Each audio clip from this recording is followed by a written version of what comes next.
Hello, hello, hello. I'm just coming off of Docs and Wasted show. Thought I'd keep rolling here. Anyone that wants to come in, come on in. We'll wait. Yeah. Let me see here. Put this on. Let's see who all comes in. Dun, dun, dun, dun, dun, dun, dun, dun. Let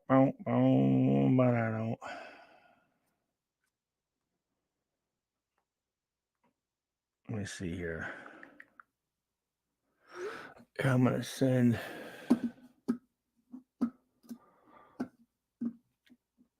What's up, Andon? And what's up, King Gibby? Let's see if I can get Dominic Rhodes in here. StreamYard.com/AQ2 NUD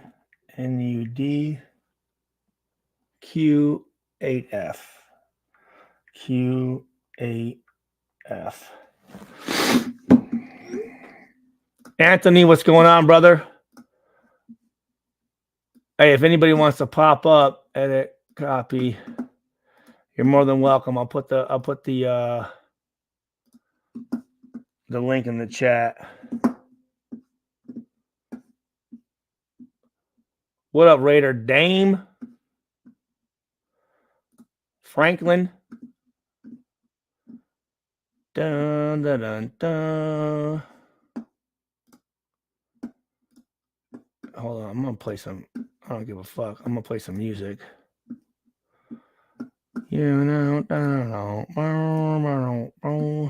Let's see here. Okay, let me go here.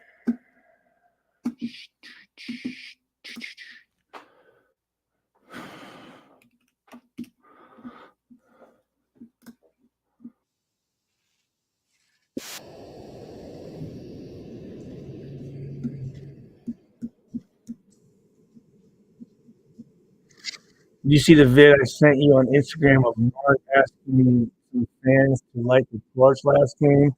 Well, no, I think didn't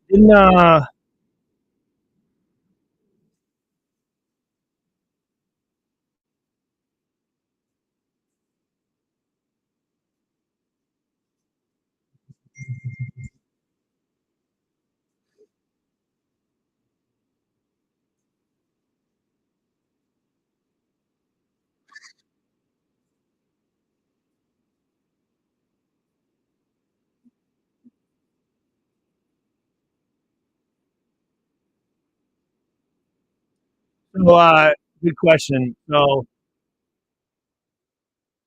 GM Ed Dodds all day long. Head coach? I mean, really? I mean, I think Pierce earned a legitimate shot. You know, and I had the opportunity to play with Pierce when I was with the Giants. I think what he did, I think he deserves a position. So yeah, I'd say Dodds and AP. Cup, cup, cup, cup.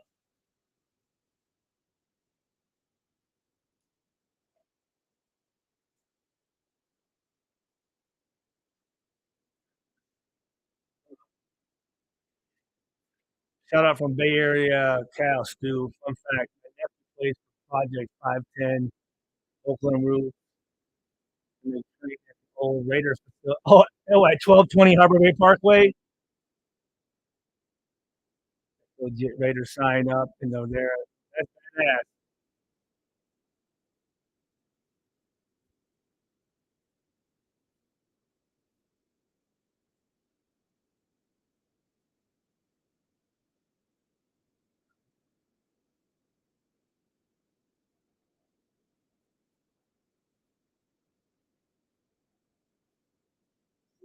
Keep purple in my cup. Do you think Vrabel will get an interview? Probably, he should. I think he probably should.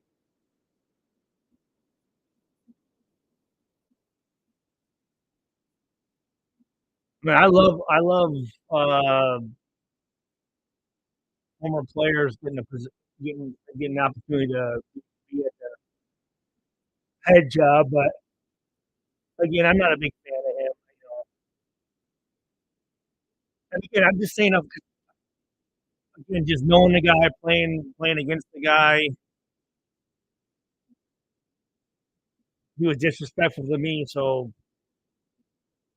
I'm gonna be disrespectful to him. Pull up, Moni. Doc Holiday, Raider Intel. What's up? Hey, what's up, man? Pull up. Anyone want to pull up? You guys can. Trying to get Dominic Rose in here right now. Let me call him.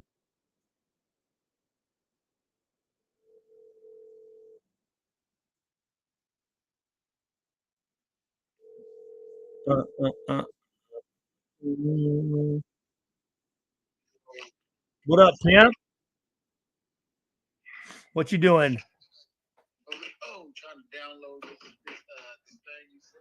Yeah. Hey, pull up. Pull up.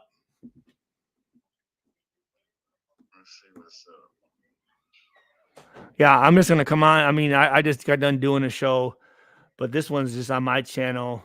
Just listening to music, talking to fans. Keep purple in my cup.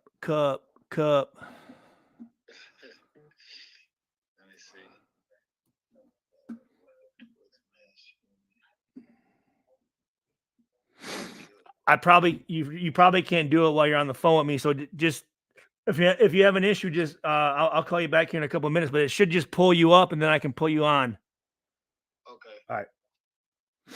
Dominic Rhodes, great running back. Great running back. Hashtag Tiana. Is she on? Cooking a storm. What you doing? Is this her?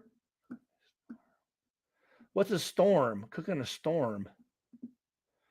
Okay. Good, Doc.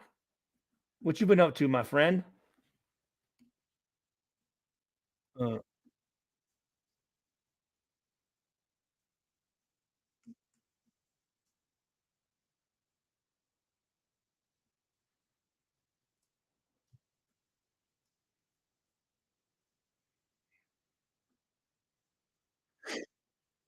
I just got done doing a show, and I decided to come on and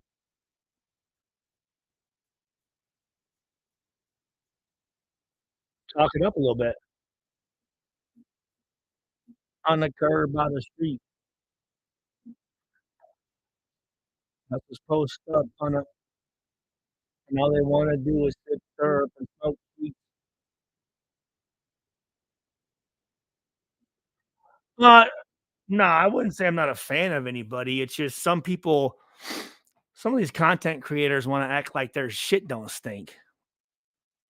You know what I mean? And I've humbled myself and gone on their shows and sat in the comments and said hello and you know, hey, respect what you do, and got no return from it. And I'm thinking, who the fuck do you think you are?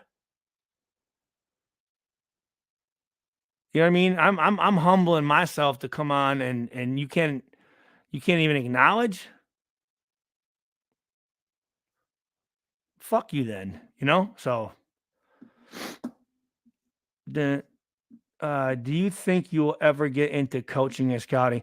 So I have tried, but at this point in my life, you know, I have four four amazing children that I'm a stay-at-home dad of. 14-year-old, 10-year-old, 6-year-old, and a 4-year-old. So to do that, you got to be fully committed. I don't want to move.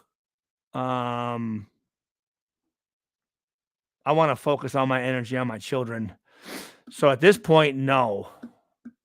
But There was a time where I tried, I couldn't get a look. Couldn't get a look. Thanks, Max Raider. What's up, Raph? Uh, uh, uh, uh, uh.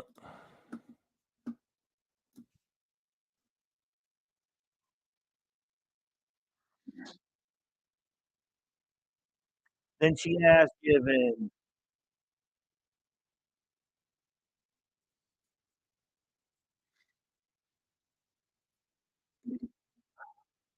What do you do? What do you think of the job defensive passing game coordinator Jason Simmons has done with the DBs the past 2 years?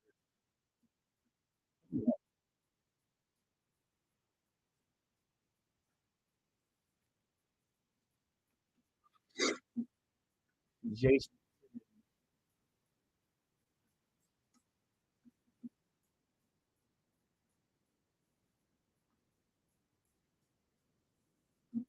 here we go. Let me go here. Let me share the screen. Let's take a look together here.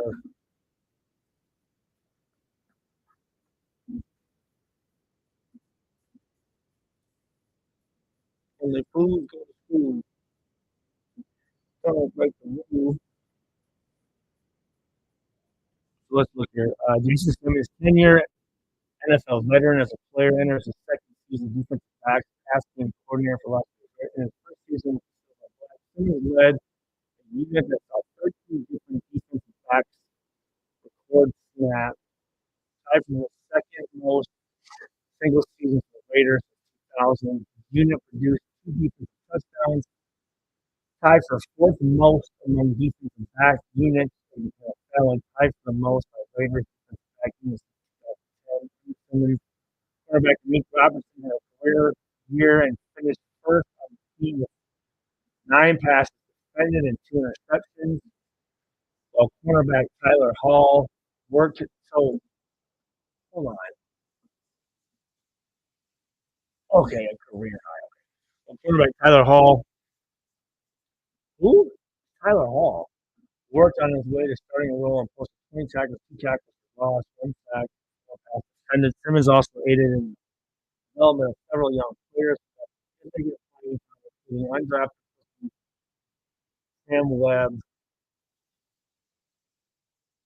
Oh, so this is a couple years ago.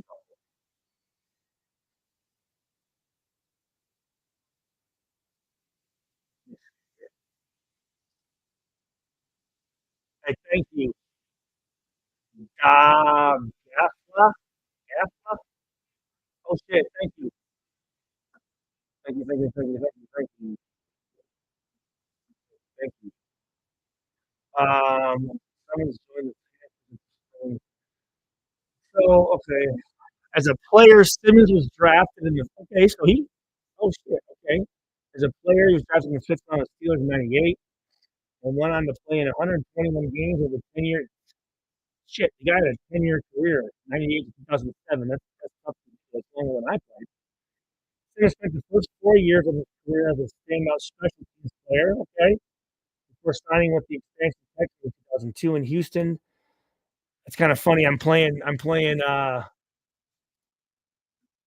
playing Slim Thug, which is all Houston. It's kind of funny.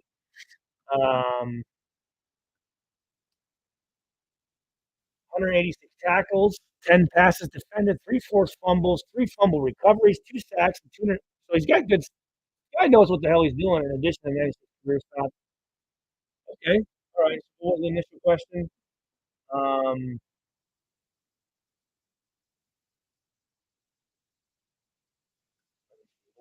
yeah, yeah, yeah. Yeah, I think he's doing great. I think he's doing awesome. Someone should be up for a DC. Yeah, I would think so. I agree.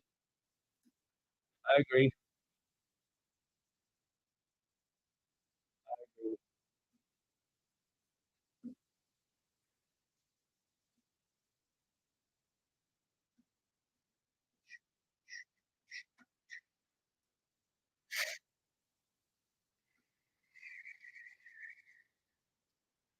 Let's see what D-Rose is doing.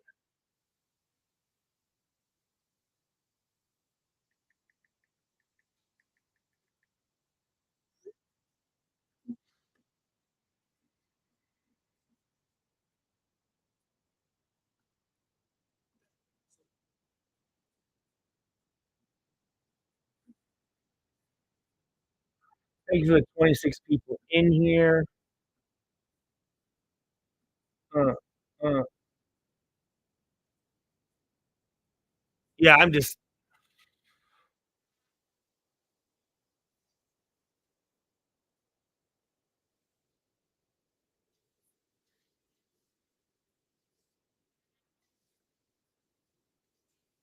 one of my favorite artists, Love Rants. Bay Area. Uh, uh, uh. Actually, here's one of my favorite.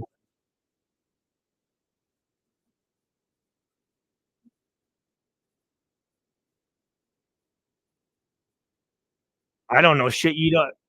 I don't know shit.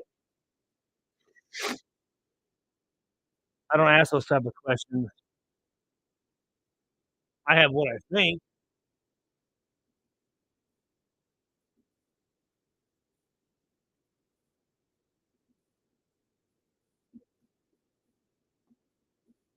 And then I love my swaggy. That you call me daddy. I could call it from the side, like the arms on rondo, four door hondo, with my eyes closed. And then think about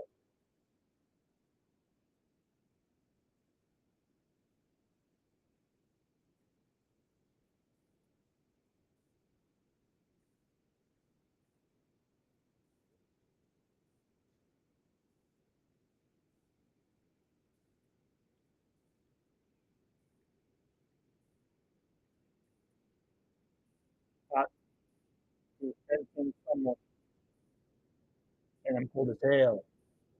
Thicker than the Southern Belle. Hell, oh, start to cut the bill. Cut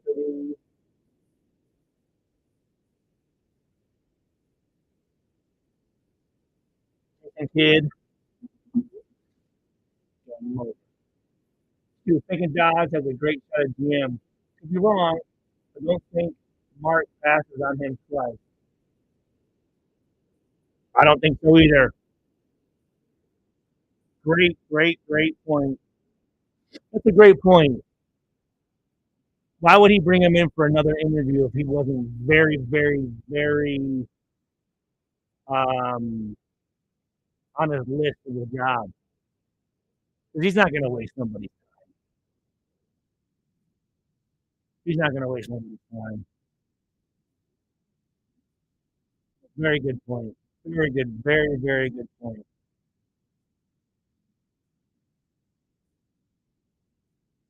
Actually, here we go. You know what? Screw it. Let's go. Let me ask you guys, what would you guys like to do in here? You want to watch old game film? You want to go over plays? You want to just listen to music and chill? Let me join the creator.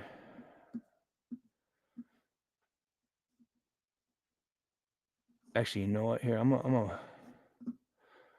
I take everything from uh,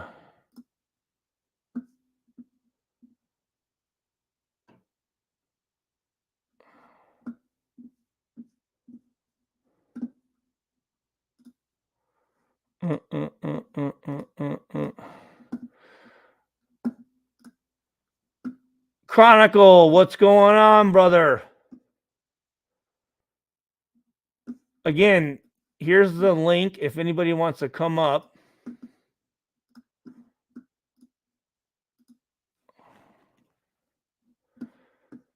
Let's talk old teammates or favorite old coaches you respected. Okay.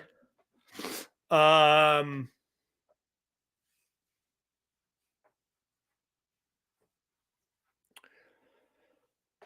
well, as far as coaches goes, obviously Chuck Pagano.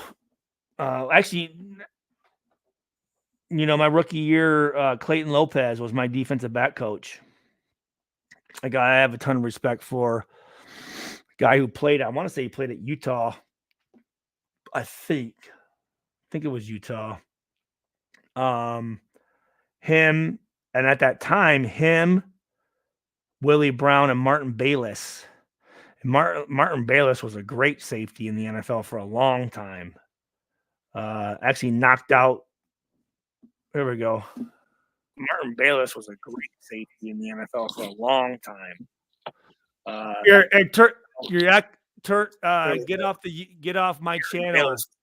It's echoing. For a long time.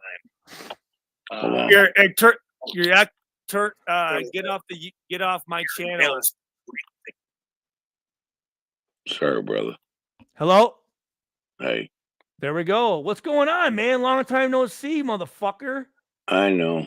Been going through a lot of medical stuff. All right. I'm losing my vision. Is what it is. Is that from diabetes, or is that from what's that from? No, just I don't know what I have. I can't get anything from the VA because I don't have coverage there, where they're supposed to.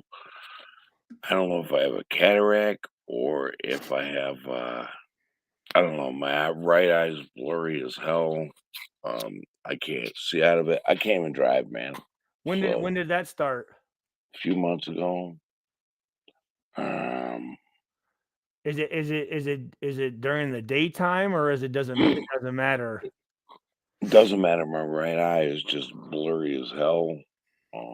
It could that could be can't you go and get LASIK on that thing, or no? I can't. I don't have those kind of benefits with the VA. So I'm trying to get benefits from the VA, but I got to fight with them for another year and a half. And then that's fucking bullshit.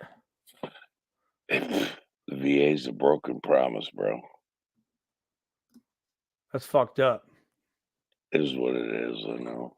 So here you go. Doc said, "Yo, this country needs to do a better job of taking care of our veterans." Dude, if you're a veteran, look, never let your kid go in the military because they have to use the VA. The VA is there to screw you and keep you from getting benefits. That's their thing now. They don't help veterans. They try to harm them. It's a broken promise. Nothing more. I have to fight with them, trying to get some kind of benefits and get my eye looked at. How about your left eye? What's that one like? 4K, baby. So that one's all right? Yeah, but my right eye is blurred out. I don't know if I have a cataract or if I got, I don't know. There's a thing they call it where your vision gets blurry. But JP Lacasse? Lacoste, yep. Lacoste. That's me. How you doing, brother? Oh, I'm hanging in. How are you? Well, welcome to the channel here. Obviously we're talking about my good friend's eye here, who I haven't. Shit, when's the last time I seen you, When's the last time I seen you? It's been a while, man. Yeah, I've been fighting medical crap with the VA and doing all this other stuff and trying to work, and it's just... Well, let me ask you this. So all that shit sucks. Mm-hmm. Right? Mm-hmm.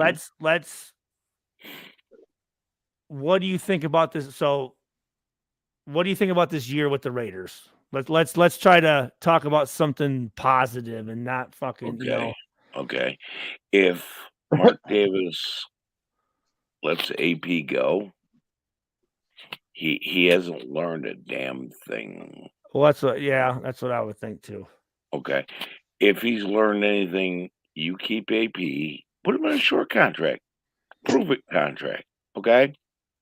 Let him show you how nation. But the only thing is, though, he's got other teams that are coming at him, though. So, I mean, What's Well, a short contract? he's got one for head coach. Go Giant hey, or who? No, sorry, not Giants. Who? Tennessee, I think. Okay. right. The Giants The, want him as the a Giants want him for defensive coordinator. So So when you say short contract, what's a short contract? 2 to 3 years, and say, hey, show me how nation you are, and leave it at that. He's I'd give nation. him I'd give him 2 with a third option. hmm Either one. And you know what he's gonna do? Let me sign. You know why? Because he's nation. He's gonna show you, I'm nation. I believe that. He And then, he had us all fired up this past year. yeah, but then after a couple of years, when we're killing everybody, sign him to a big deal. Bang. Yeah, no doubt. No doubt. So I no, I agree with that. But I would think that decision's got to be made here within the next couple of days, right? Or Soon, because Tennessee's looking for him as a head coach. The Giants want yeah. him So back what as if Tennessee as a says, "Hey, I'm DC. gonna." What if Tennessee goes, "I'm gonna sign you to a 5-year fucking contract," and then what are we gonna do? We're gonna offer him what we offer him. He's Raider Nation. He's gonna be like, nah. I'm staying home, doing my thing here. This is where I belong. Look, If this they man ain't about the money. He's about the nation. Yeah, if but no, I get that. I get that, but also too, you want what you're worth, and if you're sitting here saying I'm the nation, then pay me more than what the fucking Tennessee Titans are gonna pay me. No, but if I'm nation, let me show you what I can do over the next 2 to 3 years, and I'm nation for life. but if they offer him a truckload, They're not I gonna do that. I Tennessee ain't gonna do that. They could, well, they might. I don't know about that. Look at the history of what they pay their coaches. No. But Stu, if they offered him 5 years for 40 million in Tennessee, yep, do you think he'd that's the stick very around? least. That's the very least we offer them. Okay, look at what. Okay, the Chargers want to talk to Patrick Graham about being their head coach, right? The Spanos family don't pay shit to head coaches. Right, but He's he's gonna be like, nope. they're also in cap hell. Yeah, Yeah, but they don't yep. pay They're their gonna coaches worth a they're gonna have to cut Khalil Mack. They're gonna have to cut a bunch of people. Mike Yeah, but Williams, they I don't. think, is one of Yeah, them. okay, but the cap don't affect coaches. Look, they don't pay the coaches. Well, no, but No, but it affects what that coach can do. yeah, the coach is going there to coach, Yeah. and if Yeah, he has no players because there's no money, it's gonna kick you back Yeah. Yeah. for quite a bit. if they don't pay their coaches worth a damn, why would anybody go there? Patrick Graham ain't going there. It's like if the Carolina Panthers under Tepper, nobody's gonna go to that damn team. Nobody's gonna want to go to that damn team. They treat their coaches like shit, and Tepper's an idiot. Well, See I what I'm know, saying? but I'm saying that's what, like, as a coach, you're gonna look and see if I'm coming into an organization. What do I have to fucking what am I basically being grandfathered into? And do I have an ability to get the players I want and have the freedom to pick these guys, or am I going to be fucking stuck? And then now my career is dictated off of bullshit the other coach fucked around with. Right, but realistically, the Raiders play defensive coordinators more than the Chargers pay head coaches. Well, Graham ain't going there. you'd be Donald Trump living on a McDonald's budget. Yep. you got no money to spend. So the annual, I'm just looking at this. The annual salary of Mike Vrabel with the Titans is $9.5 million after joining the Titans in 2018. Vrabel signed a 5-year contract extension with them in 2021. He has led the Titans in multiple blah blah blah.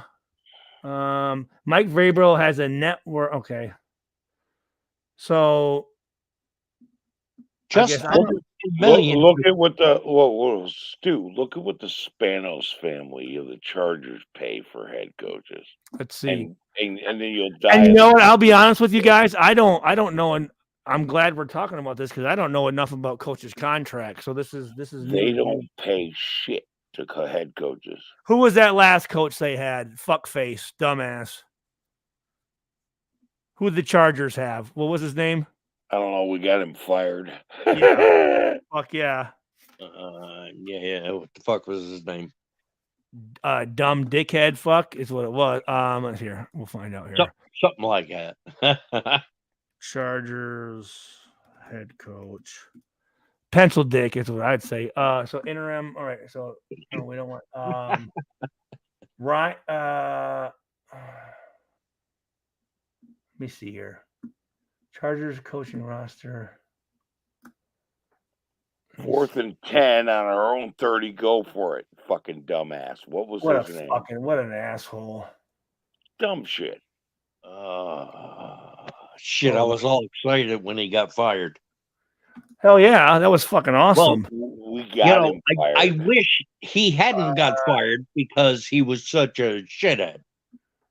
Let's see, a fire head coach Brandon Staley. That's what it was. Brandon. Yeah, so what was Brandon Staley's contract? Let's see here. So he laugh at Raiders. We roll our eyes at the Broncos. Go look at the standings. Staley signed a 4-year deal worth approximately $4 million per year in 2021. $4 million a year. And he wouldn't. They don't pay crap to head coaches. Yeah, no shit. I didn't realize. No wonder they've never gotten to a Super Bowl. He wasn't worth $4 million. You could have traded him for a half-eaten sandwich and a bag of chips. No, you don't understand. The Spanos family does not. What the fuck? What the fuck did the Broncos give Dickhead? Oh, way too much. No, the Spanos family. You're talking about Sean Payton. Yeah, what they give Sean Payton? Oh, Jesus. Walmart paid more than that. The Spanos family doesn't pay Sean Payton contract. Head coaches. Oh, look at this. Sean Payton's contract with the Broncos is a 5 years in the neighborhood of $18 million a year. Are you shitting me? Yep. You know what? So he's getting $18 million. Mike Vrabel was getting $5 million, and this guy for the Chargers was getting $4 million a year. Is there that big of a discrepancy between coaches and the fucking NFL? That's fucking the Chargers. Spanos family does not pay head coaches. That's called desperation. That's ridiculous. That way, let me just see. Hold on. Let me look at this. Let me look at That's called desperation, Stu. So let me see what's Dan Campbell getting? Nowhere near $18 million for the Lions. After signing look at this. 6-year deal with the Lions worth $40 million. He's already become one of the highest paid coaches in the league. Holy shit. Okay, so Dan Campbell signed a 5-year, $11.3 million contract with the Lions, including a $2.2 million signing bonus on average. No, hold on. No, bullshit. So his hold on. Let me just make sure I'm reading this right. Average salary, dude, he's only making $2.2 million. Wow. Oh, no. No, hold on. Forgive me. That's not right. That's not right. What the fuck? I just want to compare just to see. Detroit Lions NFC North title, says Dan Campbell. Let me see this. Jesus fucking. Here, hold on, guys. I got to use the bathroom real quick. Go ahead and speak amongst yourselves. I'll be right back. Yep, go ahead. Well, like I said, I think the whole coach thing, it gets overrated at points. Look, the And when Raiders you're pay about desperate, $10 million a year per coach. when you're Correct. desperate, you overpay for everything.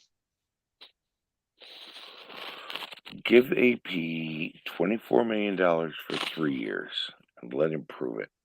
Oh, I'm all in for that. Mm-hmm. $8 million a year. The attitude of the team changed so quickly. It went to Raiders. when Raiders he took over. attitude. Winning. Look, the Raiders culture came back. The old Raiders culture. The Yeah. only difference is we're not the most penalized team for once. No, that was the shock. We were Right. the least penalty team. Right. That was a first. But the culture came back. The old Raider way. And we It had can't be the pan. Whoa! I want. Hey, say that again. What were you just saying? The Raiders came back as the Raiders way, without the penalties. Otherwise, we're doing things the Raiders way. AP brought that back. Yep, and absolutely. we were a top 10 defense. Well, I said this. We're number 6. I said if Spillane is any indication of the type of coach AP is, then fucking keep him on fucking staff, because Spillane was, when he came in as a free agent from Pittsburgh, I'm like, who the fuck? And he turned him into a fucking NFL, one of the top NFL linebackers. I knew you'd like this guy, Stu, because he brought his fucking lunch pail just like you. Fuck yeah, dude. Wow. I loved it. He Everyone knows was- about Raph. Hello, everybody. Oh, shoot. Hi. What's up, OG? Hey, man. He was ready to go from day one. Damn. Well, and then also too, look what he did with Peters. But he was just like Stu, a lunch bill guy. Yeah. Come in and fucking knock motherfuckers out. And Stu was the kryptonite to Kansas City's tight end. What was his name? Tony Gonzalez. Stu was Tony Gonzalez's kryptonite. Like, Tony Gonzalez looked great until he played against Stu. Stu fucked him You up. cannot find a play, and I played him 8 times in 4 years. You cannot find a play where he scored a touchdown on me once, but you can find a bunch of plays where I'm hitting the fuck out of him. No, Stu Lunch Pail brought it in, came in, and kicked Tony Gonzalez's ass. And you know what? Here's the thing. The thing that I like is AP was an undrafted free agent, and AP knows how to find those guys and develop those guys that other teams wouldn't even look at, because these dumbass GMs get caught up in all the hype. Like Jack Jones? Like bringing in Jack Jones. Yeah, exactly. Bringing in Jack Jones, a fucking baller. A guy that I said from fucking the Minnesota game where he made a break on a ball in the first quarter and should have had fucking another interception for a touchdown. I said, this guy's going to be really, really good for us. And then look what he did for us. And I want to see one of those NFL shows where they go, okay, who's the fucking guy you hated going up against? And Tony Gonzalez sitting on the panel going, that he won't. Stuart He won't. Schweiger, He won't. No. motherfucker. Trust me, I've watched. I've went and watched interviews. He will not. And again, and that's the thing with me. Tony Gonzalez is one of the greatest to ever fucking play. Except greatest to ever fucking play. Except when he was going up against you. But what I'm saying is he give guys their respect. You know what I mean? Give guys their respect. But I there's would- going to be that show one time where they're going to go, who did you hate going up against? He's going to be, okay, that motherfucker Stuart Swagger. And everybody's going to laugh. Well, And here, it's going to be a great show. fuck that. Just saying, it's coming. It's coming. No, here. Fuck that. I'm gonna go right here. Yeah. I played it on one of my shows, and I haven't posted it yet. But I'm fuck it. I'm gonna play it right now. Here, let me show you guys here. You go right here. Yeah, here we go. All right. And I don't. OG, you've never seen this either. Here, hold on. Go present. Do I wish you went against Kelsey and shut Oh, that dude, fucker trust up. me. I said this, and this was on a show. I said, if I could go back at my prime and play against anybody, one would be Kelsey, but more than that would be Josh Allen. What about Gronk? I don't have. I mean, Gronk was a great player. I don't have any issues with Gronk. I don't like the way that Kelsey, whenever he plays the Raiders, is throwing guys off and trying to be this tough ass guy. And I'm going, you're not tough. You're from Ohio. You played at Cincinnati, and you're lucky you're on a fucking team with a great coach and a great fucking offensive line and quarterback. That's why you were so that's why he's good. And he wants to act like he's this guy who's this, badass. And I'm going, dude, you're not a badass. You're not. You're a fucking, I think he's a fucking slob. But here we go. Here we go, guys. Here we go. Let's watch this. All right. Wait, hold on. My bad. Hold on.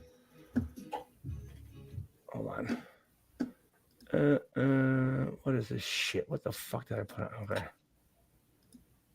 Got this. Here we go. Can you guys see this? Is that playing? Is that playing? It was. All right. So yeah. So this is. So I all the videos on my channel, I do all the editing and uploading and fucking.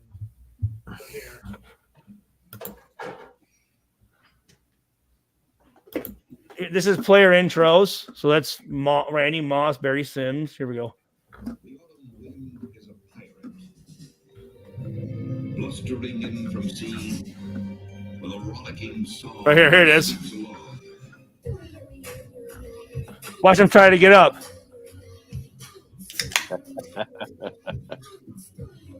I like it.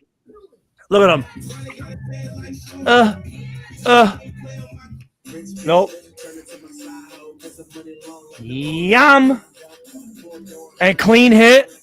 No helmet. Caught him right underneath his chin. Yum. Look at him. Wow. Trent Green didn't look me off good. Look at right here.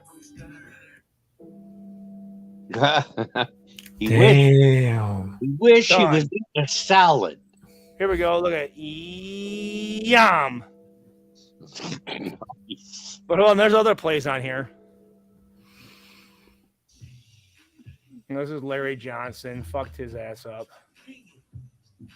Priest Holmes. Coming in trying to break his fucking legs.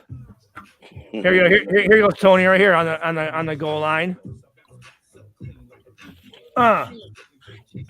Nope. Watch him. Look at him.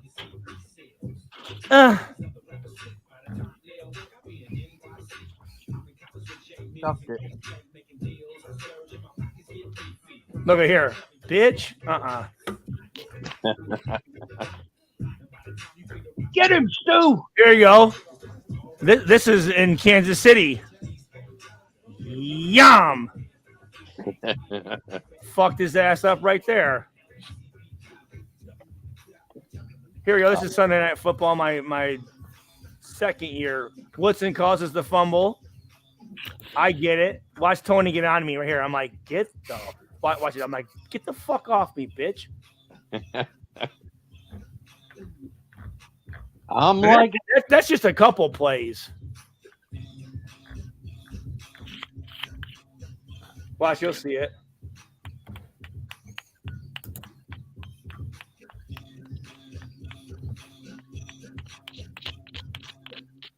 Here we go.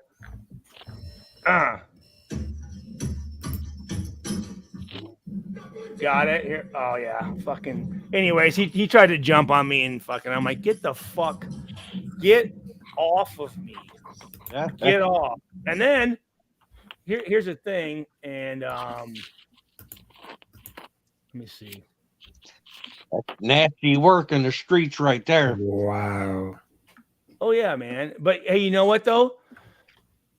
That one hit used to be on, and his immediate team took it off, and you can't find it anywhere. That hit's not knocking out him, one of the greatest tight ends ever.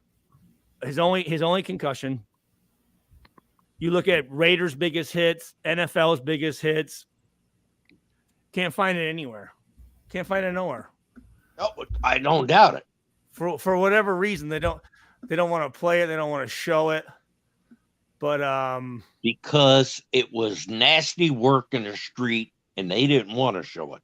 Well, and here's the thing though, it wasn't even fucking. It's not like it was a dirty hit. No, I didn't say dirty. I said it was nasty Oh work. no, I'm not saying Wow. you said it was dirty. I'm just saying it wasn't like, you see some of these hits and they're fucking illegal, like that fucking kid from Pittsburgh who hit that Indianapolis Colts receiver. That was a dirty fucking hit. Yeah, Right. but 20 years ago, it's a legal hit. But you it's know a what? legal hit. You play within the rules, though. The rules are different now. That's not a legal hit. And here's what I say. I say this. I say you need to be a bad motherfucker within the rules. That makes you a bad motherfucker. If you're doing late hits and you know, like a Dominic Sue, like stepping on guys, you're not tough. That's not the Raider way. The Raider way is being a badass motherfucker within the rules. Yep. And that's what Crosby does. That's what fucking Spillane does. That's what fucking Kuntz does. That's what you saw Epps knock out fucking Jefferson for the Vikings. All clean hits. All That's clean what I was- fucking hits. That's what I was going to say was that's Max Crosby. The problem is, Seawood was one of the. I mean, Seawood's one of the greatest ever to play. oh, no doubt. And you know, me growing up in Michigan, Michigan was the first. Here, this was my sophomore year. That's me and Lloyd Carr after they had just won a national championship in his office. That's when he offered me a scholarship. I was 15 years old. So growing up in Michigan, Woodson was the fucking everything. You know, it's funny. And then I had a chance to play with him. One of the greatest teammates you could ever fucking have. And here's the funny thing. And you know, Willie Brown, God rest his soul. In our defensive meeting room, Charles and Willie would be on the other side, and they would literally be during meetings their heads would be on each other's shoulders sleeping, right? But Woodson would go out to practice and know everything he fucking had to do, and we would tell the rookies or young cornerbacks, Woodson's one of the greatest to ever fucking do it, but don't do anything that he does. Right. Yeah. You know what's funny? My brother coached a kid in upstate New York, and he went on to Michigan. He ended up playing for the Colts. His name was Mike Hart. I know Mike Hart, running back. Yeah, My brother coached He's coaching at Michigan right now. Right, he's a running back. Yeah, I played against him. My brother Andre coached him in Pop Warner and in junior high. Okay, my brother was a coach. He coached Mike Hart. He also coached another running back who plays for the Bills now. shit. What's his name? Yes, hey, Josh Jones. I have been. to No, Mingles not many Josh times. Jones. No. I'm just. Someone made a comment here. Josh Jones. I said he asked if we hung out at Mingles. It's a bar in Jack London Square in Oakland. Yes, I would be at. That's where I first met Too Short. Yep. Sorry. Go ahead. Go ahead. No, my brother coached another guy who ended up playing for the Raiders. Oh shit. He plays for Buffalo now. Running back.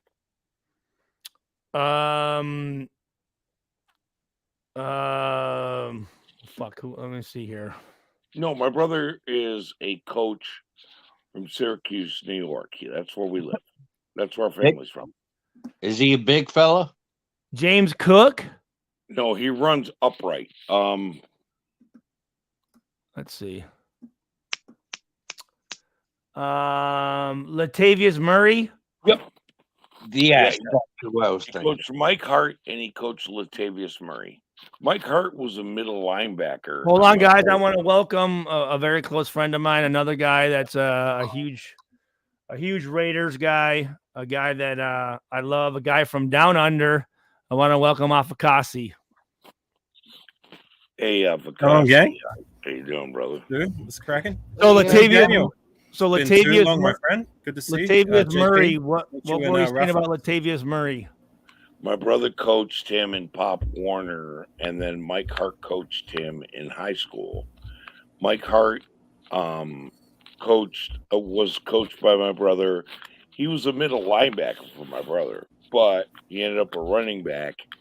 And then Great running back, one of Michigan's greatest running backs of all time. Yeah, right. But then he played for the Colts, and then my brother also coached Latavius Murray and said, "Hey, Mike, this kid's coming to your high school where Mike Hart was coaching," and Mike coached Latavius Murray, and my brother coached both of those guys.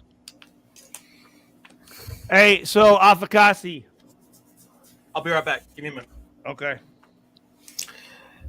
I just wanted to define all this situation right here. That I'm sorry to interrupt. I mean, what you guys talking about for the Raiders way? I mean, basically, it just transcends the game of football, because I just see like the images in the mind of Ice Cube standing up against racists. I see Flores hosting over about civil black shoulders and victory. I think all the people John Madden made across from the United States, and that was, I mean, people laughing at the two pictures and Aiden. I mean, that was the best thing could happen. I mean, based on the last few years, I would say like the Raider way is very different right here. I mean, we just have like a more passionate. Hold on. Hey, no, hold on, Raph. Let me ask each of you guys this, and you bring up a good point. And I'll start with Afakasi, but I want each of you to answer this. What is the Raider way to you guys? Afakasi. So it's a way of life. It's a mentality. It's an attitude.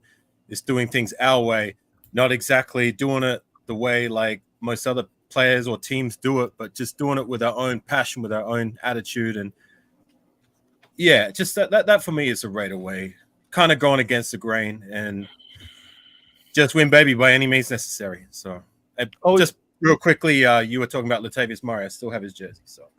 Oh, there you go. I didn't realize he even played for the Raiders. I didn't know that. Yeah, he was. I thought he was just the Cowboys. No, he played for the Raiders.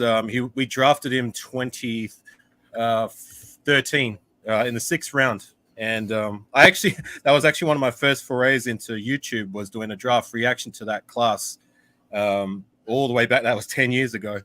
My fondest memory of Latavius was that big run he did against the Chiefs. What college is he? Where's he from? UCF, I believe. Okay. Was it UCF? Yeah, that was UCF. Okay.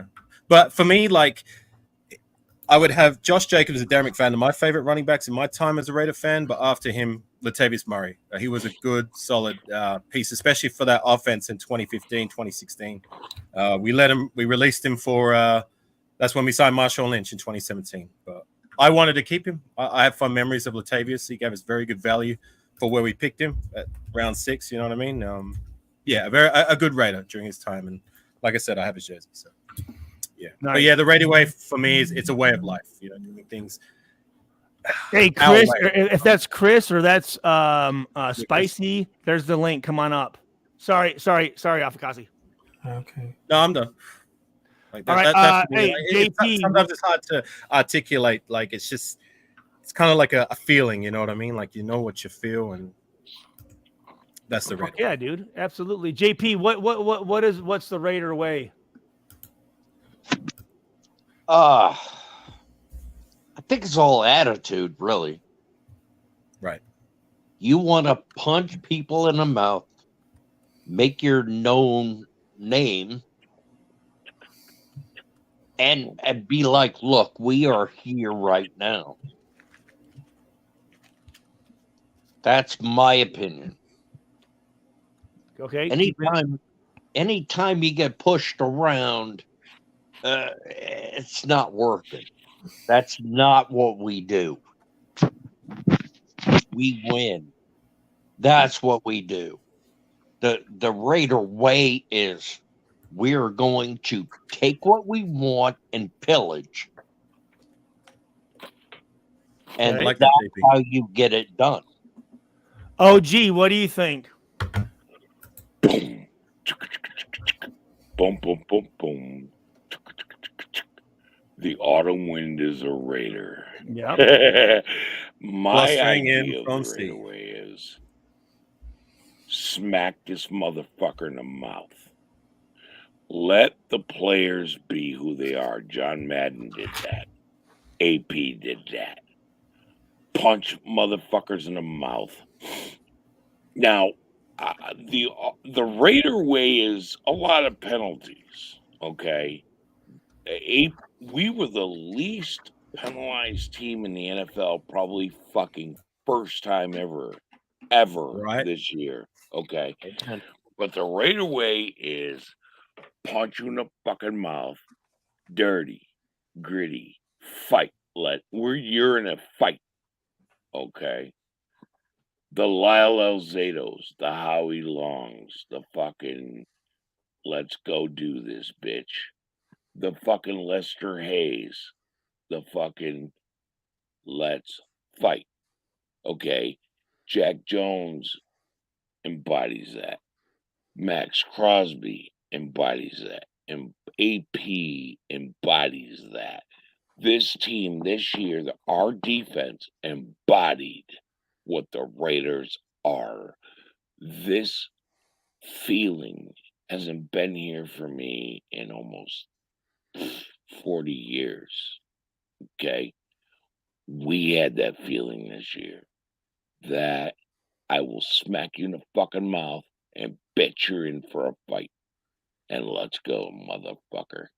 And Knock you around upside down and laugh when we've conquered and won. that is who we've become again. And it's nice. It's the Raider way. Raph? All right. What's the Raider Love it, way OG. to you? Okay. The Raider way is about three stuffs: loyalty, respect, and of course, be fucking aggressive. Because if we gotta look back between John Madden and right now Antonio Pierce, I mean, the Raider way, it's just like an expression that we just get connected because we are the motherfucking Raider Nation. It's all worldwide, and we are passionate about for those players because this is like a form of expression because we just get the vibe. And when it came Antonio Pierce, it just returned to that old wave for the Oakland. I mean, we just are a lot of great passionate Raider fans because we just embrace the whole aggressive football because we are the fans of that team that we just wanted to be aggressive all the time. Because I just wanted to tell it because the Raider way is about loyalty, respect, and of course, be fucking aggressive. That's all the three things. I mean, for those Chiefs fans, you can suck of this because we are the Raider fans and we can compete the beat and beat the fuck out of the competition. Because what I would just say, the fuck the Chiefs, fuck the Chargers, fuck the Broncos, because those fans of the Chiefs and the Chargers fans, they're not real fans. They're just bandwagons. We are the real fans. We just embrace a lot of great football, and we grow up watching those games. We grow up watching all the defense that we just embrace it. So the Raider way is about to loyalty, respect, be fucking aggressive. And of course, win or lose, Raider Nation till I die, and Black Sunday all we day, go. all night long. There you I go. love it. I love it. I want to welcome Chris to the group. Chris is part of Protect the Shield channel. I've been on the show a couple times. Great man. Great Raider. So welcome, Chris. Hey, got Chris, some of my brothers on here. congrats. My boy AR, on, Roth, what's dog? going on?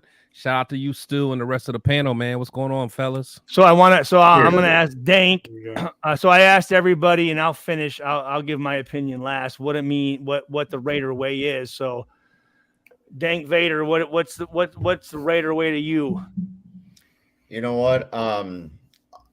For me, it's being an old school Raider, man. Just win, baby, like Al Davis would say, right? It's that old school, punch you in the mouth attitude, and kind of like, FTW. You know what I mean? It's just like, that's what being a Raider means to me. Did FTW fuck the world? Exactly. Okay. Thanks for having me on, Stuart. But Absolutely, Joe King. Yeah, I know. I mean, that's what Raider Nation means to me, and kind of go back to what El Captain was saying there.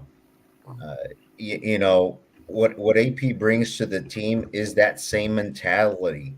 It's the old school Raider way. What I like about him, like, don't get me wrong, like, Harbaugh, you know what? I would really like him to come too, but it's like what do we do? Harbaugh, you've got a great argument, obviously, his experience, his knowledge of the game, the wisdom, and what he brings to it, and what he brings, he's a big name in college. He's a big name, and his brother in the NFL, right? So those are really big names that you're talking about, and then now you're talking about AP. And what I like about AP is, he's that old school Raider. The team bought into him, and everybody's on board with what he's saying, what he's doing. He's brought that mentality to the locker room, and I really do see a future in this team, with him being at the helm, and guiding us in that direction, because they're fighting for him, right? And so again, being a Raider, that's what that means to me, The Raider And way. I really want to see the guys stick around and take us to that next level, man. Thank you, Dank. Chris, what is the Raider way? So the Raider way to me it's a mentality that starts with Al Davis and his mindset. A lot of us understand that Al did things his way. He was not afraid to go against the grain. And as a young kid from the Midwest, like you, Stu, being from Ohio, started off knowing no better, was a Browns fan because my dad said it was the right, but just always kind of looking over my shoulder, like, man, who's that team over there? Who's that team that got the guy on the sideline with a slick back hair and a white jumpsuit with a black coach? Just it was just and the chains on his and the glasses. chain. It was just something different, man. And and just knowing that everything that they stood for was just something different, and it was just like a team of misfits, and they embraced it, and I just always loved that about it. And so when I think about the Raider way, like me being 41, so like I really love that, like that first art shell era, and you know, I mean, they were just different. You know, like the L.A. Raider, the Oakland Raider. It was just something different. When you're than, saying Art Shell is a player. well, no, even as a coach, because Okay, I enjoyed the L.A.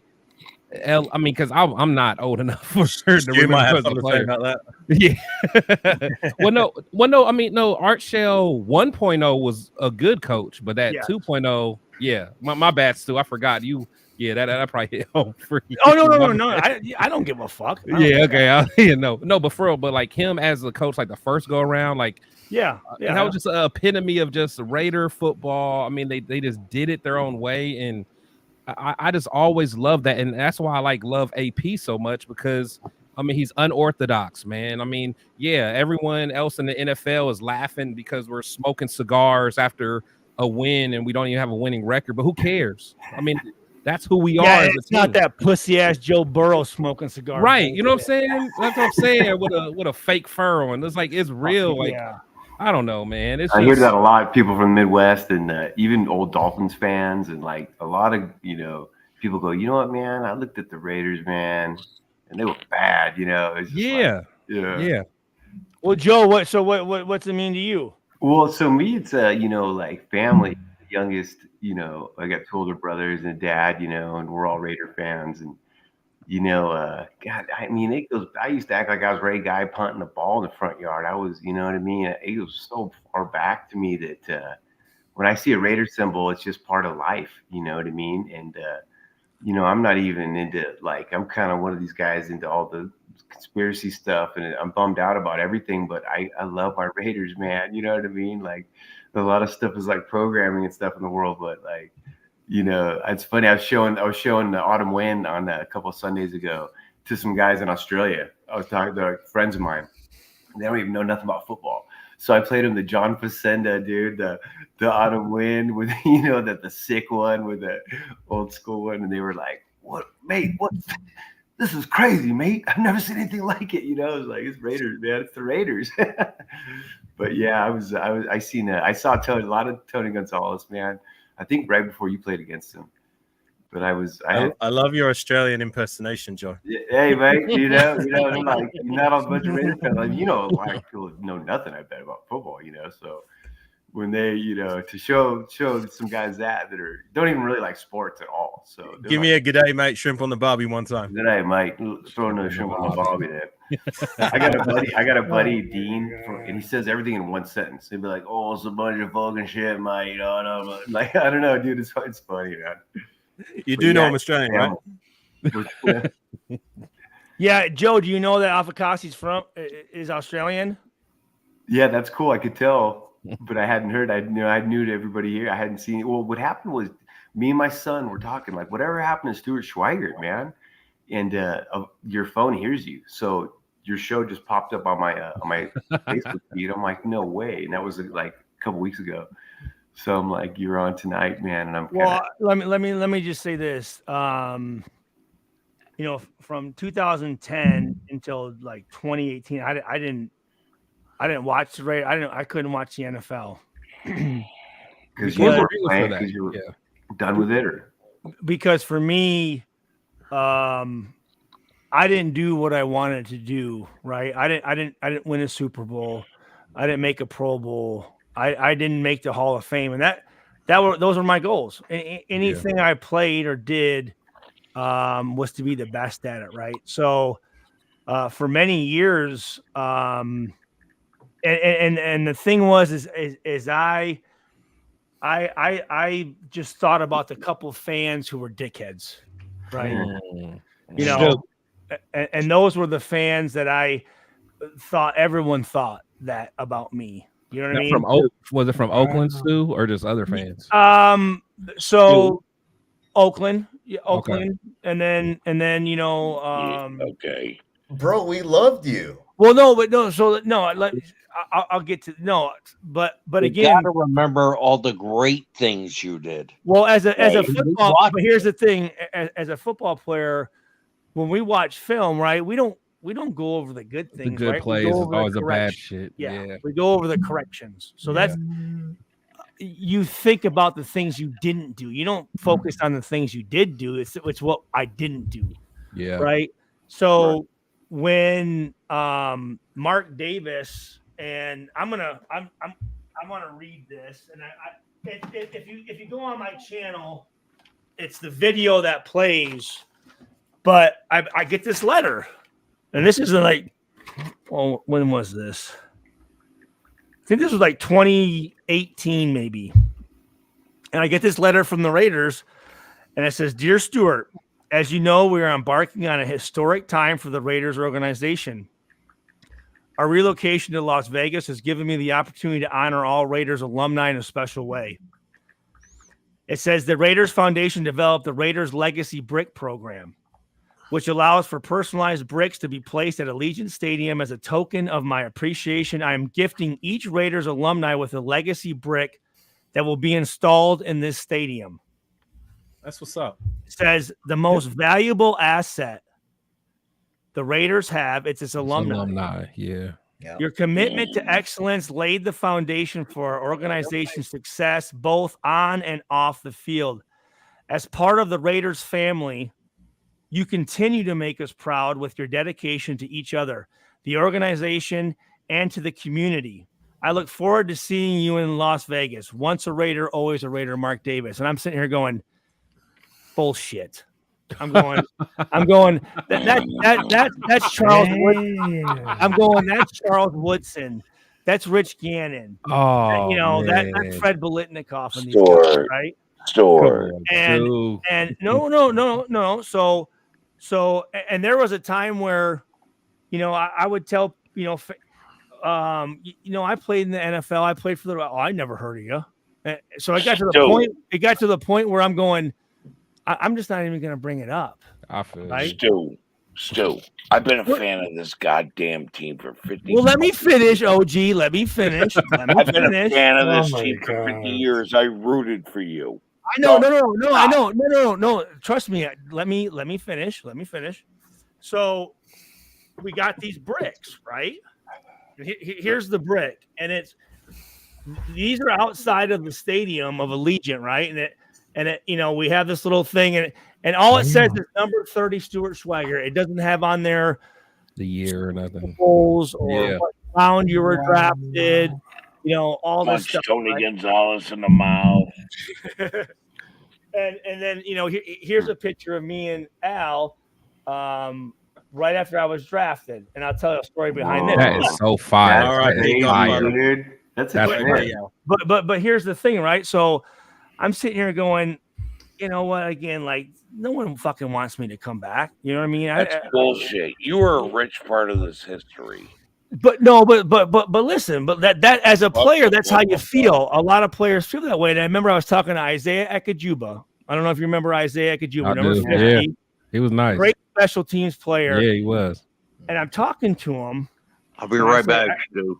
Yeah, no problem. And I said, Isaiah, because Isaiah still lives in Sacramento. And I said, do you ever go back to Raiders games? And he goes, yeah, man. I said, really? He goes, yeah, they actually invite me back. And I said, well, really? I said, the fans don't fucking throw shit at you and fucking, talk shit to you at all. And he's like, Stu, he goes, dude, you gotta fucking get over that shit, dude. Like, they love us. You know what I'm saying? The fans love us. And I'm just thinking of it because here's one of the main things that happened in 2007 when I knocked out Tony Gonzalez. We lost that game. It's me, my mother, and my now wife, who was my girlfriend at the time. We're leaving the parking lot, and in the parking lot you had to drive through like the when we left, we had to drive through like the regular parking lot, and there was undercover FBI agents out there that said, Stuart, hey, listen, there's been 2 stabbings and a shooting, but just get out of the parking lot as fast as you can. And I'm like, all right. So I'm in my truck, and there's again, we're just with regular fans, and there's I clearly remember a white Avalanche, and there's 4 Raiders fans in it, and I'm like, yeah, I'll let you in or whatever, and they see me, and they see that it's me. And they start, fuck you, Stu, you suck, da. I'm like, and then people also, so fans or regular fans are just walking up and they're saying, you can't tackle and da da da. Damn. And one of them tried to open up my fucking door. Stu, So was this our own fans? Yes. I believe it. I Yeah. believe it. Yes. So I jump out. Like they tried to open up my fucking mom's door, and Fuck I that. jump out, and luckily the Damn. same guy I talked to after was like, Stu, get to the parking lot. He goes, Stu, get back in the car. Like, we got this handled. He ended up taking their season tickets away from me, but I said, Good. you know what? I said, Good. I said, what the fuck, man? I said, I don't need this fucking shit. Yeah. You know what I mean? I'm going, what the fuck, dude? So that's the memory I have, right? So That's I'm talking, like I said, with Isaiah, and here's the other thing that happened was one of my closest friends and a guy that if it wasn't for him, I wouldn't be where I'm at. It's a guy named Charles Rogers. One of the greatest receivers. Michigan State. Actually, one of the greatest athletes you could ever play. And again, I played with Tim Brown, Jerry Rice, Randy Moss, Charles Woodson, Tyrone Wheatley, like these guys. And Charles Rogers was the best. And we've been battling since he's from Saginaw, just like me. He played for Guess us? who beat him in a 100-yard dash? I remember. 100-meter dash, state championship, 100-meter. I remember. And if it wasn't for me, my junior year beating him, that solidified me as a fucking legit, because this guy, it'd be like a white dude beating Usain Bolt at the time. Yeah. Right. Unheard of. So we grew up, from 14 years old in football, track, and basketball. And then at the Big Ten, Michigan State and Purdue. And then he's the number 2 draft pick for the Lions in 2003. And then, he ended up having a collarbone injury, got addicted to pain medication, and ended up getting kicked out of the league and labeled a bust. And because of that, he drunk and drugged himself to death. So when he passed away in 2017, I said, wow, I said, we can die. You know what I mean? I'm like, if he can die, like, what the fuck? So I said, at that point, I said, you know what? I'm going to start calling people instead of sitting there going, no one's calling me. Woe is me, this and that. So that's when I started calling Isaiah, and Isaiah said, come back for a reunion. So that's when I started getting involved, and I see this thing. And then, Graf, I remember he looked me up and said, hey, would you want to do a show? So I went on, and that was my first show coming back. And then I started this channel. And one of the things I was really worried about, I said, I'm worried about fans doing the shit that they did to me at the stadium. Right. And when I came on here and the support that I got, saved, and for Mark Davis to have us come back. And when I came back, the love that I got saved my life. It literally saved my life. So when I talk about me and the fans and being, what does it mean to be a Raider? The fans are a huge part of it. And if you were to ask me when I was playing, there were times where I'm sitting here going, and forgive me, I'm going, man, these guys really think that fucking they have something to do with the fucking win. You know what I mean? My rookie year in 2004, we're in Indianapolis, and I'm at Purdue. It's 45 minutes away, right? And I know how the fans are in Indy. And I just remember these fans are yelling and just, fuck you guys, da-da-da. I'm like, wow, I wouldn't expect the Colts fans to be like this. Finally, I turned around. They're Raider fans. Two Raiders fans. Really bad fans everywhere, though, for sure. And I'm just like, that was a thing. So I'm like, man, the last thing I wanted to do was come on here and fuck you, whatever. But the support and the fact that people, Stu, I remember watching you when I was, just becoming a Raiders fan, and you were some people, you were the first jersey I bought. Mm-hmm. Like, that shit really means something. And what it did is when I got a chance to meet you guys as fans, I realized how much you guys put into it and how much it does mean to you. Yeah. And because I'm a fan now, guys. I'm like you guys. I'm a fan.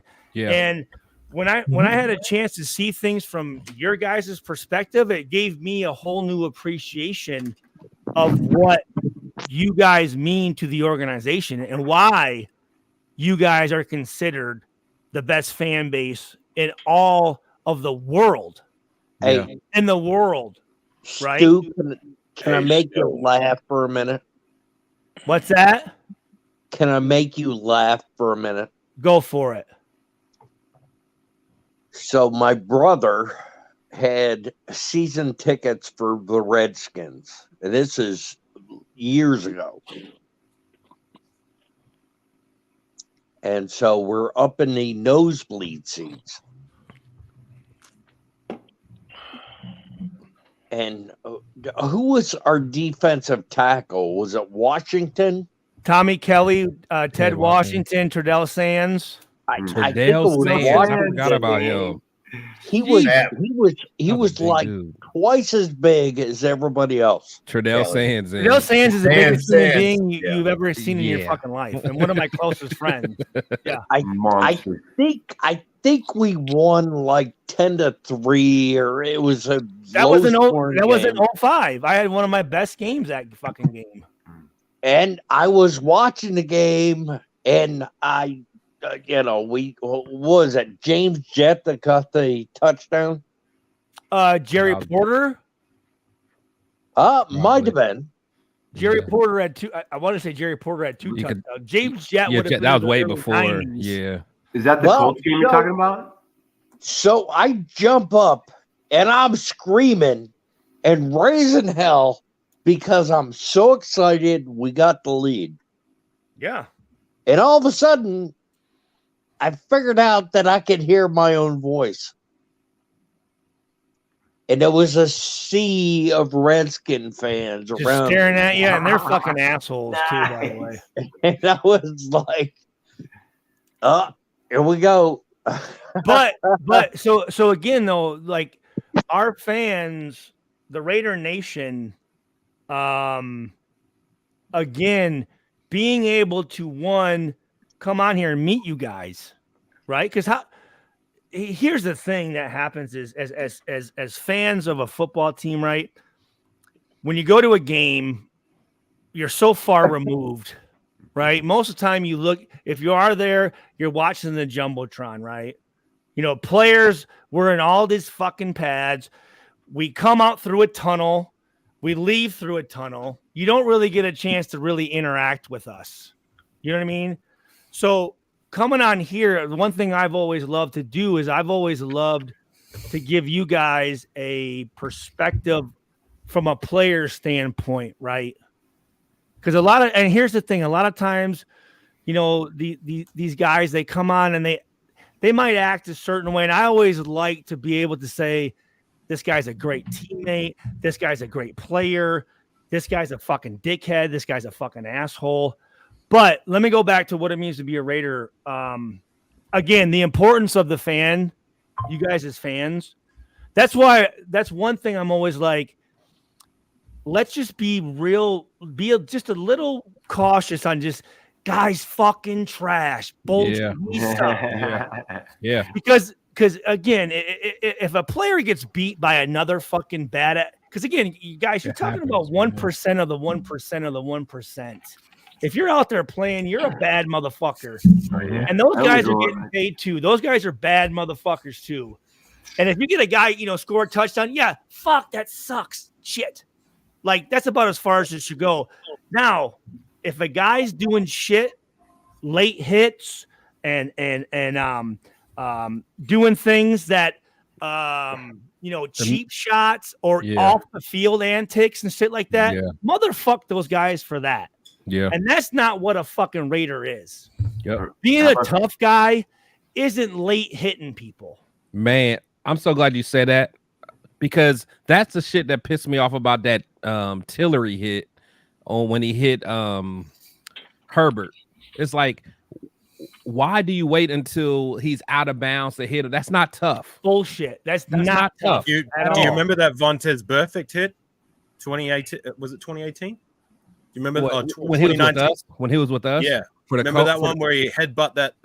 He did that wasn't flying bad headbutt to the though. I line? don't think that was bad. What are you It talking was about when he pretty was with bad, us? man. That Was it a late, personal and foul? that's Did he get outrageous. hit? No, He they got kicked him out. They after kicked him that. out for forever after that.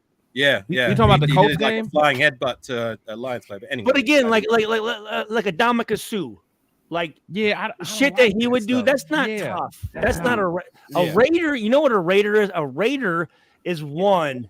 A Raider is the guy that another team, when they watch film, they're going, "Fuck, we got to play the fucking Raiders." Yeah. Yep. Or you know what? We may not win, but after that game, they're going, "Fuck." We were in a battle. We were in Those a battle. We were in a motherfuckers- fight. Yes. Hey Yeah. guys, hey, a lot of you on here are my brothers, Stu, Afakazi, few guys, okay, Rafa. My old ass is gonna go to bed. I've been Okay. a fan for 50 Salute, man. I've been a fan for half a century, okay, 50 years. I've watched the games, okay. I have rooted for Stu. I've rooted for a lot of guys. Howie, And I appreciate that very much. Lyle Elzado, my Lester Hayes. Like I've watched the greatness of this team. I've relished in the greatness. We're back with AP. Okay, AP brought back that culture of badass. We need to be behind this guy and hope the hell he's the guy that Mark Davis doesn't fuck up and make a mistake. Make sure he chooses again. I'm going to bed. You guys, you have a good Here, man. night. Nice meeting you, brother. Take care, RG. No Have a good one, problem. RG. Stu, love you, brother. Love you and too. the- It's good. It's good seeing you, OG man. Let's get that eye fixed, man. Yeah, I got to work on that. But you know what? The thing you told me about the radiation, what is it? Where you pass out or you just fall asleep all of a sudden? That shit. Your wife. Narcolepsy. Yeah. Oh yeah. Yes, my wife. Yes. Jack Daniels? No, it's fine. Yes. You told me about that, and I didn't realize that, but it worked. It lasted for a little over 2 years, and I dealt with that. But now I'm just gonna go to freaking bed because I'm old and tired. I don't have to deal with that anymore. But Well, thanks Hey, for coming shout on, out to OG. you, we man. all love you, buddy. hey, Good night. love you Take care, too, man. brother. Love you Good too, night. brother. And Good luck, brother. Y'all have a good night. All right. Good night, bro. Get your Where are rest. you at, Stuart? And so just again, so again, when I talk about what it is to be a Raider, a Raider is a guy that prepares his fucking ass off. And here's the deal for me. I always wanted to make sure at the end of the day, after a game, if you were to watch a game, come to a game, see the highlights of a game, you weren't gonna see me fucking out there half-assing it. Yeah. Did I you get left it on beat? the field? You left it on the field. Did I get beat? Yeah, I got fucking beat. Did I give up touchdowns? Yeah, I gave up touchdowns. Did I miss tackles? Yes. Mhm. But I made more plays than I gave up. And that's what a Raiders about is you know what? It's tough to win every fucking game. No one, Yeah. I mean, shit, what? One team. One team's done it. Right. Yeah. Whose quarterback was a Purdue quarterback, by the way. So shout out to Purdue quarterback. If I can share something, just to Go touch for on- it, Afakasi. Go for Sorry, it. I didn't mean to interrupt. Like No, you're good. talking about, like, you know, sometimes we might lose the game, but at least the other team's going to know they were in for a fight, literally in a and fight. figuratively. My Yep. first Raider experience, I've shared the story a few times, was watching that Raiders versus Chargers Monday Night Football Open in 2009. That was a very good Charger outfit, and we lost that game, but we punched them in the mouth that night. And the Richard tenacity Seymour, and the ferociousness of some of the hits and plays we made, like Richard Seymour, Yeah. you know what I mean, doing his thing, hot off the trade from the Patriots.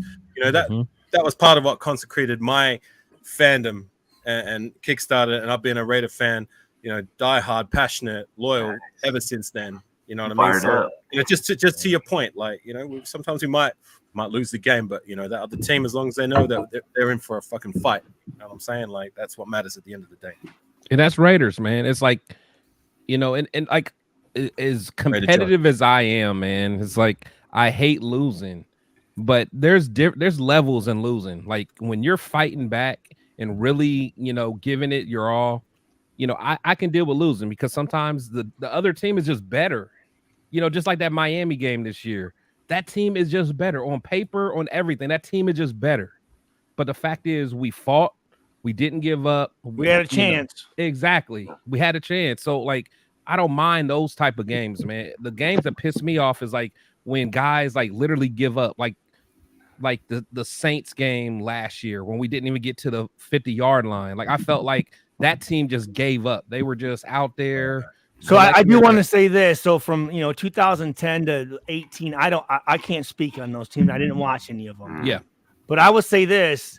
When I started watching in 18, 19, we had times where I'm looking at guys and I didn't think they gave a fuck if we won. Exactly. And one thing I saw from AP was I saw guys that were giving it all. It meant something to them. And one other thing, when you talk about what it means to be a Raider, is the tradition.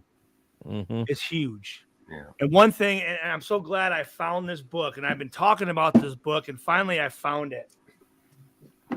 Willie Brown, God rest his soul, one of the greatest Raiders ever, greatest football players.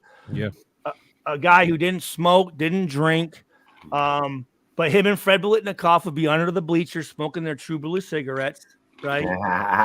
But what it means to be a Raider is and that's one thing about Al Davis was he guys like Jim Otto, guys like Plunkett, George Atkinson, Fred Biletnikoff, Willie Brown, Flores. These guys would be in the building.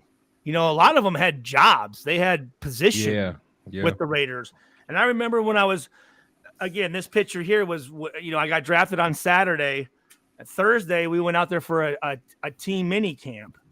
And it wasn't like a rookie thing. It was a team deal. And we flew out there on a Thursday. And I remember, what were there, 7 or 8 draft picks, and Willie Brown was kind of our what would you call it? I don't, almost not like a liaison somewhat where we feel we could go up to him. He was a coach, but he wasn't a coach. Talk to him off a record. Yeah. And I remember we were in the we had a meeting in the team meeting room, and like I said, it was just us. And he said, "Put your pads down, put your playbooks down." And he said, "Look up here." And he held up this book here, this exact book right here, because he gave all of us one of these. So I got this from Willie Brown at my first mini camp after I was drafted. He said, "Guys," he goes, "study this right here. Study the players that are in here. Study what made these players win 3 Super Bowls, right? What it took, the type of statistics you need to be a Raider legend, right?" And then he said also this, "Guys, know the guys in here, because guess what? They're going to be here at practice. They'll be around the building, and you better go up and pay your respects to these guys." That's fire. You guys have heard me. I know Apicassi has heard me say this. I know Raph has heard me say this. Yeah. And Chris, you may have as well. But how would it be if I'm up in Napa Valley and there's Jack Tatum on the sidelines? I'm playing his position. And I don't say nothing to the guy. How fucking embarrassing! I mean, crazy. How embarrassing would that be? But that's another thing. What it means, what it means to be a Raider is respecting the guys that came before you, and really, until AP came there, really, I don't know if we had guys that did that. I don't think they gave a fuck. I really don't. And you're talking when about they swarmed the ball, on defense. What's that, Joe? When all the jerseys on the ball at defense, when guys are gang tackling and stuff, it's a look. You can see it, man. Again, for me, if I'm out there guys need to realize, and I felt guys did this, and we had a guy, and I've talked about this, and Afakasi knows this. We had a guy. I mean, I was very privileged 2 years ago to come to the Kansas City game when Charles Woodson was honored for him being into the Hall of Fame. Bad, right? dude. Mhm. During the game, before the game, we had, I think, 10 or 11 former Raiders Hall of Famers wearing their yellow jackets. They're at the fucking game. Ooh, Charles Woodson Wow. gives his speech. They unveil his bust. 24 is everywhere. Oh yeah, you told me this. It's crazy. Again, right? All these guys. I'm thinking if I'm a player, Right there behind you, Chris. and I Yeah. know, yeah, and I know I got 11 Hall of Fame. I am going to make sure at the end of that, I can't guarantee a win, but I can guarantee that I'm going to fucking do my best. If I'm wearing 24, hell yeah. And especially if I'm wearing 24. And them guys went out there and laid a fucking egg. Yeah. I'm in the alumni booth with Tim Brown and shit. I have Wow. a picture.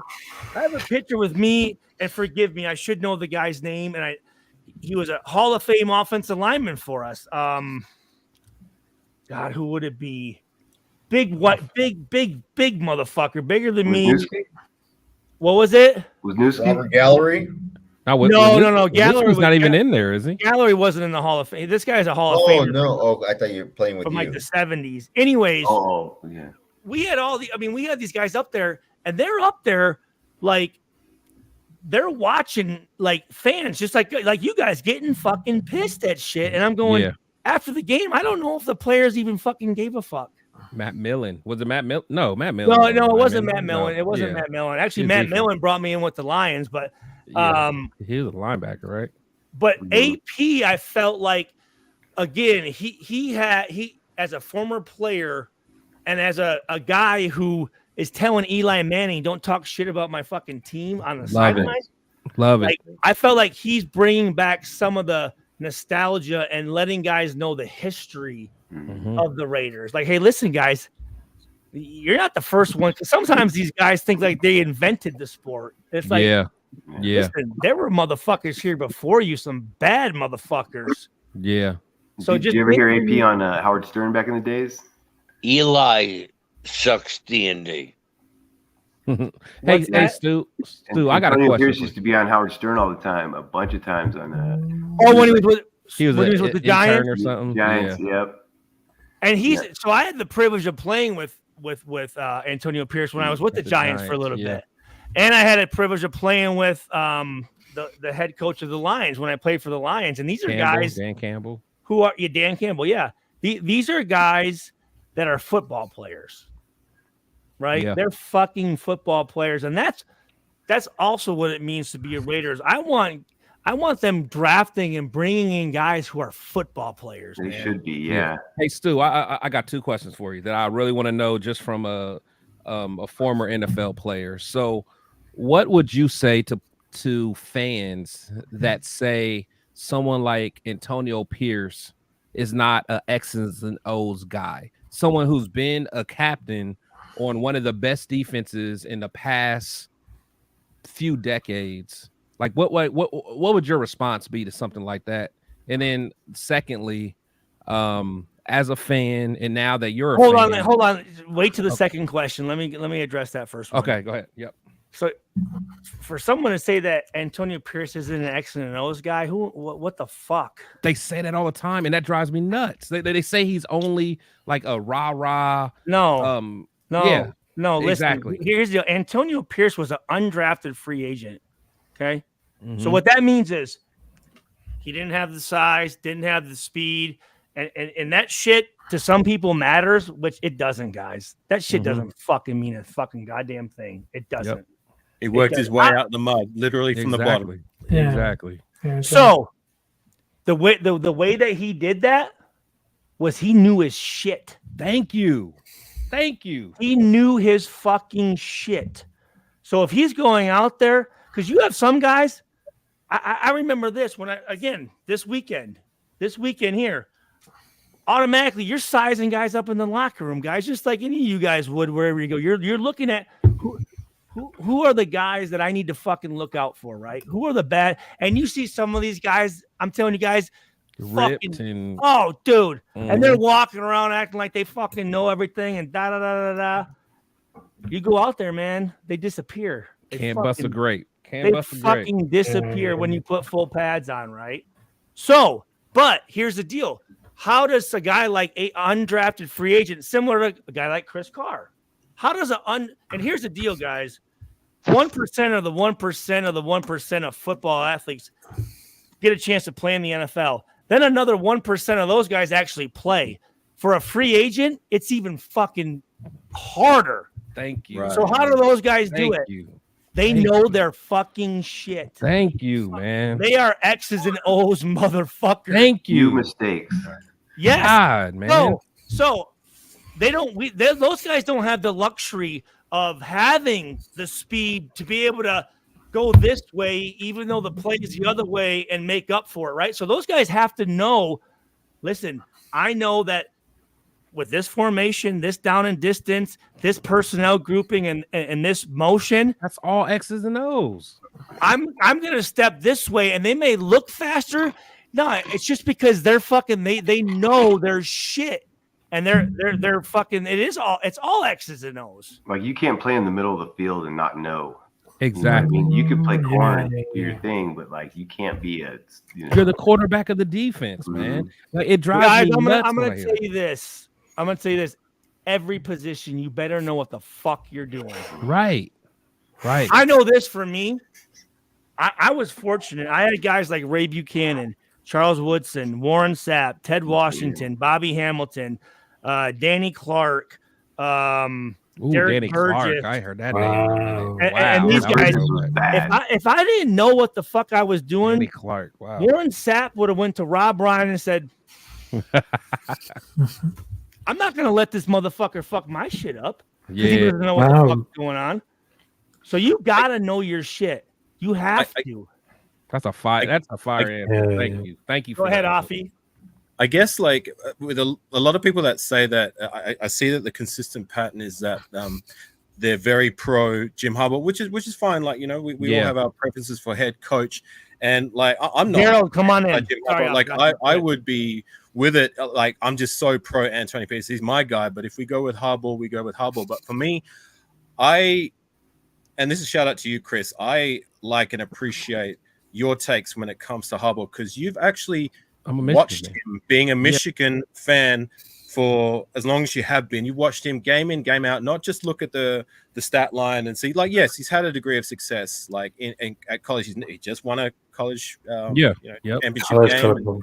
Like when his time with the Niners, he did some things. He went to a Super Bowl, like granted, but like for you who's actually watched him and actually seen the way he coaches game in, game out, like I will trust that assessment over people like maybe like myself who just, I mean, I saw some of his games with the Niners. I've seen some of his games with Michigan, but like you've watched him coach for how long's he been coached there for? Like 8 years. Yeah, 8 years. Like I literally watched every him single one step of them, down. right? Yeah, I watched him step down from calling offensive plays because he was bad at it. So they had to go to Alabama and get their offensive coordinator because he just couldn't do it because he lost to Ohio State 5 times in a row. Would have been 6 times if it wasn't for the COVID year. But people don't realize that. They don't remember that part of Harbaugh because they just look at the big picture. But you're right, man. Hey, I I appreciate your assessment, being that your knowledge would be better than most because you actually watched game in and game out rather than seeing just like the stat line or Google statting or whatever. You know, my brother knows him. I want to say this. First of all, in the chat, Derek Burgess is one of the baddest motherfuckers you could ever fucking. So out of my college friends and my pro friends, him and his wife are as far as my NFL teammates, he was the only one to show up at my wedding in the Virgin Islands. Oh, that's awesome, bro. Very, very, very close friend of mine. I mean, every year when he made the Pro Bowl, which was he led the NFL in sacks in 05 and 06, I'd put a bottle of Johnny Walker Blue Label in his in his locker. So Derek Burgess was a bad motherfucker. We got him from the Eagles, didn't we? Didn't Khalil Mack equal that Space Beast 16 sacks in 2016? Pretty sure he did. 16. I don't know if he got. I think we 16. got him from the Giants, right? Oh, is that what it was? No. We got Derek Derek from the Eagles. We got Derek from the Eagles. Was it? Well, where did he go after us? And He went to New England. He went to New England after us. So Derek Burgess, though, he's our sack leader, right? But imagine Crosby playing behind next to Terrell Sands and Warren Sapp. Oh yeah. Okay. Terrell Sands was. I think we have Reagan Upshaw on the other side. Those two motherfuckers right in the middle with Crosby right next to him. I bet you. I'm gonna tell you guys this. Warren Sapp. I played with him 4 years. My 4 years, and I still a great friend of mine. I talk to him once a week. One of the greatest players ever. And when I say greatest, when you talk about X's and O's, his football IQ higher than any guy I've ever played with. Really? He knew his fucking shit, right? And him knowing and he sat right in front of me in every meeting. I wanted to make sure that when he asked me a question, I knew what the fuck I was saying, right? So it made me be on top of my stuff, right? And that's what great leadership is you are holding everyone accountable that's around you, right? And even though I talked about, Woodson sleeping on Willie Brown, when he went out to practice, he knew he knew every fucking play. He knew his shit. I remember we're playing it, and at the time, Woodson was playing safety at that point. You know what I'm saying? Because it was towards the end, and because Namdi and Fabian were the corners or whatever, and he was playing nickel. But I remember we're playing cover 2, right? And I'm on the left hash, and Woodson is the safety on the right, and he's literally in the flat in front of me, and I'm going, should I? How did you know? No, I know. I'm going. What the fuck is he doing right now? I'm going. Should I go over like? And they're like, Stu, no. You just play your position. But he was over there because, and guess what? He'd make the fucking play. Film study and just exactly. Experience. You know what? One thing though, man, with all these fucking awesome names you keep on mentioning, right? So you played against Moss during practice, right? I was very privileged to play with the guys I played against. I mean, some of the sports best, dude. I mean, you had Woodson, you had Porter, Buchanan, Harris, Route, Washington, Janikowski, Ray Buchanan, Philip Buchanan, Vargas, Rich Gannon, Kirk Morrison, Kerry Collins, Dante Culpepper, Aaron Brooks, dude. You played Tyrone Wheatley, Justin Fargas, Jordan. Theo Moore. You were very fortunate, bro. Man, hey, I apologize. I was to be able to unfortunately, great DT. We didn't win a lot. I mean, think about this, guys. In 06, and think about this. Rob Ryan was our D coordinator. Wink Martindale was our linebacker coach, and Chuck Pagano was our DB coach. God, dog. With Willie Brown, doing his shit, right? We were number 1 pass defense in the NFL, number 3 overall defense in the NFL. Fire. That year we played the Houston Texans. They finished the game with negative, I think, 7 yards or negative 5 yards passing. And we lost. We went. You would think this, Jesus Christ, number 1 pass defense, number 3 overall. You must have made the playoff. We were 2-14 because our offense was dead last in every category. I remember. Who was your quarterback that season? Was it kind of sounds like us this year? So that was Aaron. Oh, that's right. Aaron Brooks and Andrew Walters. And Josh McCown. Garcia. Wasn't Garcia around there too? He wasn't there with me. Tuiasa Sopo. Marcus. But I thought Garcia was around there. But here's the deal. Ronald Crew is cool. Think about this. Our head coach was Art Shell, a Hall of Fame offensive lineman. Jackie Slater, Hall of Fame offensive lineman. Irv Eatman, 16-year offensive lineman. Those were our 3 offensive lineman coaches. Our offensive line was the worst in the NFL, and it wasn't because of the players. We had Barry Sims, Brad Badger, Rob Gallery, Jay Grove. They weren't coaches. They weren't coaches. I remember you saying like how they just came out of meetings and they're like, we don't know what we're doing. When we're asking you about the technicalities of the position, remember you telling me about Robert Gallery walked out and was like, they're just telling us just block them. We're asking them. I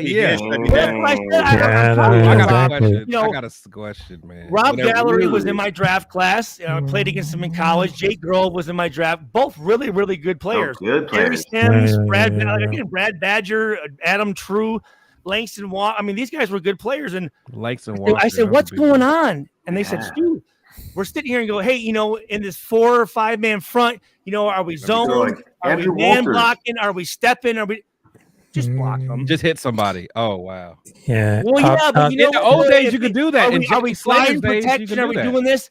Just block them. In Jackie Slater's days, you can do that.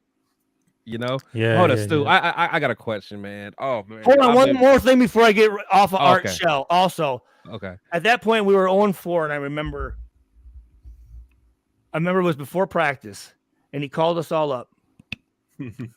And he said, "This is gold, man." He said, "Guys, hey, it's not your fault." We're like going, "What? It's not your fault. We're 0-4." We're like, "So it's your fault then, right?" We're thinking he's going to say it's my fault. He said, "Y'all were just raised soft." What? He said that to who? Derek Burgess of all people. What? Derek Burgess turned around and he goes, "Stu, what that motherfucker just say?" I said, "Derek, he called you soft, bro." What? Who said that? Shell? Yeah. Damn. I'm sitting there going, I'm sitting here thinking, do you think that's how you motivate players? But he was he even a yeller? He seemed like so humble. No, he wasn't humble one bit. He was not humble. So was he a yeller though? He wasn't a yeller. No, he just he was belittling. He was unfair. Because he'd find some players and wouldn't find others. And it was and then this too.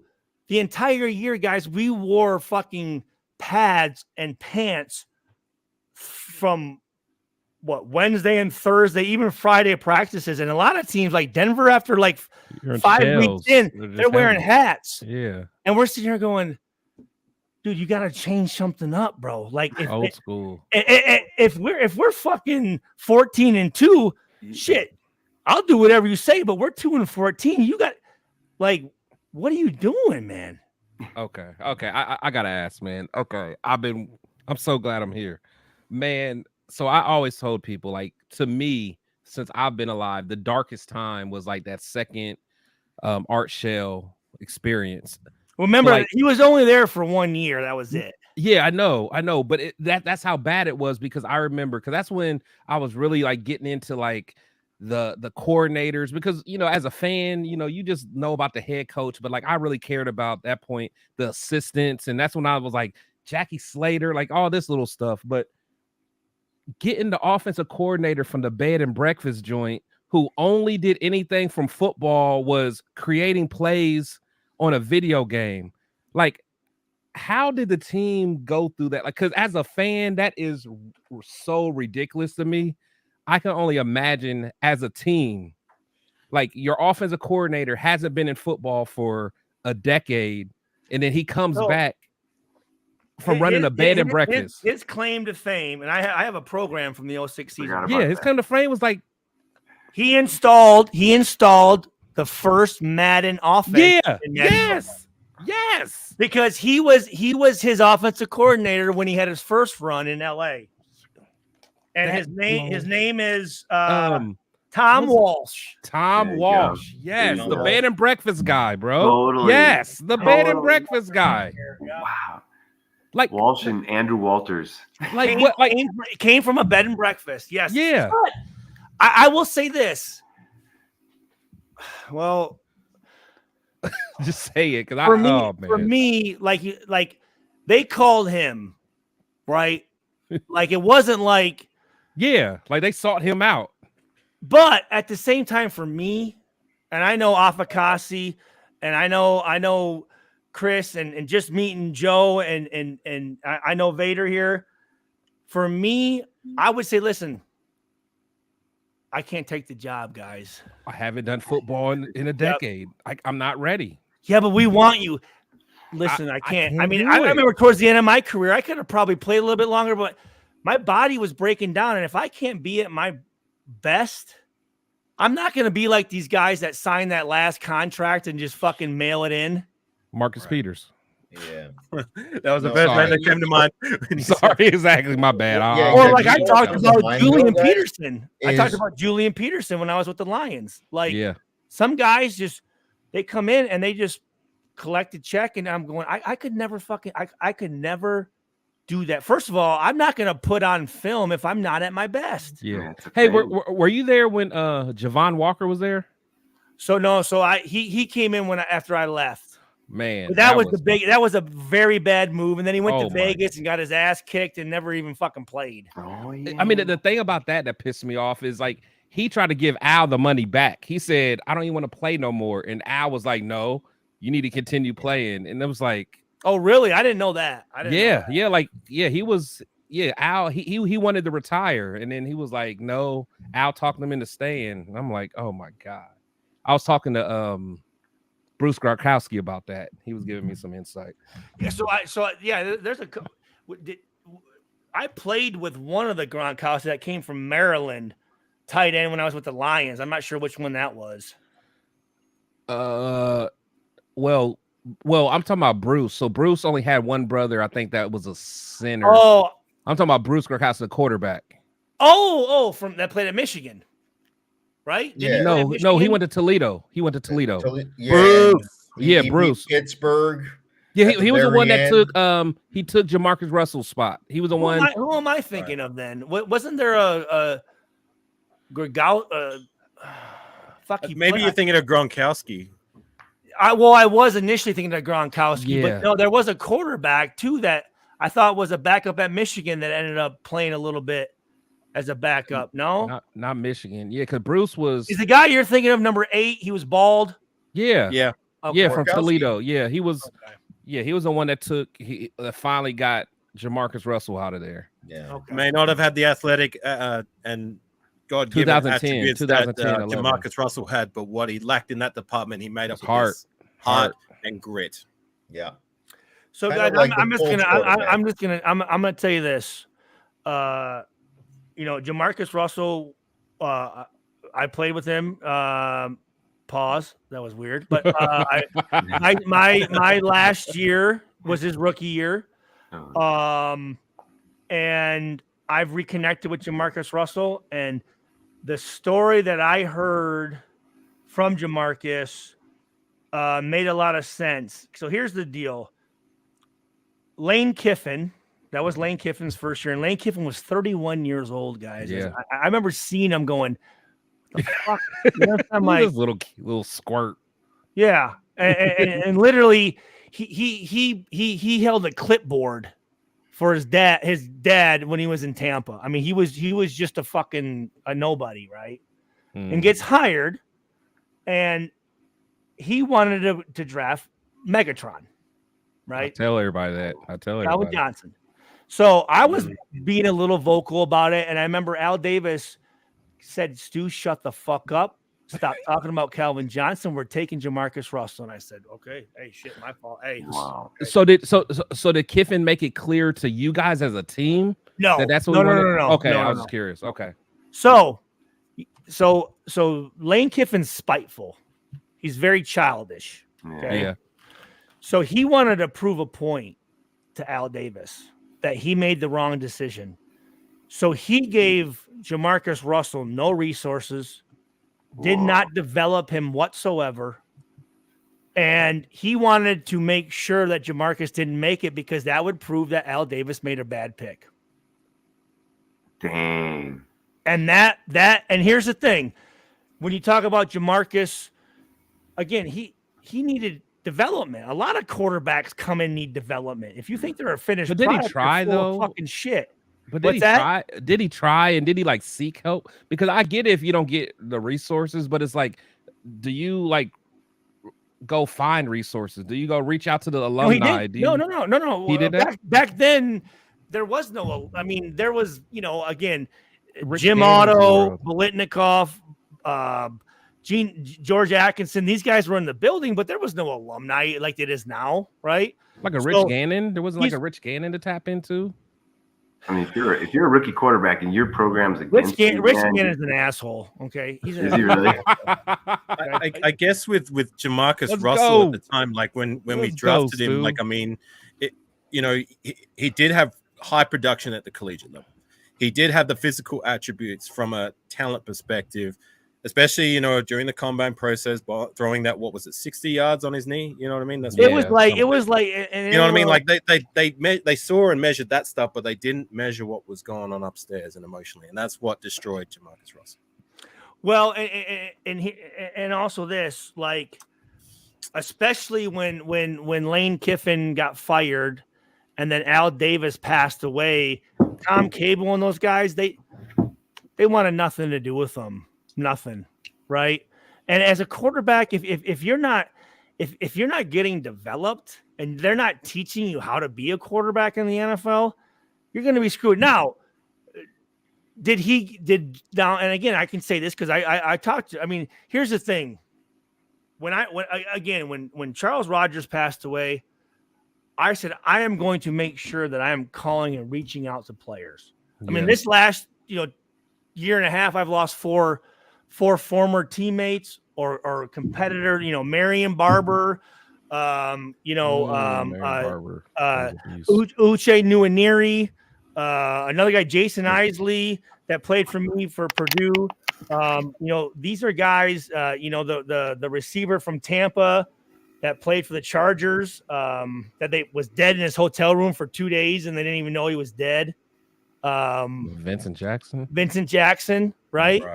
These are guys that, and I'm going to make sure I reach out. So I said, has anyone talked to Jamarcus Russell? No. So someone out here came up and they talked about Jay, who was our limo driver, and I was talking with him, and he said, I have Jamarcus Russell's number. So I said, can I get that? Okay. And I just sent a text message. I said, hey, Jamarcus, this is Stuart Schwager. Don't know if you remember me, played safety. And he hit me back. Hey, Stu, man, what's going on, bro? Nice. And we talked for 3 hours. Really? Very first conversation for 3 hours. That's fine. And he told me, and that whole interview that he did with Ryan Clark and those fucking assholes was just bullshit. And Ryan Clark's supposed to be who played at LSU. Yeah, I thought that was a good. You didn't like that interview? Not at all. No, really, not at all. Okay. Not at all. I thought I liked what Jamarcus said, but I'm about to say it seemed like he opened up to him and told his story. Yeah, but for them to sit there and the one guy, the linebacker that like Channing Crowder, Crowder. Going, he's trash. So I had $9 million, and you're gonna tell me this and that. I'm like, why are you asking this guy personal finance questions? Yeah. Dude? Are you talking about the Pivot podcast? Yes. The Pivot. Yes. But anyway, no. But so, and I'm talking to Jamarcus, and I just said I thought that was bullshit. I thought that was fucking bullshit. The way that they were on there to make themselves feel better. Ryan Clark is the guy who was an undrafted. I don't think he was undrafted, but he was later round draft pick. Yeah. So he always wants to prove that he overcame something. You're a number one pick, and you played this long, and I played this. And I'm like thinking, dude, you know the guys you had fucking around you, first of all, right? Yeah, you had a beast everywhere. And then you look at Jamarcus, and again, Jamarcus is a guy that needed fucking guidance. He needed help. Yeah. And he never got it. Wasn't his mentor his uncle, and his uncle passed away? Yeah. And that goes to what I was just thinking. Like, do you think things could have been different with Jamarcus if he had a true mentor, so to say, someone who could have taught him the ropes and taught him the way, rather than like, you're our first pick, draft pick, you're expected to carry the weight of the franchise on your shoulders immediately. Wait, didn't Culpepper end up coming though later? No, was so that the next year? Culpepper played. Yeah, so Culpepper. I thought they were was there at the same time. Yeah, Maybe no, not long. no. He was there. He was there. Jamarcus's rookie year. He was there. But he wasn't. And Dante Culpepper is a very close friend of mine, great teammate. But again, at that point, Yeah, Culpepper's probably worried about keeping his spot on the team, and I mean, it's a little bit. I was like I said, Ray Buchanan, big play Ray, right? Played at Louisville, drafted by the Colts. Yeah, played for Atlanta, came in. He took me under his wing and taught me how to be a professional. Yeah. Not only how to practice, how to study, but off the field, how to conduct yourself, how to travel, that type of thing. And as a young guy, if you don't have someone doing that, you're out there on your own. Yeah. Yeah. Again, and here's the thing that people don't realize, man. When you leave that facility, them coaches don't give a. You're a grown fucking man at that point. But again, at 20, 21 years old, and you're not a grown man. Yeah. Right? You're gonna make this like bad decisions, and if you don't have someone teaching you, hey man, when you get home, you break down third down, and you look at that defense, and you do this. But and then you think about this, these coaches don't give a fuck about me. So then you tend to. I mean, again, everyone's different, but most guys would just, all right, whatever. Why the fuck am I going to put forward? There's a part of me with Jamarcus, like, look, I'm not completely absoluting him from fault. I mean, there's things. You're right. You're right. But like, there is a part of me that sympathizes with Russell when I look back at his time as a Raider. I mean, for all the reasons that we just discussed about, like, the fact that he didn't have a mentor, and that, like, maybe if things were different from a standpoint. Hold on a sec, guys. Hey, Stu. I'll go ahead. I want to say this though. I want to say, like, that whole thing with the coach doing the DVD thing to see if he watch. Yeah, that's fucking bullshit, guys. Oh, it didn't happen. Here's a coach. He's wasting time to set his own player up rather than trying to help the fucking kid. Never made sense. Yeah. It's stupid. It's terrible. And again, at that point, but did it happen though? But like, did it really happen? I mean, honestly, that's what matters though. I get what you're saying, Stu, but it's premeditated, man. Yeah, it probably did happen. I'm sure. No, it did. I talked to Marcus about it. He goes, Stu. He goes, at that point, like, he was checked out. And again, I don't know where they put that. It could have been, fucking anywhere in the film where sometimes coaches they'll have a little spot that, hey, if you see this, let me know, just to see if you're watching film, right? And that's kind of what it was. Like, oh, did you see? So it wasn't completely empty, because they made it seem like it was just of course. Yeah. And I love Kirk Morrison, okay, but him to go on there on that and speak on it, I thought was wrong. Okay. I thought that was wrong. All right, well, I'm glad you cleared that up. Kirk Morrison is one of my best friends. One of my best fucking friends. But I thought that was kicking a man while he's down. I thought, what? And here's the deal. I know Kirk. There were times I know he didn't watch film all the fucking time. I know that. Right. You know what I'm saying? Right. But again, for a coach to sit there and spend time to fuck over a 21-year-old fucking kid who needs help, rather than going and saying, you know what, Jamarcus, let's sit down and watch this film together. That's what Chuck Pagano would have done. Yeah. That's what Rob Ryan would have done. That's what Wink Martindale would have done with Kirk Morrison, Thomas Howard, and Rob Thomas and those guys. Yeah. That's what a coach's fucking job is. And guys still fail. Normally coaches help them a lot, let alone if you get no help and you're a kid. And in my view, and you could speak on this, isn't being an NFL quarterback one of the hardest jobs you could ever have? That's why those guys get paid the big bucks. You know how fucking much shit you need to fucking dude. How many rookie quarterbacks period ever fucking make it anyways? My shitty little high school football team, bro, was complicated. It's like let alone guys, think about this. You have what's the play clock? 35 seconds. Yeah. You have 35 seconds to get your team up, huddle, Get the fucking play calling. If you have a coach like John Gruden, XYZ, Zebra, Mufasa, Nebraska, 20, a coach that's trying to prove that he's a good coach by terminology, which is fucking stupid. Yeah. Keep it simple, stupid is the best fucking thing you can do as a coach, right? Yeah. But a lot of these coaches, they're Want that. insecure, they have little fucking dicks, and they have to prove that they're a good coach by their terminology and how big their playbook is, right? So you got to get your guys lined up, right? Then you get them out there. Then you got to not only do you have to know what the fuck's going on up here, but then you got to look at the defense and know what the fuck they're doing. Then you have to make your adjustments, right? Yeah. Then you have to snap the ball, and you have what?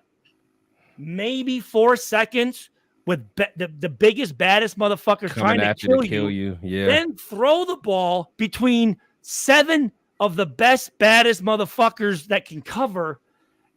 To me, I'm going, I don't know how a quarterback completes one fucking pass. And the worst thing of all, after that play's over, every fucking receiver was open. I was up. Yeah, to them. Yeah. Give me the ball. Give me the ball. You better not miss a read. You better not miss a read. Give me the ball. And then not only that, you have to go up there and you have to offensive line, you have to adjust them, and you have to know what's fucking going on over here. And when you have to, and again, that takes time. It's hard. Peyton Manning, again, I go back to this. Peyton Manning, his fucking rookie year was what, 3 and 13, 20 interceptions. How about the Beaker game? Remember the Beaker game? We're down 21-0 at the half in Indianapolis. And, what's the Beaker game? It was Greg Beaker. We were down 21-0 at Indy. And we go in the locker room, and Beaker goes, I got fucking Manning figured out, man. I got all his calls, all his, this is the story, is that he figured out all his cadence and everything. Bullshit. And we won that game. Yeah. Wait, Beaker, what was he? Greg Beaker, the linebacker, inside linebacker. Yeah, Greg Beaker. Greg linebacker. Beaker. Yeah. He was like he was a white linebacker. During the Gruden era. Full of fucking dog shit. Yeah, that don't even sound right. Really? It's fake. Listen, when we played Peyton Manning, we had to line up in a defense to have him come up and make his check. It was like a dummy defense. Then we would make another check. Yeah. And then he'd come up and make a check off of that. And then we'd go back to our first fucking call. And then towards the end, he'd make a fucking another call all the way. There's no way this Beaker, who the fuck? That's bullshit. That's Yeah, Beaker with a T at the end. Beaker. Yeah, it was Greg Beaker. He was part of the Super Bowl squad because he was there. Roman out. What? No 2? Yeah, it was like that. Yeah. During the Gruden era. He was good though. I mean, he was a good linebacker for us. He was a good. Let me see here. So he 6'2", 4'8", 40, a 4.29 shuttle, a 30-inch vertical jump. Rep 225 20 times. I repped it 19 times as a fucking safety. And let's see, where is he from? He's from Colorado. My brother did. He was a good player, Stu. He was a 7th round. He was a 7th round. We done pissed Stu off now. Yeah, team was Beaker all done pissed Stu off. No, because he only played in 93 to 01. He was a 7th round pick. And there is I'm just telling you. He was a lip reader. Stu, wait, hold on. What did he say? Wait, hold on. I want to make sure I heard you right, though.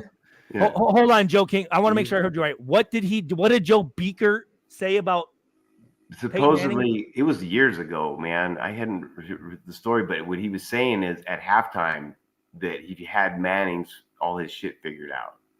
And what his play, like all his cadences and stuff, and what he was going to do and stuff like that. That's what he said, man. Because we won that game.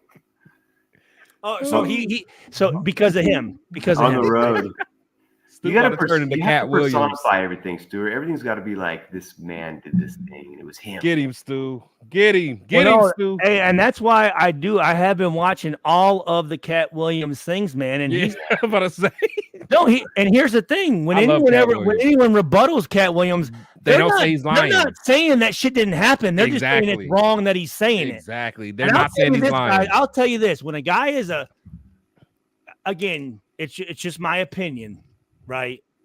But if I'm going to tell you a guy's a fucking asshole, I'm going to tell you he's a fucking asshole. And if I tell you a guy's a badass motherfucker, which most guys are, there's some bad motherfuckers. But that shit is completely fucking bullshit. Yeah, it don't even sound right. I'd take what you say on, I would take you. I don't really. I mean, I'm looking at this guy, and again, he's a 6'2", 230-pound linebacker that runs a 4.9, and he's got a bigger neck than he has a fucking head. Bro, Beaker was the shit though back in the I'm early gonna say, 2000s. come on, Stu. Night Live, Stall him dude. out, Stu. Stall him out. We're I'll not tell you saying one that thing, he's Ray Stuart, with Lewis, you- man. You and Tony Gonzalez, though, like it's Stu is interesting what pissed. you're I saying love about him this. because Oh shit, he's on CSI and shit. You know I'm what I mean? just He's saying, their boy. no, I'm They just love saying, him. guys, Like, defensively, when you play Peyton Manning, you have to worry about adjusting your fucking defense. Like, Did he just mute himself? yeah. Yeah. You just muted yourself, Stu. Apicassi, what do you think? You think a linebacker in one half can fucking pick up Peyton Manning's ball? We all know that, man. Stu, we all know. Sorry, what's the question? So apparently there's this Greg Beaker who played for the Raiders from the football genius. from 93 to 2001. Okay. This is And great. apparently the Raiders beat the Colts, and he said the reason we beat him was because at halftime I knew his calls. He figured The him out. linebacker said that? Yeah. Yeah, I think so. Okay. Do you I think don't mean to get Beaker all messed up. do you think that could happen? Was he a I know. captain I that would- year? He was a Hold on, wait. I want Apicassi. And if you think he can Apicassi, just say it. But Sorry, I'm trying to listen in, and I got my niece who just came in. Just behind say me. no, AR. Just say no, man. I don't know. He might be. I don't know. I don't know. And here's the deal: the guy did play a long career. He had over 1,000 tackles, 16 sacks, 7 interceptions. I look. I know Peyton Manning, and I know his greatness. Like, I don't want to comment on Beaker because that's before my time. I never watched him play. I don't. It's unfair for me to assess a guy just by. I mean, I could do a quick Google search, but Well, no, don't You know even, what I mean? Like, don't that even was think, my don't time. even think about who he is. It could be Ray Lewis. Ray Lewis couldn't do that to Manning. It could be anybody. It not could the be man. fucking. Let's just name him Don Juan. He's out there playing. But do you think somebody during a first half of a game can pick up Peyton Manning's calls and checks, and then use that against him to beat them in the second half? No way. you have to be a guy with a very, very, very elite IQ when it comes to football and reads. I mean, Peyton Manning is all time great. To be able to dissect a guy of his caliber, that's The answer that's is no. talking The answer is IQ no. of the Manning, absolute Peyton extreme Manning level. So was so fucking good. He knew. I don't know, man. He knew defenses, dude. Like, he knew our fucking call. Like, again, like I told you, we had to check 3 different fucking times to Just fuck to- with him. Right, that goes to my point. Like, you'd have to be someone of the, and even for an Ray Lewis NFL couldn't do player it. caliber, like someone with an even further elite kind of IQ when it comes to being able to read. Salute Westside, what's going on, brother? What's up, y'all? How y'all doing? What's up? What's up? What's up, Hey, brother? so what I was gonna say is, Stu, you're completely wrong about Greg Beaker. So when Greg Beaker figured that what he's talking about with the Colts game, that was Peyton Manning's like rookie or second year. He hadn't even mastered the offense yet. So that is absolutely true what Greg Beaker is saying. I remember Greg Beaker. He wore number 54, and he was a captain of our defense. So wait, hold on. He was What year? He was so a what seventh. year, what Peyton year? Manning- What year like was that? 98. What year was that Colts game then? Peyton Manning was drafted in like 98.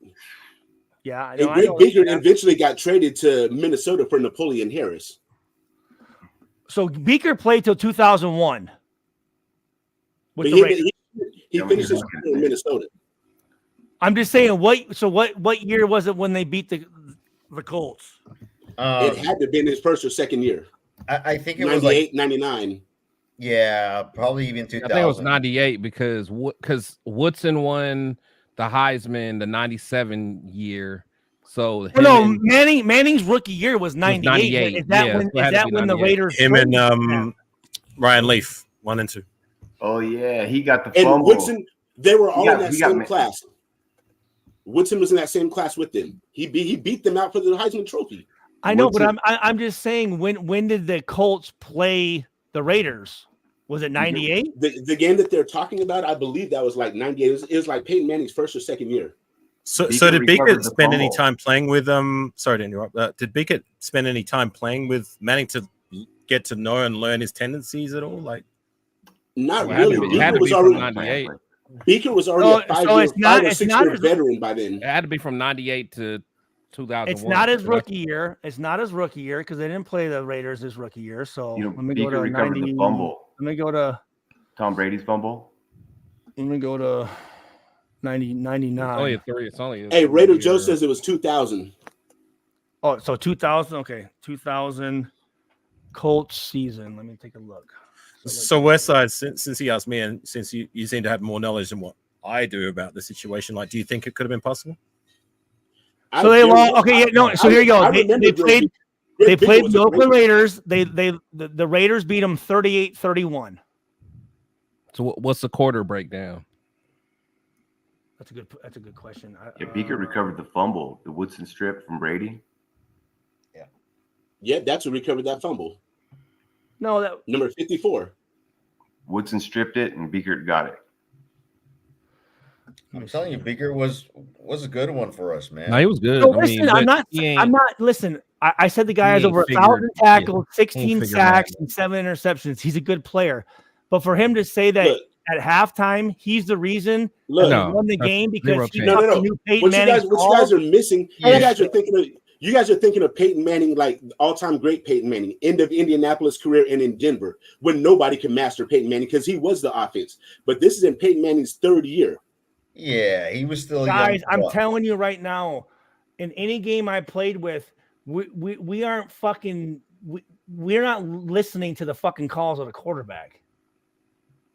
A middle linebacker is. A middle linebacker is standing on the line of scrimmage. He's hearing everything. He has to counter. The quarterback makes the calls, and the middle He's- linebacker has to but change the his defense to, In to 2000, match that. Peyton Manning led the league in yards, touchdowns. He was Pretty good Peyton Manning. Yeah, exactly. He was an MVP candidate. I think got 5th. He was But offensive player of the year. Beaker's got him figured out. Let me hold on. But none of you guys even know who Greg Makes Bickert sense. is. So how are you going to say that I you do. don't know that? How do you know that he didn't have it figured out? I'm going. Listen, I'm Bicker going was off he was of a my good linebacker. experience. He I'm was going off. cool. I'm going off of the linebackers that I've played with. We're not listening to what the fucking quarterback's adjustment and calls are, guys. We're going off of the formation, the down and distance, the personnel groupings, and the fucking pre-snap motions. Yeah, I ain't gonna Look, argue with you about the NFL. Look, that's for sure. the man said it, and we don't have no reason to think the man is a liar unless you can prove that he's been lying. Have you caught him in a lie before? If not, No, then you have to take what he haven't. says for fucking, you have to take it for truth until you catch him in a lie. I mean, do you know him? No, but I remember him playing So then, how do you know he's not lying? because I've never caught him in a lie before, so I have to give him the benefit of the doubt. But I'm saying, but why would you give him the benefit of the doubt? Wouldn't you want the benefit of the doubt if you've Because we never been won. caught in a lie? I wouldn't say dumb shit like he's saying. I would never say that. How do you know that's dumb shit though? Because I played against Peyton Manning 3 times in my I mean- career, and nobody's I fucking. mean, you don't know that it's dumb shit. It might sound like dumb shit, which would be fair to say, but It you does don't sound know very that dumb. that's dumb It sounds, shit. it You don't sounds know very. that it's dumb shit though. Guys, no one is fucking picking up Peyton Manning's. You know what? If you were to say, fuck, I don't even know. I mean, what quarterback? No one's listening to the fucking quarterback's calls. There's no way for you to fucking know what his checks and fucking terminology is in one half. Look, we're not gonna- Just on that we're though, not like gonna- it was we're early not in gonna Manning's act like- career though as well, right? Yeah. So that might also come into the equation. Well, it's We're that. not gonna act like we're not gonna act like Peyton Manning was just unstoppable. The New England Patriots figured out Peyton Manning. Peyton Manning's pretty fucking good, guys. Yeah, I know that. But what I'm saying is that, like, to 10 and 6 Westside's that year. maybe point is that, like, it was early in Manning's career. Like, he wasn't at that. Yeah, but elite Chris, level what that did Chris he just ended up say? He was up for the Sorry, MVP of the league that Yeah, year. he had the most completions out of the league at 357. He had over 4,400 yards. Yeah. He led the league in touchdowns. He had Sounds- 33 but they didn't beat the touchdowns. Raiders that Sounds year. like a pretty good fucking But quarterback look, to me. But that year, even though he was in the MVP candidacy, they didn't beat the fucking Raiders. It happens.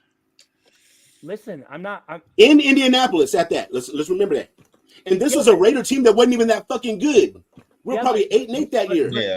But again, for Beaker to say that they won the game because he learned his calls, I think that's bullshit. That's all I'm saying. Mm-hmm. I mean, it could be, but I'm leaning towards it's not. Hey, Stu, I got a question for you, Stu. Just so with you being on defense during the Rob Ryan years, so when I was talking to you, hold on, no, Raider Joe, I don't know Beaker. I don't know who Beaker is. I'm just going off. He pissing his cream of wheat. No. I don't eat cream of wheats. First of all. Okay. Quaker instant oatmeal then shit. No. I'd say probably Captain Crunch maybe, but no, I'm not. I'm just saying. God damn, that's a hell of a combo. P and Captain Crunch though. Yeah, they weren't bad. You just said we were bad. Raider Joe says we were 10-6. Made the wild card. 10-6. I mean, okay, maybe I was off. I mean, we didn't win the division. We weren't a great team at that point. Wait, someone else says 2000 we were good. We were 12-4. So wait, hold on. We were good that year. That was a Gannon. That was in fact, wasn't that Can I ask a question? Where was Manning at that point of his career? Because I was trying to say like maybe it's because he wasn't as it was year 3 experience. Year 3. And was he playing at the elite level that he turned out to be in time? Yeah. Hey, Chris, go over those stats again. So they were 10-6. He led the league in completions at 357. He had 4,413 yards, which led the league. He had 33 touchdowns that led the league. 15 interceptions. 15 interceptions. So I mean, good. Yeah, no, that's fucking good. They lost to the Raiders. Shit, that's an MVP season. Listen, I'm not. Yeah, but who won the MVP that year? What? Beaker. I know Beaker didn't. I know Beaker didn't. Probably. Middle linebackers don't win the MVP, Stu. I'm just saying. Marshall Faulk. But he's saying that Marshall Faulk won. Who was playing for the Colts at that time? So he's no, saying, he was at the Rams. Marshall Faulk was at the Rams. Pippin. Yeah, he was at the Rams. Marshall Faulk was drafted by the Colts. I know, but after 2000, he was with the Rams because in '99 they went to the Super Bowl he was with the Rams. Yeah, okay, you know what? My bad. Faulk went crazy that year. He went crazy that year. But you know what? But actually, Rich Gannon was 4th in MVP votes because Rich Gannon threw for 28 touchdowns and 11 interceptions, which was actually less than Manning. But I mean, they won, so they were good that year. Gannon was running that year a lot. But how about Gannon ran for 529. Yeah, he ran a lot. That's crazy. How about one great moment in Raider history is when the Chargers decided to trade Drew Brees. I remember celebrating that one. Yeah, because I told Al, I said, bring fucking Brees up here, dude. Bring him up here. Purdue shit. He whooped our butts a couple times, man. I said, bring him up here. Bring him up here. And I got a quick question against us. So I got a quick question. I've always wondered. So from a defensive guy, so one thing I've heard from Hugh Jackson was saying that that no matter who the defensive coordinator was, Al Davis ran the defense. So like he was the one that had his calls. He wanted Al Davis ran the offense and the defense. Al Davis wanted the deep pass. Al Davis got a deep pass. So for somebody that played on the defense, was that true? So I will say this. Stu, I think you've answered this question 100 times already. Well, hold on. So we let me just show you the call sheet that we would get. Or how people get caught up in the script, right? People think, oh, the script. This is the script. So right here. So for instance, here, let me just pull.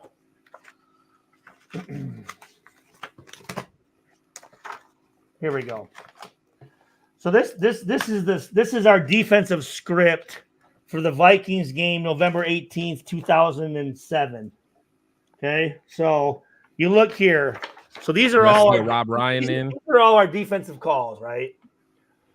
So you look. So regular defense in 21 personnel. Here's our calls in 22 and 11. And then you look at situational defense, 2-minute defense. You go down here to third down. So 3rd and 2 to 7. Here's our calls. 3rd and 8+. All these different things it's our script, right? It's not a script saying, oh, in this Just situational shit. In this quarter, you fall down and they score a touchdown like fucking dumbass from what's his name? The running back that played from Tennessee that played for the Texans. When he was on Joe Rogan, he was talking about the script. Oh, Arian Foster? Arian Foster. Yeah, Arian Foster. Yeah. No, we ain't talking about that. We already bullshitting. Yeah, but no, so here's what would happen. So we would go through. So Wednesday and Thursdays were our big install part. Friday's practice was just going over what we installed on Wednesdays and Thursdays. And every morning on Friday, Rob Ryan would come in because Rob Ryan would meet with Al Davis Thursday night, and he'd go, well, we're not running this. We're not going to run this. So it's true. We're gonna run this, but we're gonna call it this because Al Davis will be like, no, this is what's true. Okay. Yeah. That's all because the reason that made me think of it because Al Davis wasn't like installing anything or like not installing, but he had like preferences on what he wanted ran. Absolutely. Yeah, because if you think about the Ryans, I mean they're known as blitzers, but you guys didn't blitz that much. No time under the Ryan. Me and Michael Huff couldn't even fucking disguise anything. Right, that's what I'm saying because it was like pure man. I'm sitting 23 yards deep in the middle of the field. Michael Huff's down. Even if they were to motion, we should rock and roll it, right? Nope. Michael goes with the fucking motion. So there was no disguising. There was no he like barely could we even show cover 2 and then come down. The quarterback knew you're cover 1 or cover 3 sometimes on occasion. It was tough, man. And that's why another reason why I couldn't get too many picks is because I was always just sitting in the middle of the field. So yeah, they knew we were gonna be. Yeah, there was. Take it, gang. I'm gonna get going. Peace. Thanks, Afakazi. Have a good one, sir. Shrag it. Joe. Love you, buddy. Left side. Later, bro. Everybody in the chat. Sorry, I got to bounce. So peace. Take care, man. All right, buddy. Be smooth. So yeah, no. It was. I don't even know who the hell Jovan Francis is. You got my name in your mouth, bro. Like you know. Who? Jovan Francis, West Side Stay Negative. Nigga, your mama stay negative, bitch. Fuck you. No, yeah. So Al, I mean, yeah, no, and unfortunately, towards the end, Al was picking coaches that he could manipulate. You know? Yeah. Yep. Did you know him pretty good, Stuart? Al?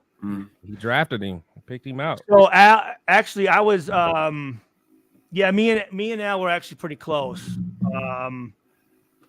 Al would have certain draft picks, and I was one of his draft picks. So a lot of times when I pick up the sideline phone, it would be Al talking to me. Whoa! During the game, yeah. What the heck, dude? Cussing you out. Well, pretty much, yeah. It was.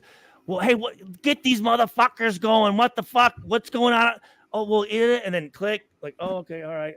See, that's the thing. Like, Al had to respect you to call you on the field to tell you to get the guys going because he knew you was the leader of the defense. That's why he felt comfortable being able to call you like that. Yeah, no. It was listen, when if Al was talking to you, whether it was negative or whatever positive, it means that he had respect for you because he wouldn't be wasting his fucking time. Exactly. I mean, there was a lot of times during the week, it could be Wednesday at like 11 because back then he got into the facilities like around 3, so that we didn't practice till like 3:30. Usually teams practice, they come in, you have your breakfast, you have your meetings, you practice at 11:30 to 1:30. You watch your film and you're gone. We didn't even start practice till like 3:30 because that's when he would come into the facilities and he would watch every single period, every individual period, every fucking offensive. They filmed warm-ups. He would watch fucking stretch, man, just to make sure dudes were doing what the fuck they're supposed to be doing. So he would watch all that film in the evenings, right? So I remember a couple of times during the middle of the week, it'd be 11 o'clock at night. I'd get a call, private number. I'm like, oh, and I'd answer it. And hey, Stu, I'm watching Red Zone. How come when you guys run that cover 2, why are you 2 by 12 off the hash instead of being 3 by 12 off the hash? That's crazy. That's I'm crazy. thinking like, I don't fucking That's I'm crash trying to think of the player even fucking talking. Like, ask your coach. I'm Ask your not defense saying coach. that to him, but I'm like, well, I want to say when we were doing it, the formation took me out that long, and wherever he goes, stay 2 by 3, all right, or 12 by 3. I'm like, all right, Al. And That's yeah, wild. dude. That's wild. You have to remember, Al Davis forgot more football than we'll probably ever know. Hey, Stu, I appreciate you letting me on, man. I'm out though. It's right, almost Chris. 3 o'clock here, boss. Yep. I All right, appreciate it. Yep. All right, Thanks buddy. for pulling up, bud. All right, weirdo. Bye, loser. Yeah, do we have? Hey, don't say that. What are you talking about? Hey, you don't know, Stu. He attacked me behind the scenes. That's why I pulled up, because I was really gonna get on his helmet. I was waiting for him to say something. There's no stupid. reason to do that. There's no reason to do that. He's kind of a bitch, though. Hey, Vader. Any what are you thinking up there, buddy? No, well, okay, so it's getting a little bit late here. It's getting close to 2 o'clock. I'm actually out here working in San Antonio right now from Nashville. Originally from Southern California, grew up a Raider in Los Angeles, and then I moved up to Northern California, out there by San Ramon, and that's when we had the Raiders up there in Oakland, and I moved to Vegas for about 16 years, and then I worked my way down to Nashville. And when I moved to Nashville is when, a couple of years later, the Raiders moved out to Vegas. But I've been a diehard Raider my whole life. I've followed them through thick and thin. From when I was, I think, probably about 12, 13, right when I was hitting puberty, right? How old are you? I'm 45. Okay. I'm 45, a little bit older than you. Yep. And that's why I know about Beaker, because I was a diehard in those, late 90s. That's when I really came into it, and 97, 98, 99, 2000. And then so on and so forth. But no, just real quick, man, Stu, I'd play you, like I would switch it back and forth, between all you guys. When I would play Madden back in 2004, 2005, I would root for you when you were out on the field, dude. I really liked your little pep, in the game. I liked the way you would hit and tackle and shit, and that's what I remember, playing being you on Madden. You guys, I mean back, Derek Burgess. I want to say I remember I'd play and that's the thing, every training camp when Madden would come out, we would all fucking what are our ratings at, you know what I mean, like what's our speed at and all this stuff. And I want to say it was either 05 or 06 Madden when they had rushing attack, and I think it was me and Danny Clark. He was the linebacker and I was the safety. Yeah. And I'd always play that against my buddies and shit like that. So dude, it was a blast, bro. So I would switch it up, right? So Derek Burgess, because he was at that time, I think that's when he led the league in sacks, right? 05 and 06. 05 and 06. Right. And Warren Sapp. I would switch it because in Madden you can switch up your players real quick, right before they snap the ball, and you're like, okay, you're fucking with your opponent, and so like, who am I going to be? Do I want to like grab the interception in the back? I'm gonna be Stu, right? Or do I want the sack, right? And I could go Sapp, or I could go Burgess on the outside. Sapp, Burgess, or right. So like, pick your Dan, Tommy Kelly, Kirk Morrison. So if I wanted to go out on the flash, right, I'd get Kirk Morrison or Thomas Howard, right? Or if I wanted to play one-on-one, right, I'd get Namdi or Huff, right? Or so I mean, it was pretty Fabian, cool. Stanford Rao, Ronaldo Hill, Woodson, Gibson. Damn, you naming the whole squad. I got players I forgot about, Stu. Fucking Stu, bringing me back. You were one of the lucky ones because you played with a lot of I was very fortunate. I played again. I mean, you look at the offensive guys: Tim Brown, Jerry Rice, Randy Moss, Jerry Porter, Rich Gannon, Tyrone Wheatley, Charlie Lamont Garner, Jordan, Justin Zach Fargas, Vargas, bro. Zach Crockett, Ronald Curry, Doug Gabriel, Porter, Jamarcus Russell, Dante Culpepper, Philip Buchanan. Aaron Brooks, You said Kerry Jamarcus Collins, Russell.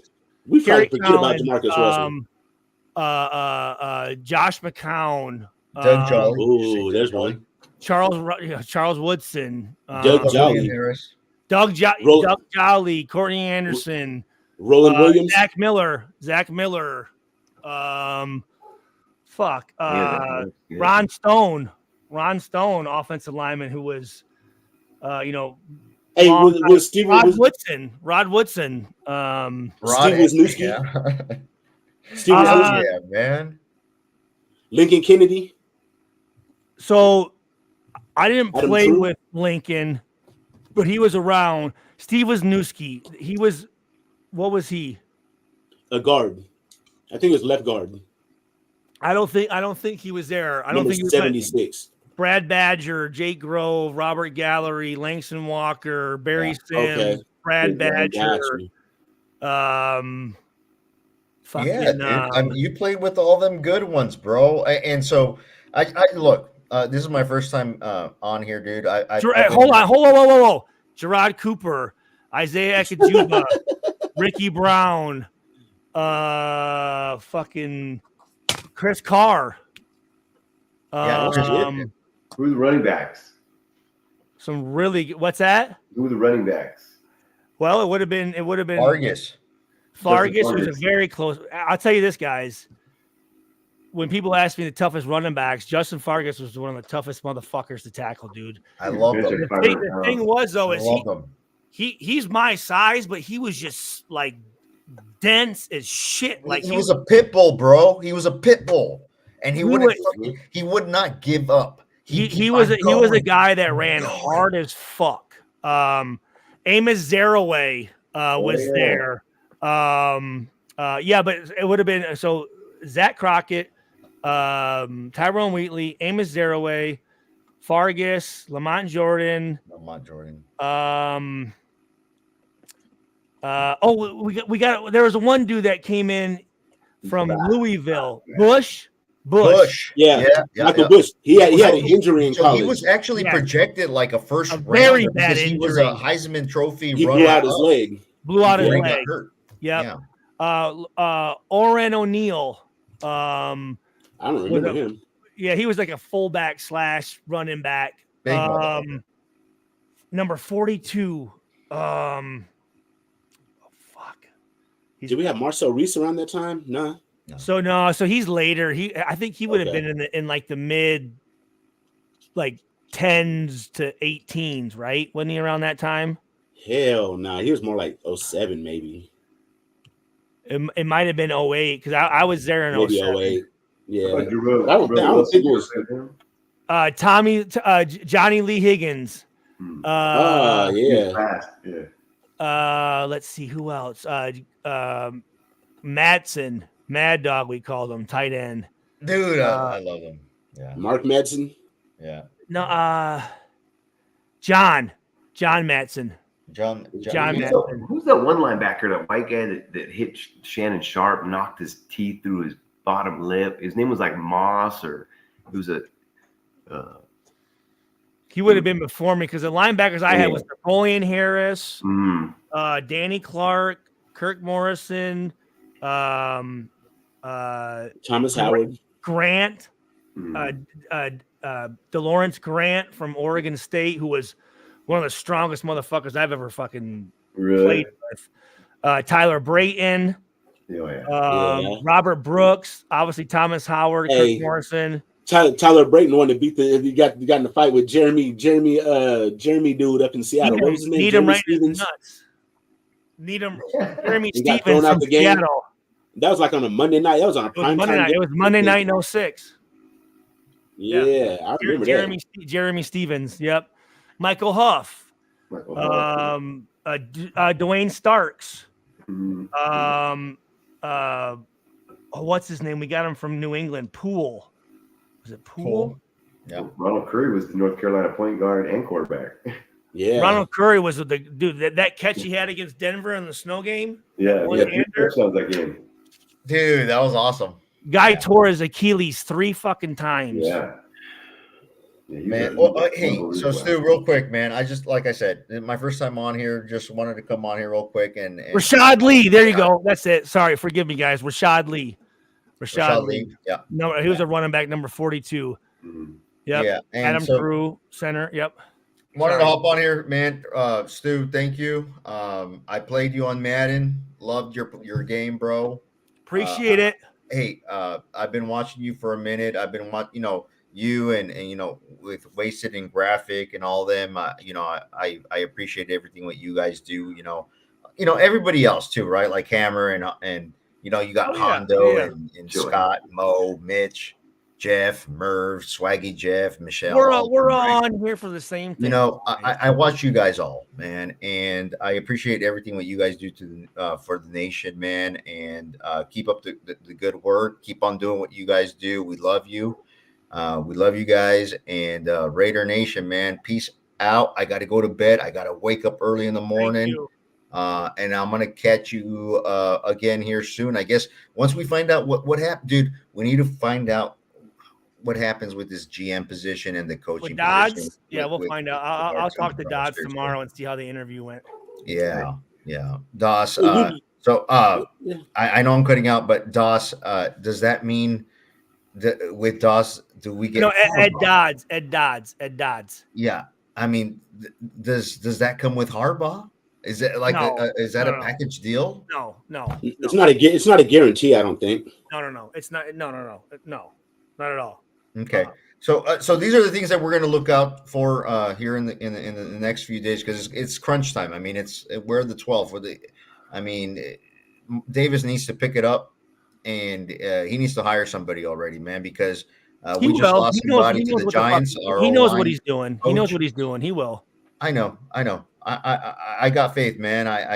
But hey, Raider Nation, till the day I die, man. Love y'all. I'm out, and catch you on the next one, bro. Thank you. Later, guys. Have a good one, man. Later. So hey, if you guys can hold it down for a second, I gotta let my dumbass dogs out for a minute. All right. I'll be right back. Where you from, buddy? I'm out here in the Bay Area, man. I'm from Oakland. Yeah, I'm from San Jose. Oh, for sure. Okay. Bay Area stand up. That's what's up. Yep. For sure. I'm in Reno now. I lived out there in South San Jose for like a year when I was probably like in second, third grade, something like that. Yeah. Down in the Almaden area. Totally, dude. Totally South Side, man. But I'm in Reno now. I had to get out of Cali, buy a place and stuff. Got the whole fam out here and stuff. So, bro, I know y'all cold as shit up there right now. What y'all got like fucking 25 feet of snow right now? And it was 8 inches in like 4 hours, bro. It was crazy. Yeah, that's crazy. When you're from the Bay, bro, and you come here, it's like a whole. I mean, you learn a lot from these rednecks, bro. You learn. I moved up there one time. I moved to Sparks and lived with my homie for like 2 months. I was like, bro, fuck this shit. I got the hell up out of there hella quick. That's where I'm at. I'm in Sparks. Yep. Okay. Yep. Right by the Nugget. I hear the concerts going on and stuff, so it's cool. Oh, damn, you right there. Yeah. Yeah. Stu, what kind of dogs you got? I got 2 French bulldogs. Damn, you rich motherfucker. They're assholes. Where are you at, Stu? Where do I live? Yeah. Me and my wife moved back to West Lafayette, Indiana, where Purdue is. Oh, cool. Yeah, my wife ran track at Purdue. I played football at Purdue. So about 2018, we moved. I'm originally from Michigan, so we lived in Michigan for a while. Gotcha. But it just got too bad, man. I mean, it was the on the east side of the state, up I-75, Detroit, Flint, Saginaw. Mm-hmm. It was just, I wanted what was best for my kids, and the education down here is always like, as far as West Lafayette High School, always like top in the state. Actually, they finished, I think, 23rd in the country this past year for education. So That's awesome. And plus just being around the Purdue sports and, I mean, we live right on campus and it's, Really? safe, the economy. Yeah. Cool. Hey, Stu. So if you know Purdue so well, how come you couldn't give us some inside knowledge that this Aiden O'Connell dude is garbage, man? It's fucking waste management. What are you talking about? I've been talking about Aiden O'Connell when he got drafted, and he's not garbage. What are you talking about? I think he sucks, bro.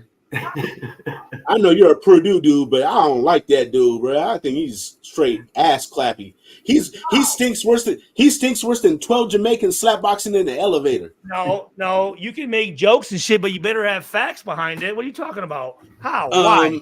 Minnesota game, damn near every other game. He only had one good game. What are you talking about? As a rookie quarterback, what he did under two different head coaches and two different coordinators. We didn't have our franchise running back. He didn't have his fucking tight end, who was a second-round pick, right? Colton Miller was hurt half the time, and he still was able to fucking put out and produce wins. Hold on. He can't even complete a fucking pass half the time. Are you serious? He's got the highest. Yes. He's one of the highest completion percentages. Like, first of all, he's the highest completion percentage at Purdue in the history of the Purdue, and we've had some pretty good fucking quarterbacks. More than Breeze, huh? Dang. Yeah, fucking Jim Everett, Breeze, Bob Greasy, fucking. Jim Everett. I mean, remember when Jim Rome called him Chris Everett? I know you're biased towards him because that's a Purdue guy. That's the whole reason I started picking at you. But I really do think dude is straight up garbage, bro. He got to go. I cannot. He sucks, bro. How? Yeah. How? Did you watch the games this year, Stu? I watched all of them. How can you tell me he don't suck then? Because he didn't. What are you talking about? How did he suck? The games that we won, the defense won, bro. Let's be real. The games that we did win, especially the big game when we put up 63 points, that was all the defense. The defense changed the game. You know that he had 4 touchdowns and he had 4 touchdowns and 0 interceptions. That's pretty fucking good. Against and then he went in and then he went in and beat Kansas City. Did he beat Kansas City? He's the starting quarterback and we won, so yes, he did. Want to look at his stats for the Kansas City game? Yeah, we'll look at it. Pull him up. Again, I don't think he beat Kansas City. I think the defense won Kansas City. I look at this. What rookie quarterbacks do shit their first year? Let's see. I could think of at least one off the top of my head this year right now. Who? The guy in Houston, CJ Stroud. CJ Stroud. Okay. And what pick was he? Relevancy. What pick was he? Relevancy. The higher draft pick, the more that's expected. Aiden O'Connell was a 4th-round draft pick, and he was 3rd string starting off at this season. And he came in and fucking balled out. He balled out? Absolutely, he did. Listen to the quarterback doing the game. Yeah. Listen to the guy giving his evaluation on him. I guarantee you this, that if he's here next year, I bet you Devontae Adams will not be. Are you serious? Guaranteed. You ever hear Devontae Adams talk? Just so you know, Devontae Adams. He's not going to. Devontae is a consummate professional. He's not going to talk bad about a quarterback. But he's not going to waste away. I know this. He's not going to waste. I know this as a rookie. Hold on. As a rookie, 4th-round pick, not making shit. Did every post-game interview? Did Devontae Adams, who's supposed to be, that's part of your job, did he make every fucking post-game interview? What does that have to do with it? What are you talking about? That's being a professional. You said Devontae Adams is a constant professional, is what you said. Yeah. Because he's never gonna say anything bad about his teammates or coaches. Have you ever heard him say anything bad about his teammates or coaches? Listen, that's what I'm saying. You cannot miss out. You can't just skip shit. If you guys go to work and decide not to do something, what's your boss gonna say? Hey, thank you, AC Ibarra. He played at a C level. Thank you. You guys, I really. AC, come on here. Here. Let me give you the link, and you can come on here and you can convince me otherwise because there's no way that you fucking can. At C level, A C level. That's pretty accurate. Can we go off of any other quarter? Can we go? Hey, what did Derek Carr do his rookie year? Dude, take the cape off. What did Derek Carr do his rookie year? Dude, what did Derek Carr do his rookie year? Stu, take the cape off, big dog. What did Derek Carr do his rookie year? That's a pretty simple question, right, Stu, Joe? I'm giving you pretty simple instruction. Take the cape off. What cape? What are you talking about? What fucking cape? Because you're caping for Purdue because you're from Purdue, bro. Raider, everybody at Raider. Give me stats.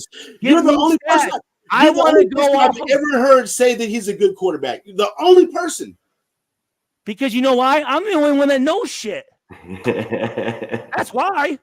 The people you're talking to, the people he's talking to don't know fucking anything. His football fans can be the worst of all. I mean, like people. Here's what I'm saying though. Look at this. Yeah. When I ask them simple question, what happens? They dip out. If you're gonna say something, give me some stats.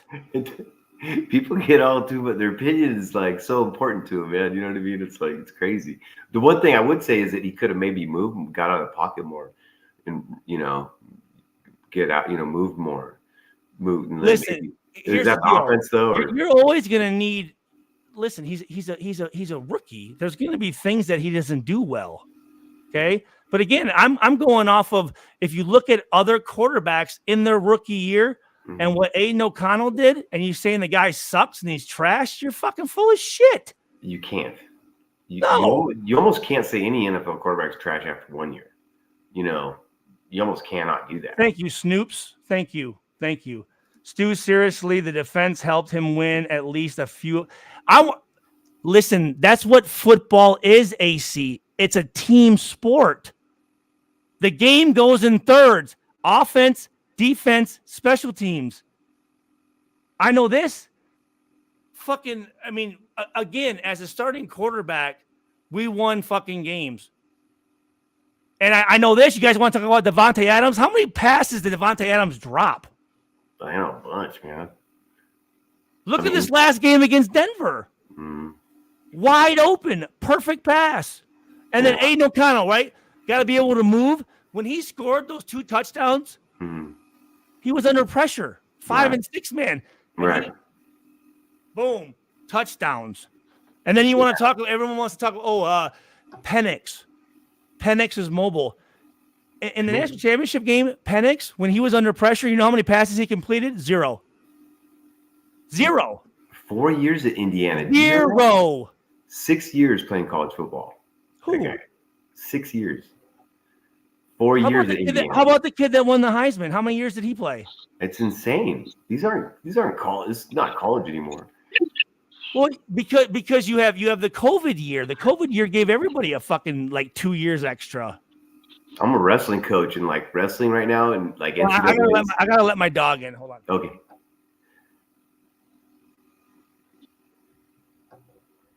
Hey, how you doing? What's up, buddy? How you doing? I'm doing all right, man. I was actually working on some videos and was about to go to bed, and then I was like, let me see who's live, just randomly, and I was like, oh, Stu's live. So I came in. I'm sorry I came in so late. Like I said, Stu, how you doing? I was working on a video, and I decided to check to see who was live on YouTube. How have you been, man? I saw that she was live. Bro. I haven't seen you in a while, my guy. Yeah, I've been dealing with some things, but I'm around. I'm around. Well, I'm glad you pulled up, man. It's good to talk with you. Absolutely. What was the topic so far? Well, no, we started the whole thing off of just asking what it means to be what was it? No, we said Joe, what was my first question? I said, what is it? What's the Raider way? Mm-hmm.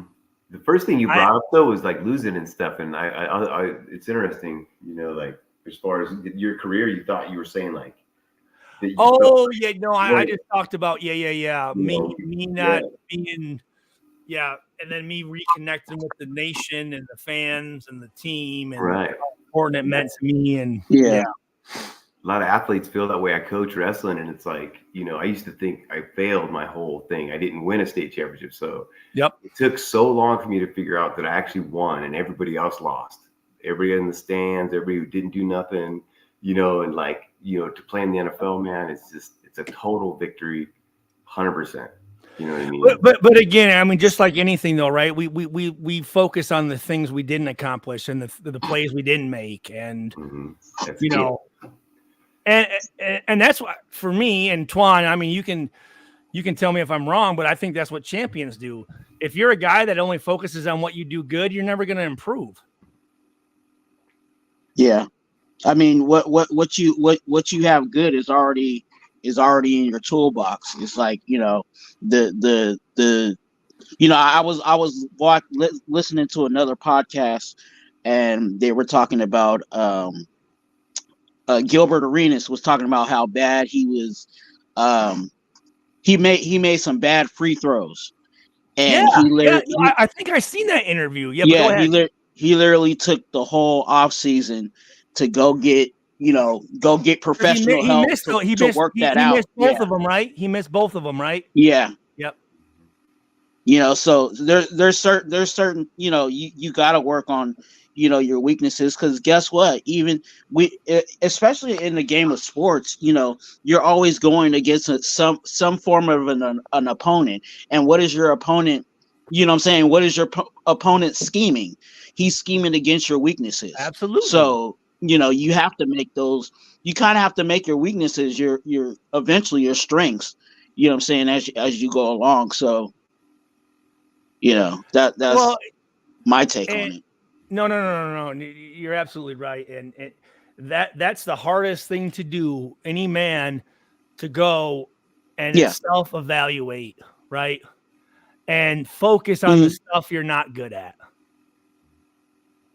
And that's kind of what we get caught up in is just focusing on the shit we didn't accomplish. And sometimes you have to come back and sit and go, well, you know, but actually, yeah, I did this and I did that and I did this. But again, if you focus too much on that, though, I feel like sometimes, to me, it can be looked at as arrogant. It can be looked at as, you know, self-righteous a little bit. If you're just sitting here going, yeah, but I did this, and it's like, yeah, but I don't. The only time I ever bring stuff up is if someone wants to challenge some things, and then that's when you bring up certain facts on stuff.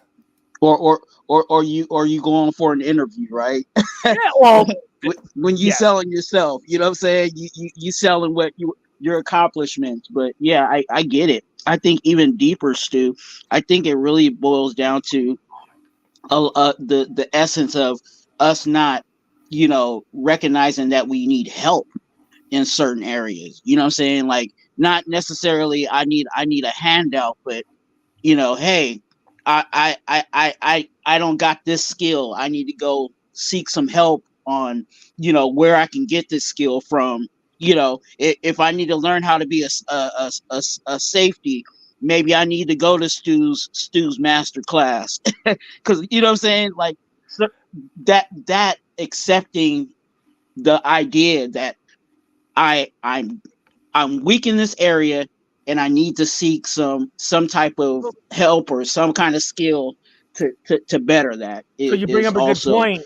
A tough thing for people to do. Especially you bring up a good point for me when it comes to like this stuff, dude. I'll sit for 5-6 hours sometimes and just go through the people who are considered the best at YouTubing, and I'll sit there and listen to them and try to figure out what are they doing that I can pick up on, or what are they doing that makes them, you know, have this many followers or likes or this stuff. Like it, you got to always be trying to get better.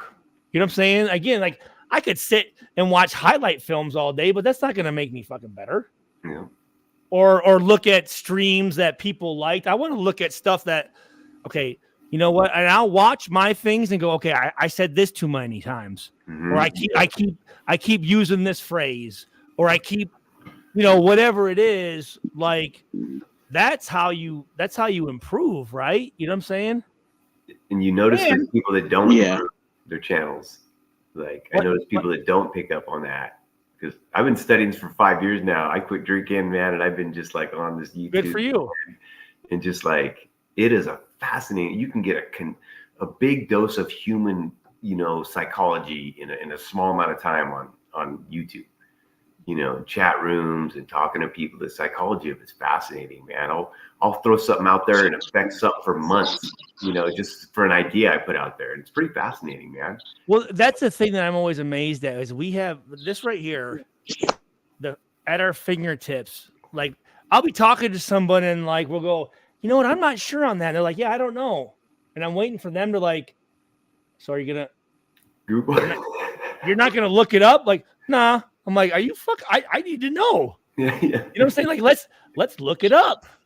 And again, if you're just gonna and Twan, you know this, and you're the same way. If you're gonna say something, it's like, what? Okay, well, let's see and fact check. Because for me, if I haven't experienced it, and I don't know someone else who has experienced it, or it's not credited by 3 different sources, I am not going to say that thing is whatever. I'm going to say, you know what? I don't know. I don't know on that. I don't know enough on it, but let's go look it up.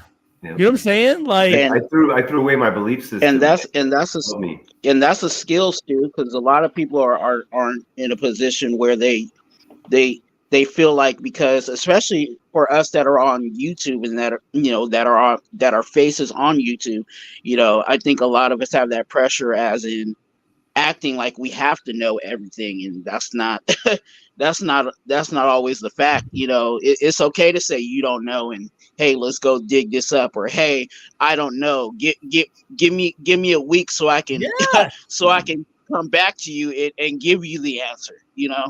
And I've also had this sometimes. I mean, I have no problem if I love, again, I don't like arguing. I like to debate. I do like to debate. And there's plenty of times where there's a differing opinion that I've never thought about. And I'll say, you know what? That's true. I never thought about it like that. Yeah. But the only reason I would be able to get that opinion is because we were able to talk through it. You know what I'm saying? Like people think, well, you like to argue. It's like, that's not arguing, man. Like that's how adults conversate and get things done. Yeah. That's how you figure things out.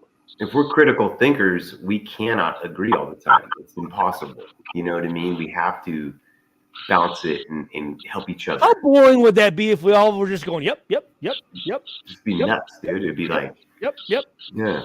Blowing smoke. I mean, just yes and. And unfortunately, and Twan, you know this, sometimes people get in those groups and they yes and each other, and and it could be wrong, but they almost believe their own shit. And after a while, it's just like, you know what I'm saying? And it's like, you guys are completely, whoa. Like, you need to talk to somebody outside of your little fucking circle here. I don't believe I had to install a system of knowing a thing before I spoke about it or learn it. So I don't even use the word believe anymore, man. I can't. And it's the thing that helps just for me, not for anybody else, but for me to keep me, off the booze, going straight, man, is like, I need to know a thing. I research it. And I say, if I don't know a thing, man, I'm lurking at it, but you do your due diligence. You do your due. I know Twan isn't going to, because I've known Twan now for 3-4 years now, probably, Twan, right? Yeah. And I know Twan, if Twan's going to say something, it's because he's researched it, right? Right. You know what I'm saying? Like, but some people I'm going, well, how, I love this. How do you know that? How do you know that? Well, they said it. Well, yeah, I heard it, or yeah, they, who's they? Like, what? I'm not going to put my faith into someone else. I'm going to go and I'm going to figure it out myself. And if you listen to the media and different things, that's the wrong people to fucking believe. Again, like for me, this platform and some of the apps that I have, if there's something going on in Ukraine, I'm gonna go and talk to somebody from Ukraine. It's awesome like that. You can talk to people from China when shit's going on, and it's amazing to me when I talk to them. I'm going, hey, this is what I've heard. Not true at all. I'll say this. What do you hear about America? And they'll say some things. I'm like, that's not even going on right now. That's not even happening. Yeah. Oh, it's such an advantage for us, but people are they're lazy. I do it like every morning. People all around the world. What's going on? How's it? Yeah. Is it true? Is Trump out there doing all this stuff? And I'm like, nah, man, everything's good. And I tell people too, but if you're gonna click on these links here and go on these shows, spend as much time researching as you do blabble in your mouth. You know what I mean? Get a little something up here first and have something to offer everybody. So just like this, right? And Twan, I know you know this, and Joe, you do too. That's why we're made with fucking one mouth and two ears. Oh. Yeah. I know it sounds so cliche or whatever, but that's true. Sometimes, like, I just like to sit, and that's why I'm not on here all the time. I want to sit and I listen and get enough opinions to where now I can formulate my own opinion. Right. Just from listening to different people from both sides or whatever. I don't just listen to people that I agree with. I listen to people I don't agree with. To be honest, I'll be honest with you. I listen to people I don't agree with more than I do with people I do agree with. Yeah. It's like you said, when someone stopped you in your tracks and you go, you don't know something, you go, I've had people, if someone's telling me something that I might not be wrong about, I'll be like, I'll get back to you in a couple of days. I need a couple of days. I've done it before, Stu, what do you think about this? You know what? I don't know enough about that. I can't give you. I can't speak on it. But like Juan said, people are so scared. So people are so scared to say they don't know something. Mm-hmm. And the worst thing you can do is bullshit. I'm thinking this. For me, if I'm talking to a doctor, am I really going to try to bullshit medical terms with a doctor? Right. So many people try to bullshit football terms with me. I'm going, dude, like, you don't need to, like, it's okay. I know. Yeah. If you don't know it, just, hey, that's fine. But if you try to act like you do and say some things, I'm going, Stu, man, I could have played, dude. I just, okay. Oh, yeah. I had a scholarship to Tennessee. Oh, you did? Okay. What position? Running back. Oh, what was your 40? I don't remember. I'm sitting here what was thinking, your best game? What was your, yeah, I'm looking at. So how big were you in? Because I'm looking at the guy. He's probably 5'8". Oh, I'm like, what'd you weigh back then? 250. I'm going, okay, so you were a 5'8", 250-pound running back that had a scholarship at Tennessee, but you decided not to take it. I'm like, I don't even. That's why a lot of times I don't even like to tell people what I do, because right away it's this. And I think I've told Twan this. Here's the three things that right away when people figure out, who I am, or not even who I am, just that I played. How tough they are is number one, right? How much money they make, and how many girls they get. And I'm thinking in my head, I'm going, I'm Stuart. How about we start there? Yeah. I'm like, that shit doesn't mean anything to me. That means nothing to me. You're a genuine tough guy. Hey, real life Stu, tough guy. I had a question, and it's actually in regards to the Raiders defense of this year that I've seen kind of recently. Is there a certain way that the coaches are coaching our defensive players as to why we're missing a lot of tackles? Is it more influenced because of they're more preaching the turnovers over just go just tackle the guy? Because sometimes I'm like, dude, what? Like, I'm watching the game and I'm like, why are these guys not wrapping fully up and bringing these guys down? And there's a lot of yak that's going. Our defense was well this year, but there was a lot of missed tackles that I saw, and I thought that was great. great question, and something that drives me fucking apeshit, because it's just fundamentals, and for whatever reason, guys want to tackle high first of all, right? And for me, I asked this question, and my DB coach, Kenny Green at Purdue, for my freshman, sophomore, and junior seasons, played at Washington State, taught me everything I knew about defensive back. When I came out, I was a quarterback and a defensive guy, but I was just fast and ran to the ball defensively. I didn't know how to backpedal or how to read the offensive line, or I was just big and and just I just made tackles, right? But I'm looking at it going, can you? And this is going to sound weird, but just play along with me. Can you run without a head? Yeah. Yeah. Can you run without shoulders? Yeah. Can you run without arms? Yeah. Can you run without legs? No. No. So if I'm going to hit somebody, now, if he's not looking and I want to come up and hit him up high or whatever, but if I'm going, I'm taking his legs out. Yeah. And here's the thing, ball carriers, you know what they fucking hate? Going for the legs. They hate that shit. They do not like it at all. They can't stand it. And you know why our franchise running back hasn't played since the Minnesota game? Because they hit him in his legs. Because number 24 for the fucking Vikings safety came up and went and hit him right in his thighs and fucking gave him a thigh bruise. Ah. When you hit again, and it's a legal hit, but when you hit guys in their legs, they hyperextend their knees, they roll their ankles, they get thigh bruises. You're telling me it's not an advantage for Minnesota not to have our fucking franchise running back in the game? And all that was him hitting a guy low. But these guys, they want to hit a guy up high. At least if you're going to hit a guy up high, wrap the dude up. Like this shit right here, those hockey checks, that doesn't. Yeah. These offensive players are going to just bounce off that and keep going. Yeah. Use their hands more, to grab as far as instead of stripping. I'm telling you, I made a lot of. You know what I did so we had at Purdue and at Oakland, which I don't know if they still do in the weight room. We had a bucket, a rice bucket. Yeah.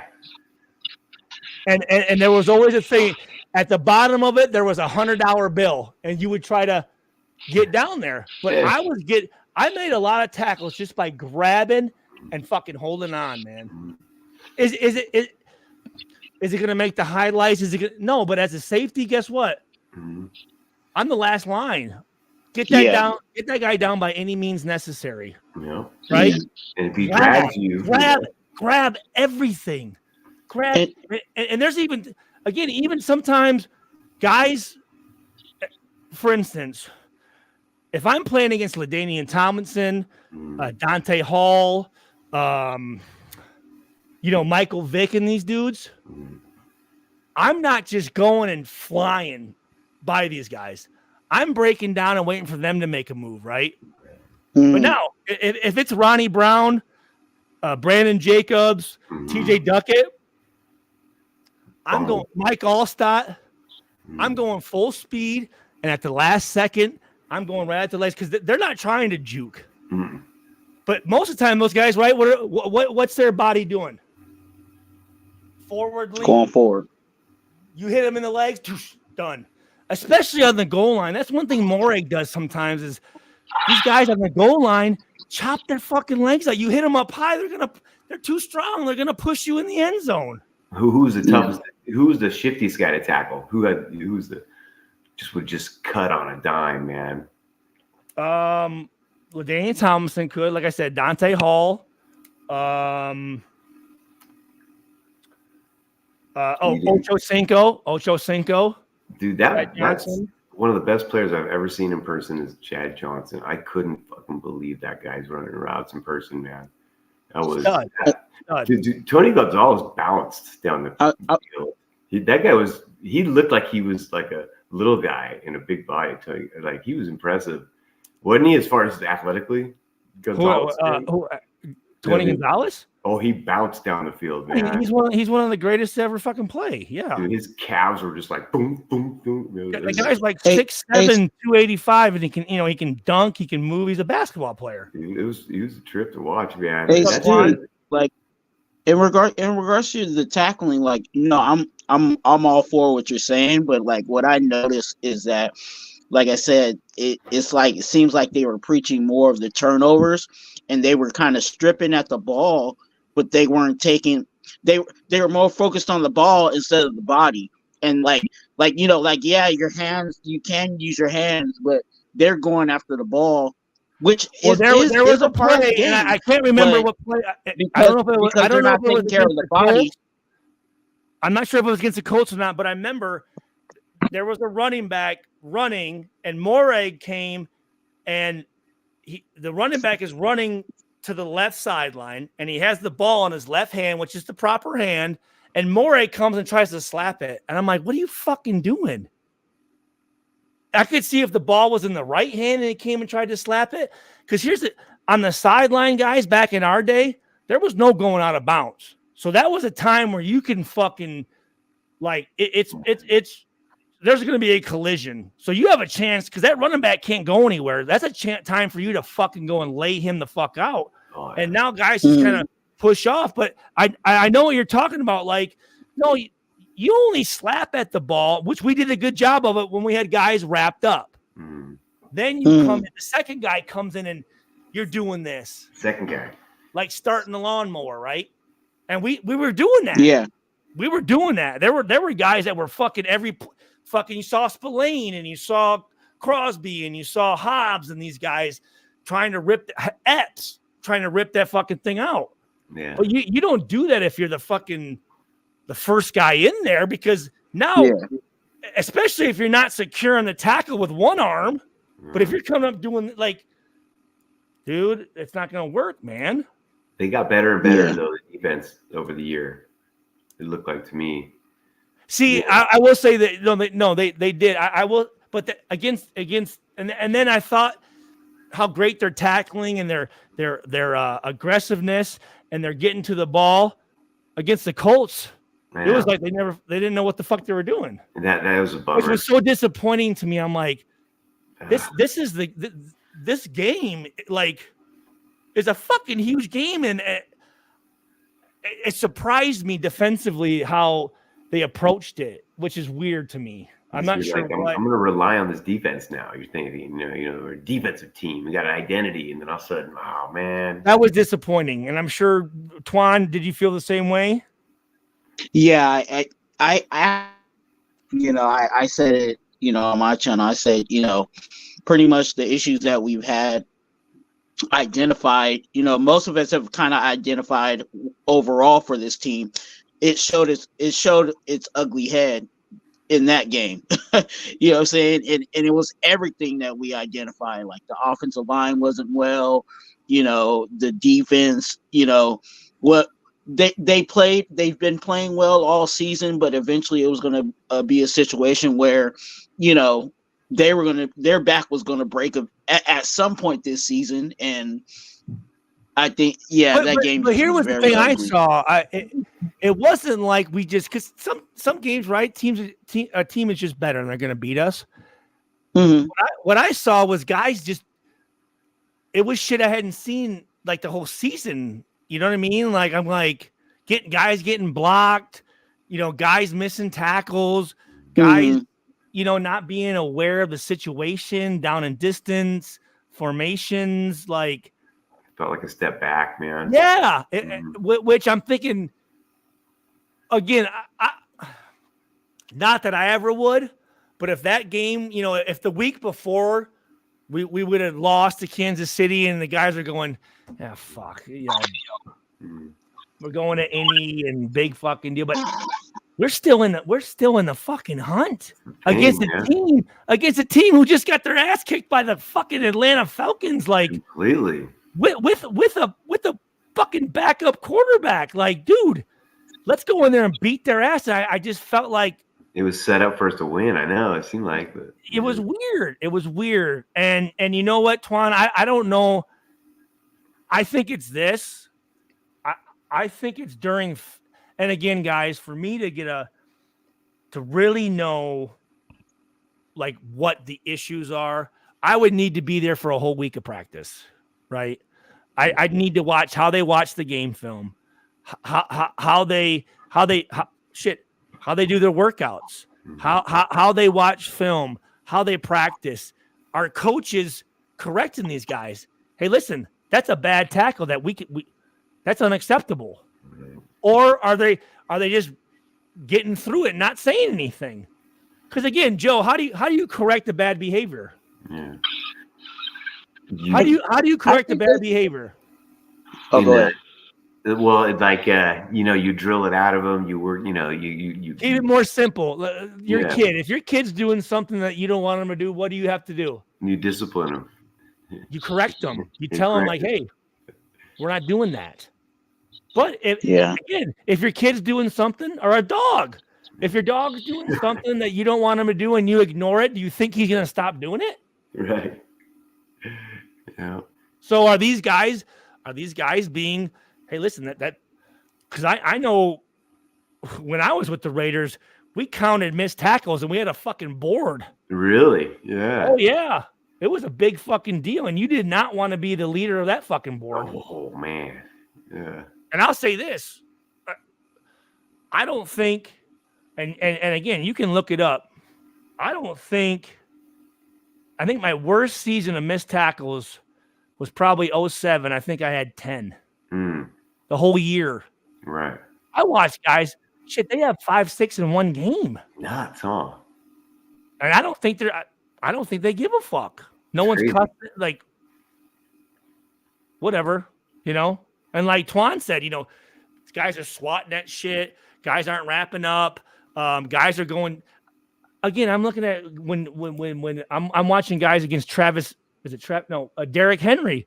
And they're coming up, and he's just fucking. I know. Why are you gonna run? Go and jump that big motherfucker out. You want to arm wrestle with him, man, and fight with dude? No, and coming up like this. He got long legs too. With your back straight, like this is fucking. You're gonna get fucking, dude. You come up and fucking yam. You cut that big bitch down. Dude, I was small in high school. And guess what? After a while, you keep hitting him in his legs. You know what he's gonna start doing? He's gonna start tippy-toeing. Yeah. They don't like that shit, dude. They don't like that motherfucking shit. That's when they start fumbling the ball and shit, or they get hurt. Do you think the first few weeks the defense looked like they were learning the defense to me? It appeared that way, that they were almost making plays. And I feel like they started to really get the defense down. And then, like you said, the Colts game, I think that the improvements came with they were getting meaner and learning more. And just the one thing I've always wanted to see more of is more communication before the snap of the ball. I don't know if you were to watch that national championship game, Michigan's defense, every play they're making signals and they're talking and they're communicating. Yeah. Like that's how like when the defense just lines up and just sits there, that's easy. Like that's just waiting. Yeah. Yeah. Seriously. And you have a different combination stuff like this. I don't know. That's one thing I would like to see better is them playing a defense, and that's what Chuck Pagano was so good at. He said, "Guys, listen. Yeah, is it cover 3? Yeah, but within the defense, you guys, you're the ones out there. Play the game within the game. Make your own checks." Yeah. There'd be times where Namdi's like, "I'm good. Go over there, Stu." Really? Like, yeah. So I wouldn't worry about that right side. Now, instead of playing middle of the field, I'm playing more to the left side of the field to help out Fabian or a linebacker on a tight end. Yeah. Interesting. Because he'd be alone with the receivers, so he wouldn't be help. Or there'd be times where Namdi goes, "Fuck them, you're helping me." Interesting. You know, again, you're playing the defense within the defense. Oh, I used to love it, man. Oh, that's the fun part. Communicate, because it keeps you in the game. When again, when a guy or a defense is silent, it means two things. Let's just say a guy. If a guy is back there and he's silent, one, it either means that he's tired and he can't talk, or two, he doesn't know what the fuck he's doing. Right. But if you're back there and I know this, because everyone should be tired out there. And I would tell guys this on defense, just be out there. Hey, check screen. Hey, I far, tight end wide. Hey, watch the cross or watch the screen. Hey, look at the tight end. And you're just making up shit. And all of a sudden the quarterback might hear you say, hey, watch the chair route. Oh shit, they know what we're doing. Timeout. I love it. You're just fucking around. Oh, right? Man. Or again, for me, again, everyone's tired out there, right? And all of a sudden, as a quarterback, right? Let's say you break the huddle and you see the defense just, you know, and they're just letting you going, oh, look, we got these motherfuckers. Yeah. But all of a sudden you look back there and they're coming back and they're check, hey, watch it, and they're moving around. You're like, oh, it's gonna be a long fucking game. These motherfuckers, dude. You know what I'm saying? Like, I love it. Yeah. And a lot of that shit that has nothing to do with football IQ. That has nothing to do with talent. That's just little shit that a coach or your teammates are, doing out there. In high school, you'd see running backs leaning which way they're going to go. Oh yeah, little like shit. 5. They'd be like 10 plays. Yeah. So after 2 series, I'd be like, "Hey, dude, this play's coming exactly." And it would be, I mean, I'd know the whole thing, like, it's like, and that's what a good coach should do during when he's breaking down film. After you watch the game film on Monday, from Monday afternoon, all Monday night, and our days off Tuesday, all Tuesday, when we come in Wednesday, he has a cut up going, guys, here are the 6 plays and these 6 formations on this down and distance with this personnel grouping that probably 98% might do. Because I've had other coaches, they'll just give you game film. And you're just sitting there going, what the fuck am I watching here? Oh my gosh. Like, that's night and day. Like, oh yeah. This is for you. And that's why Chuck Pagano was so good. Yeah, I've heard of it because I knew a guy that didn't he coach the Colts? What, Juan? Yeah, he coached the Colts. Hey, I was gonna say that. Chuck Pagano is now on the McAfee show every Thursday. Yep. Yeah. That was cool to see him on there. Yep. He's been doing that for Pat McAfee flies him in Wednesday and then flies him out Thursday night because Pat McAfee's studio is only 45 minutes from me. No way. And Chuck's. I'm gonna get on there. Nice, dude. Nice. Yeah, that'll be good.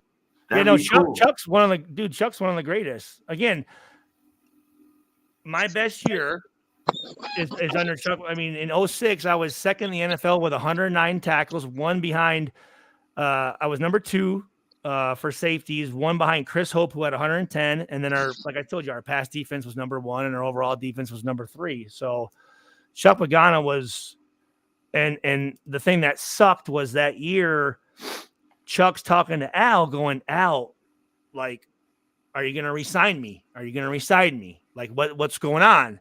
And Chuck Pagano was very good friends with Butch Davis. He coached under Butch Davis when Butch Davis was the head coach at Miami. Oh, and Butch Davis at the time got the head coaching job at North Carolina University. And he's calling Chuck saying, I want you to be my D coordinator. And Chuck's going, well, I want to stay in Oakland, but Al Davis wasn't giving him anything. So finally Chuck took that position. And then they brought in Darren Perry in 2007, and that started the downfall of my career. Oh. Yeah. Yep. So yeah, Chuck Pagano is one of and I talk with Chuck every week. I mean, just a smart ass fucking coach, man. Yeah, And he made it simple for us. That's what a coach should do. He's the one who goes and finds these tendencies and things and go, guys, look at this. And then he puts it in a film that they repeat it 7 or 8 times. And also now you start to see patterns. Mm-hmm. And all of a sudden in the game, because you watched it all week, Mm-hmm. all of a sudden you don't even know what's going on, but your brain's going, oh shit. And all of a sudden your body is just going and making, you know what I mean? Like Woodson, like I told you, he's supposed to be over here, but he has a feeling where he all of a sudden comes down there and makes the play. It's because man. It's through film study and practice and repetition. Pattern recognition it will help you in life, man. You know, it's like life is everything is patterns. It Everything is patterns. It is fractal tendency patterns.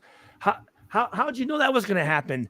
Yeah. Well, I've been in a situation where I've seen the same thing, and that's usually what happens. You know, AI can tell you like the day you're going to die and all this stuff because they're patterns and stuff like that. It's crazy. No, I mean, it's like there's a lot of times where, how'd you know that was going to? I'll say something and like, how'd you know that was going to happen? I'm like, I don't know. I just knew, but obviously it's through experience and through patterns and stuff. Yeah, there's a lot of plays where I'm like, I call it Spidey senses. Mm-hmm. Like I just had a feeling that it was going to go over here. Yeah. Well, it's because my brain through repetition and through film is going, I see what's going. I see a pattern here. This reminds me of something. Right.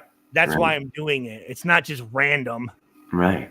There'll be like all the coaches are talking to the tight end before the play in high school. Then you come out online all excited. I'm like, dude, numbnuts is getting it, bro. Like guaranteed. Guaranteed. There's tendencies, right? Yeah. Through watching that stuff and through looking at it, that's how you make not every play. I mean, and that's the thing Chuck said. He goes, because we've had games where we'll study all week and we'll go over all their plays after, through 6 weeks of film study, and we'll go into the game and they won't run not one of those fucking plays. Right. Well, here's what happens is you at that point, Chuck Pagano says, Twan, what's good? Chuck will say, listen, we're not expecting you to know every play. If you don't know the play, just play the responsibilities of the defense and be a football player. Mm-hmm. I love defense, man. No, it's just solving a riddle, man. Solving a problem, defense. Yeah, first time I ever saw Woodson. First Raider game I ever went to was Seahawks were in the AFC West at the time, and it was a Seahawks Raiders game. And that was the old West, right? Yeah. Yep. We used to hate the Seahawks just as much as everybody else back in the days. Hey, hold down. Hey, you guys hold on. I gotta use the bathroom. Yeah, for sure. Yeah, man, I seen that. That was, God, I forget what year that was, but I forget what year Charles Woodson was, but there was a play happened. The ball was tipped and it went up in the air, and it was up in the air. No one was around the ball. Like it was going to hit the ground. So everybody stopped playing. Charles Woodson comes flying in and intercepts the ball a centimeter before it hits the turf and just starts running the other way. Like I ain't never seen anybody move like that before, man. And man, after that, dude, Charles Woodson is probably the best athlete I ever seen. And I've been to Warrior games on the court, court side and stuff, seen alley-oops and stuff, and still ain't nobody as impressive as Woodson, I'd say. I think Woodson, and I think that's what made Woodson good was, he wasn't just physically, gifted.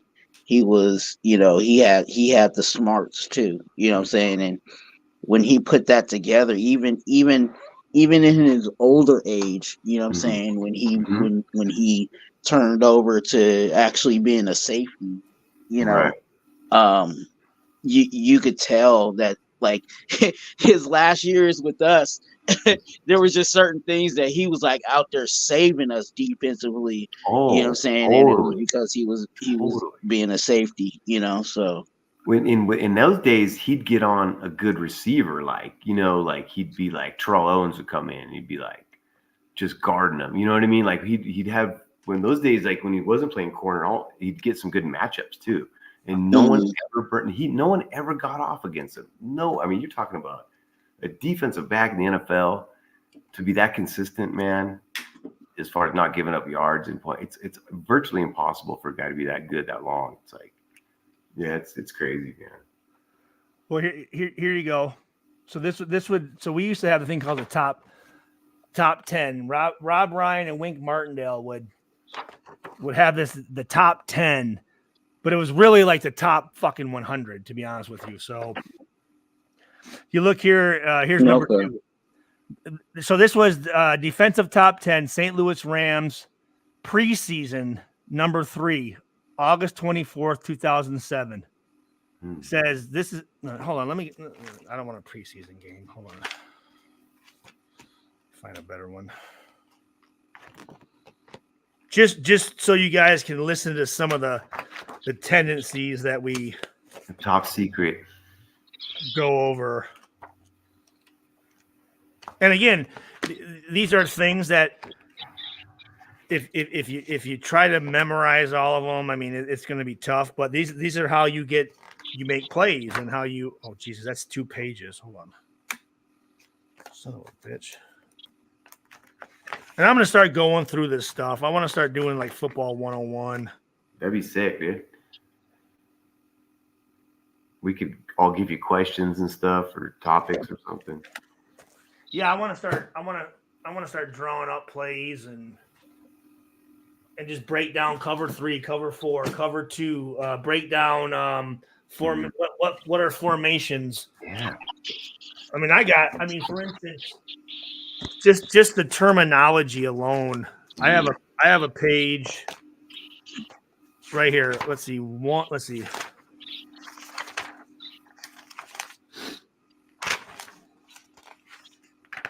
Defensive. Let me see. Hold on.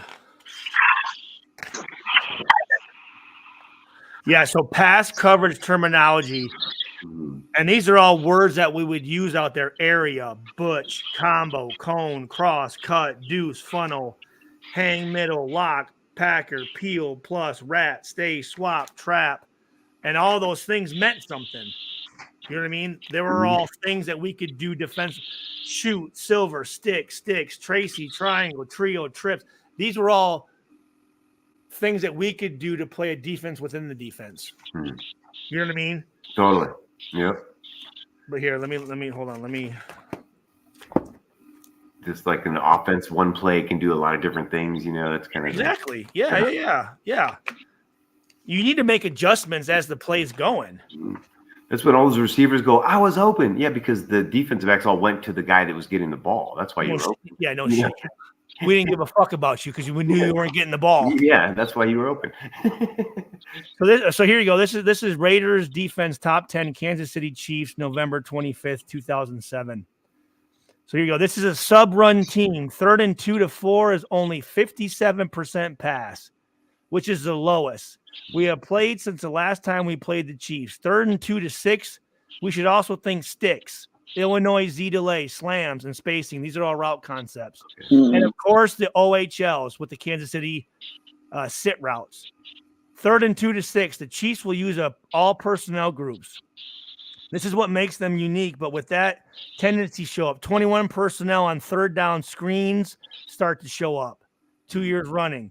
This is a huge get back on track team, 2nd and 7 plus, but sometimes also sticks out. This is normal. 90s, deep comeback, screens, draws, shots, regular runs, not normal. 2nd and 9, 88% run, 11 personnel, small to run, 1st and 2nd down overall, 71% run. Twin QB under. So when you talk about twin QB under, those are formations. 90% pass. So if I see twin QB under, I'm thinking 90s passing game, which is all quick stuff. I'm also thinking run toss. I'm thinking twin backs, one back power, trips. Now Trips under QB, 80% run. Okay. Draws, weak screen side runs, shotgun with trips or twins, 100% run, 5 times draw, and 1 offensive O play. I'm not sure what that is. Spread draws and screen. QB empty, QB under. So that's 5 receivers out, QB under center. Think 93 slants, gun empty, mirror routes, curls, all seams. 22 personnel, 86% run, and shit in the red zone versus the Raiders in 2007. Tight formations, lead, 2 shots, U shake, D7, and these are all route concepts. And this Slot is eye, the U previous claw. game. What's that? This is all from the previous game stats. These are all just from so like I told you, like the coaches watch film, and then Wednesday they give us this. Yeah, but I'm saying so that's 80% run. That's for the entire season. You know what I'm saying? Like Yes. Okay. Yes. 3rd and 1, 90% run. They throw 1 pass in 2006 and throw 1 last week. But I'm at 3rd and 1. I'm going, dude. If I'm a safety or a corner, 3rd and 1, I'm not fucking sitting back. I'm fucking moving up a little bit because they haven't showed but 1 pass in 3 years. Yeah. Preschool, 21 personnel, slot, 23 runs, 22 passes, balanced. Slot eye near, 2 passes, both are shots. So here I'm going 21 personnel with slot eye near. They threw it 2 times and they were both shots. Okay. So if all of a sudden I'm reading that offensive line and they come, they're pass setting, I'm thinking a deep fucking play action, and I'm getting deep as a safety because I know they're throwing deep. Mm-hmm. But again, this is all tendencies and information. And you know what? We may go over all this shit. Yeah. Game might come and they don't run any of it. That was Marty Schottenheimer's offense, wasn't it? Or... 2007. Oh, yeah. I can't remember. Yeah. That would have been somebody else. Because Marty was. Wait, no, who the fuck was it then? Danny Green or somebody? I can't remember. That dude Marty was with the Chiefs or with the Chargers, I think. After the Chiefs, yeah. Chiefs. It was the white-haired guy from fucking Marshall, wasn't it? Oh, yeah. Yeah. What's his name? Someone that... Totally. I know what you're saying. Yeah. Marty Ball, man. Marty hated us, man. Yeah, but what was it? What was his fucking not fossil? No. Hold on, let me look. See? Look at it. How come you're not fucking researching it right now? Google that. Chief. I'm slow on it, man. 2007 head coach. I just remember he had Raider week, man. He hated us so much. Oh no, 07 was Herm Edwards' first year. Herm. That's who it is. Before that, it was. Oh no, 2006 was Herm Edwards. I didn't really hate Herm, not like shock. Well, Herm was there. I played against Herm 3 years. I'm thinking of 04 is the guy I'm thinking of. It was hold on. Danny Green coach him or no? No. Dude, I'm telling you, it's the guy that what's his fucking name? List of Kansas City Chiefs. No, you fuck. Just I got the phone too. I can Google. Chiefs 2004 head coach. Why is it fucking not finding that? Oh, here you go. So Dick Vermeil. Oh, Vermeil. Yep. That was like his last stop. 2001 to 05. Dick Vermeil. After the Yep. Vermeil, like San Jose State, I think he started his career. Why am I? Who's the guy from Marshall? Then I'm thinking of like Robinson or something like that, or. Oh shit! There you go. There you go, Daryl. Wait, hold on. Oh, fuck, cancel. Actually, one of my very, very, very close friends from high school. I just sent him the link. He teaches English in South Korea. Daryl Oh, Slaughter. a lot of people are teaching about the. What's this fucking Hey, Stu, I'm gonna call it a night. I gotta get up early in the morning. I got dialysis, so. All right, brother. Hey, thanks for pulling up, man. Yeah, thanks for having me. You know, it's always good talking to you, brother. Yeah, it's been too long. Let's not let it be another. Definitely, we'll connect. Hey, Joe, good talking to you, and I'll see you some other time, brother. For sure, buddy. For sure. Good to meet you, man. You guys have a good night. All right. Hey, good luck tomorrow, buddy. Definitely, thank you. No, who's the Didn't they made a movie with Matthew McConaughey, right? He was a coach of Philadelphia Eagles at that point in that movie, the head coach. Yeah. John Robinson? No, that's the. No. I'll get it right now. Oh God.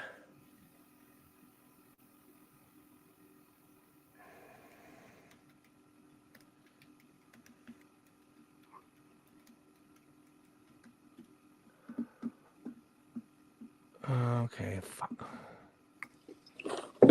Okay, I got The end is beast. Yep. Hey, What up, Daryl, what up? meet Joe. Joe, Hey, meet buddy. Daryl. Oh, hey, Joe. How you doing, man? Where you going with that gun in your hand? So Nice. who am I? Who's the? I've heard that all my life. Yes. Hey, who's the coach I'm thinking of, Daryl? I don't know. Norm. What's his name? Norm. Fisher. What was his name? Charlie Huff? No. Oh, hold on. Glory to your name, Lord. Actually, it might be Dick Vermeil. I think. Hazel, come here. Let me see. Let me look at his coaching background. Dick Vermeil. Glory to your name. Hillsdale College of San Mateo, Napa, Sanford, Los Angeles, New England. Oh, yeah, he started at Hillsdale College over there. No, okay, so yeah, so he was the head coach of the Philadelphia Eagles during that movie. It is Dick Vermeil, 76 to 82. But I'm thinking of a different guy, though. But yeah, okay. So I'm right, but I'm wrong at the same time. Nice purple. Is that a whippet? That's what I said. That's what I said. I thought it was a whippet. Everyone says whippet. Yeah. Italian Greyhound Basil. Okay. Yeah. But I think they're whippets, though. Oh, okay. I got my dog wrong. You're right. It's a whippet now. Just like my name's Derek. No. My whole identity is changing on this live stream. Hold on. But I think they're called whippets. I'm telling you, that's the medium size. So it says whippet. Okay, here we go. Whippet dog breed. Oh, you're right. They're bigger. Yeah, and they have a Smaller different than Greyhound. But yeah, bigger. there's Italian Greyhound. So these ones are 25 to 40 pounds whippets. 25? That's one's a little big. I didn't think they were that big. There's some cool videos of guys on their ranches, like with their side-by-sides driving and their whippets just running with them. And they'll go down. I think you have to like run them, otherwise they die, right? I don't know about whippet, but Greyhound actually the opposite, which I was shocked. So it says right here about the breed: the sleek-faced whippet, a poor man's racehorse, is lightning quick. He is an amiable, he's nice, dignified, and gentle soul. But giving him something to chase in his all business. The name Whippet is synonymous with streamlined grace. Because I got like a half whippet. 22 inches at the shoulder. Oh, you got one. Okay. They think so. It's big. It's big. They think it's a Chihuahua whippet. We rescued him. Yeah, that means it's a punk. He fast as shit. He ran away with. Hold on, a Chihuahua whippet? That's what they that think. means it's a punk. I think you're full of shit, Joe. Well, I'll show you Sam while he's sleeping right now. But next time he's coming on, I'll come on. I'll bring him. Oh yeah. He ran I away want from to see that motherfucker. He's so fast. We had a Chihuahua Bulldog once. That was a little bastard. So yeah, so let me look at. So let me see. Okay, Italian Taco. Greyhound. Wait, not Taco. What was that dog's name? It wasn't my dog. It was my roommate's dog. What was that dog's name? Italian Greyhound. So yeah, they're lazy little punks. They're fragile. So they my are dog loves my wife more than true he. Greyhound in miniature. The elegant Italian Greyhound is an alert, playful, and highly affectionate toy companion. Yeah, so they're 13 to 15 inches at the shoulders. Yep, so they're smaller. Okay. Yeah. I don't know what she is in pounds. Yeah, but aren't she's they, I mean, but wouldn't they be like the kilograms. same? Wouldn't they be the same thing though? Just a They're smaller, really different. We got whippets in the neighborhood. They're way different. They are? Yeah. Usually whippets don't have patterns like this. They're usually like But I mean, as far as their temperament and stuff and how they run around, or They run and then they cuddle on the couch. That's it. It's all they do. Run and then nothing. And they just sit there. they always seem scared to me. They do. My dog is scared of everything. I can't hear you, Daryl.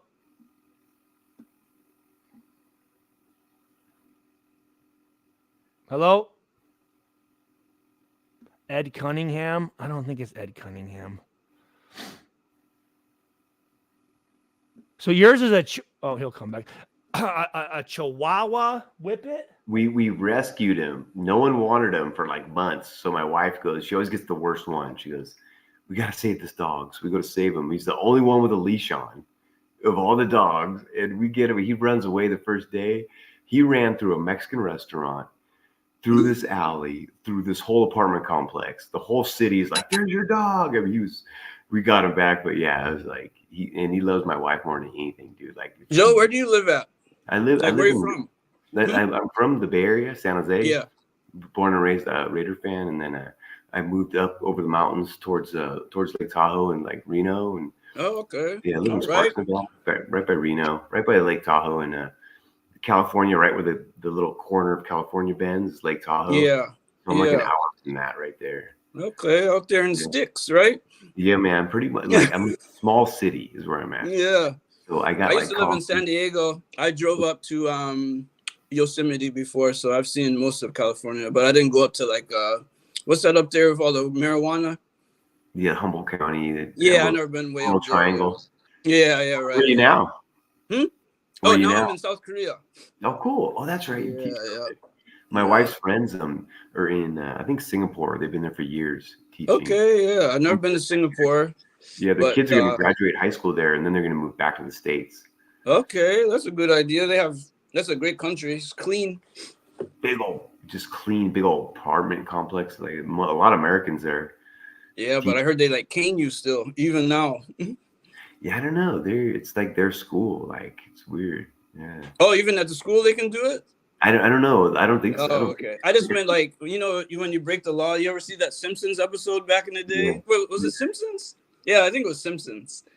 And they got that big heavy cane that they punish you for certain laws if you break it. That's me right there, Joe.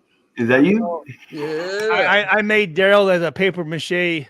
It's over the years it's kind of been broken up, but I like it. Yeah, this was if you were to see our basketball uniforms and his shoes. Yeah. But he's been beat up for the years. He had glasses and stuff too. He's about to dunk right there. No, he's doing a crossover. Oh, gotcha. Okay, Stu, I got a question for you, kind of deep. Is it possible to play in the NFL and not get PTSD? Yes. It is possible? Because I'm looking at like Brady. I'm looking at like these guys that win Super Bowls. They got it too.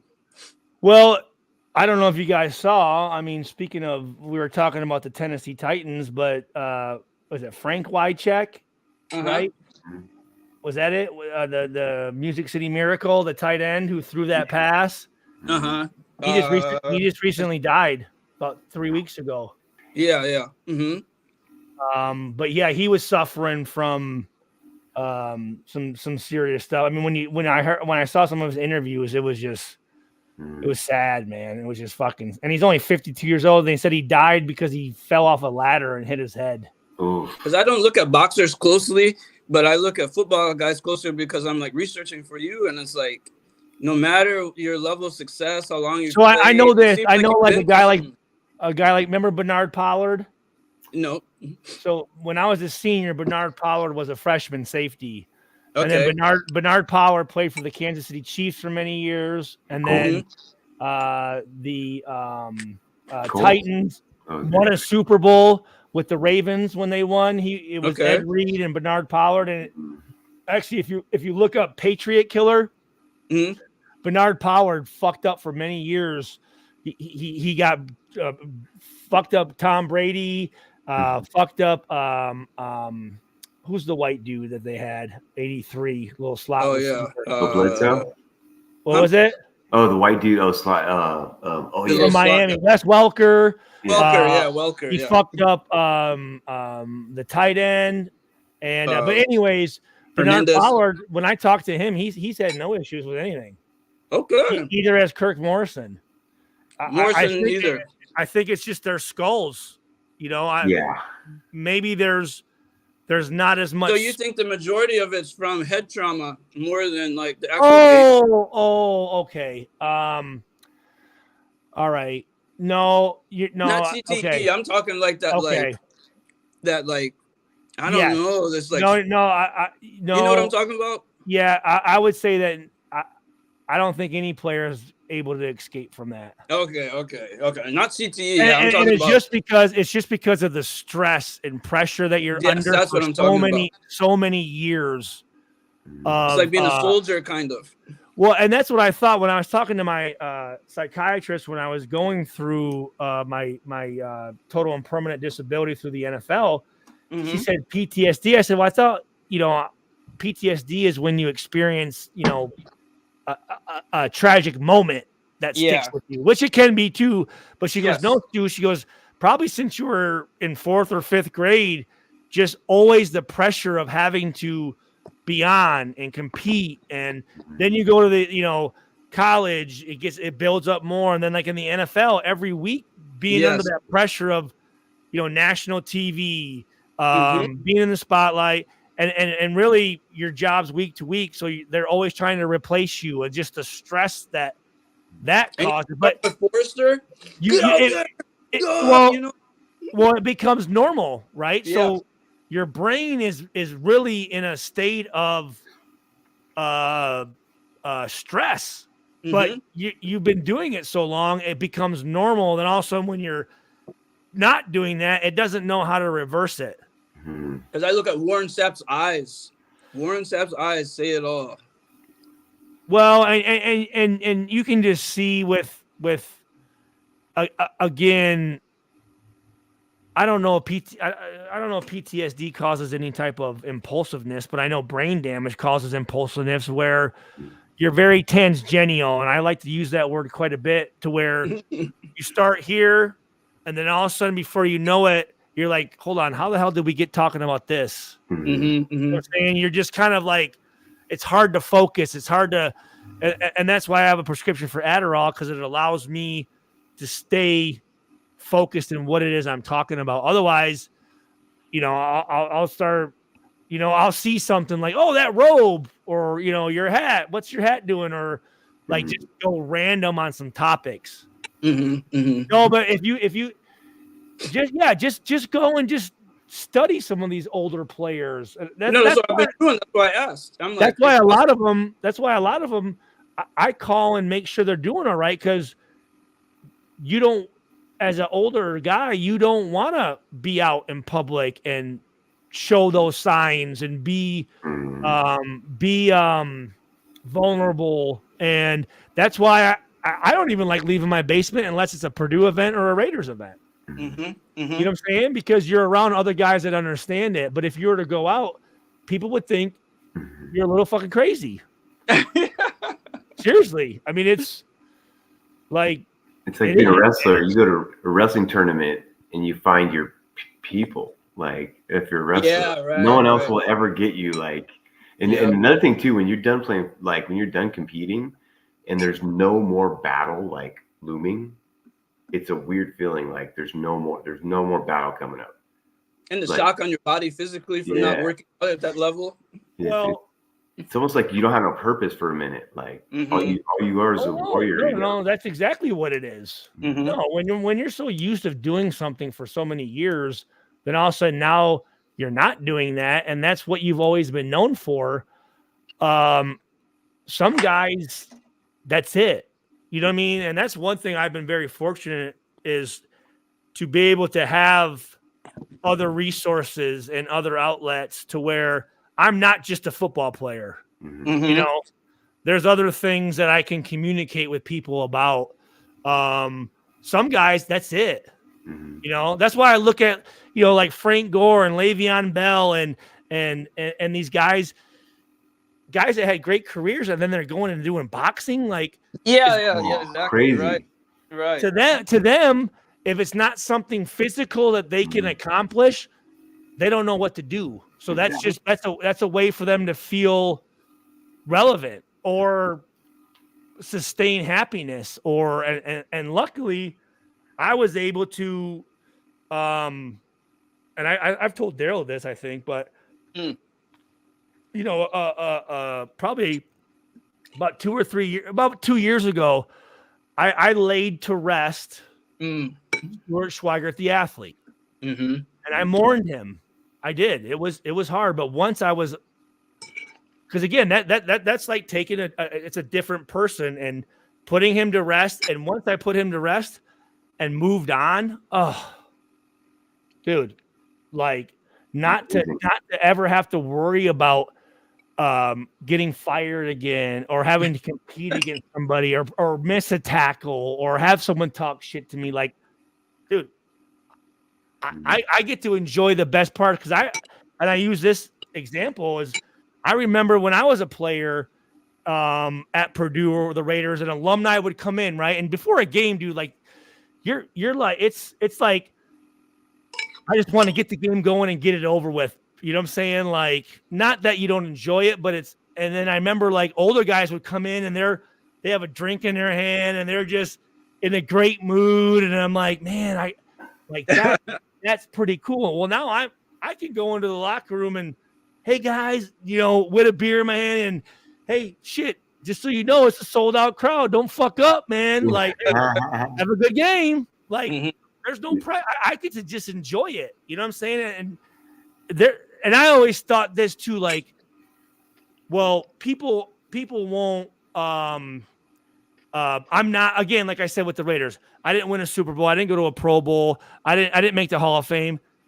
Fans don't give a you're fuck. not recognized. You're not recognized for what you actually did. But no. But I didn't realize though that fans don't give a fuck. If they just know you played, they don't care if you're Jerry Rice or if you're me, right? They just, oh my God, you played? Like, like there's no, like you, again, like you just get to enjoy the fruits of your labor. That's why some of these guys like Frank Gore, I'm going, dude, you played 21 years. You're the third all-time leadingest rusher in NFL history. Sit down and just have a beer and enjoy your retirement. Why are you? That dude's a machine. Third? Wow.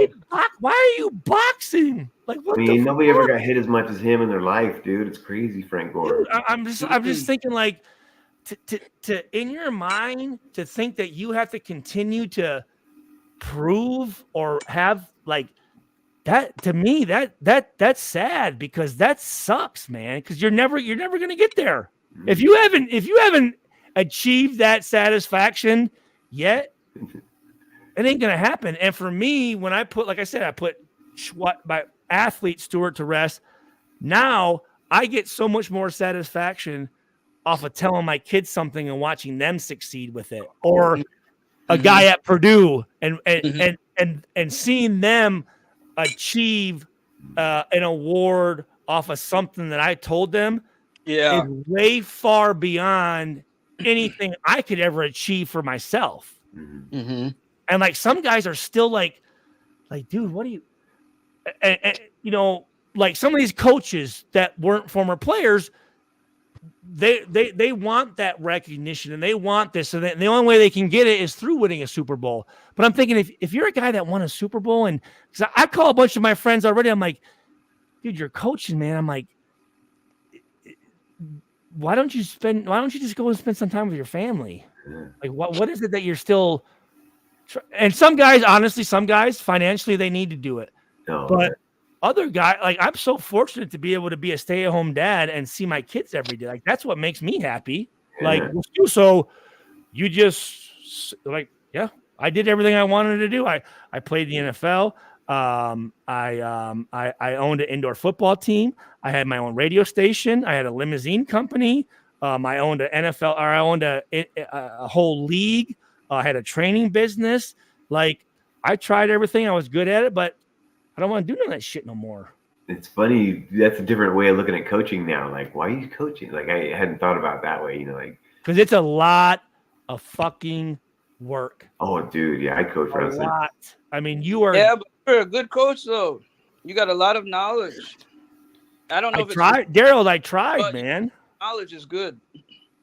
And no, you bring up a good point. For me, I always believed that I was able to make it to a very high level and get access information that only such a small amount of people can access, and to hold that in and keep it to myself, I think is wrong. So I do like to share my knowledge. I do, but I do it on here, Daryl. I do it here, and I do it with my kids, and I do it with their friends, and I do it with guys at Purdue.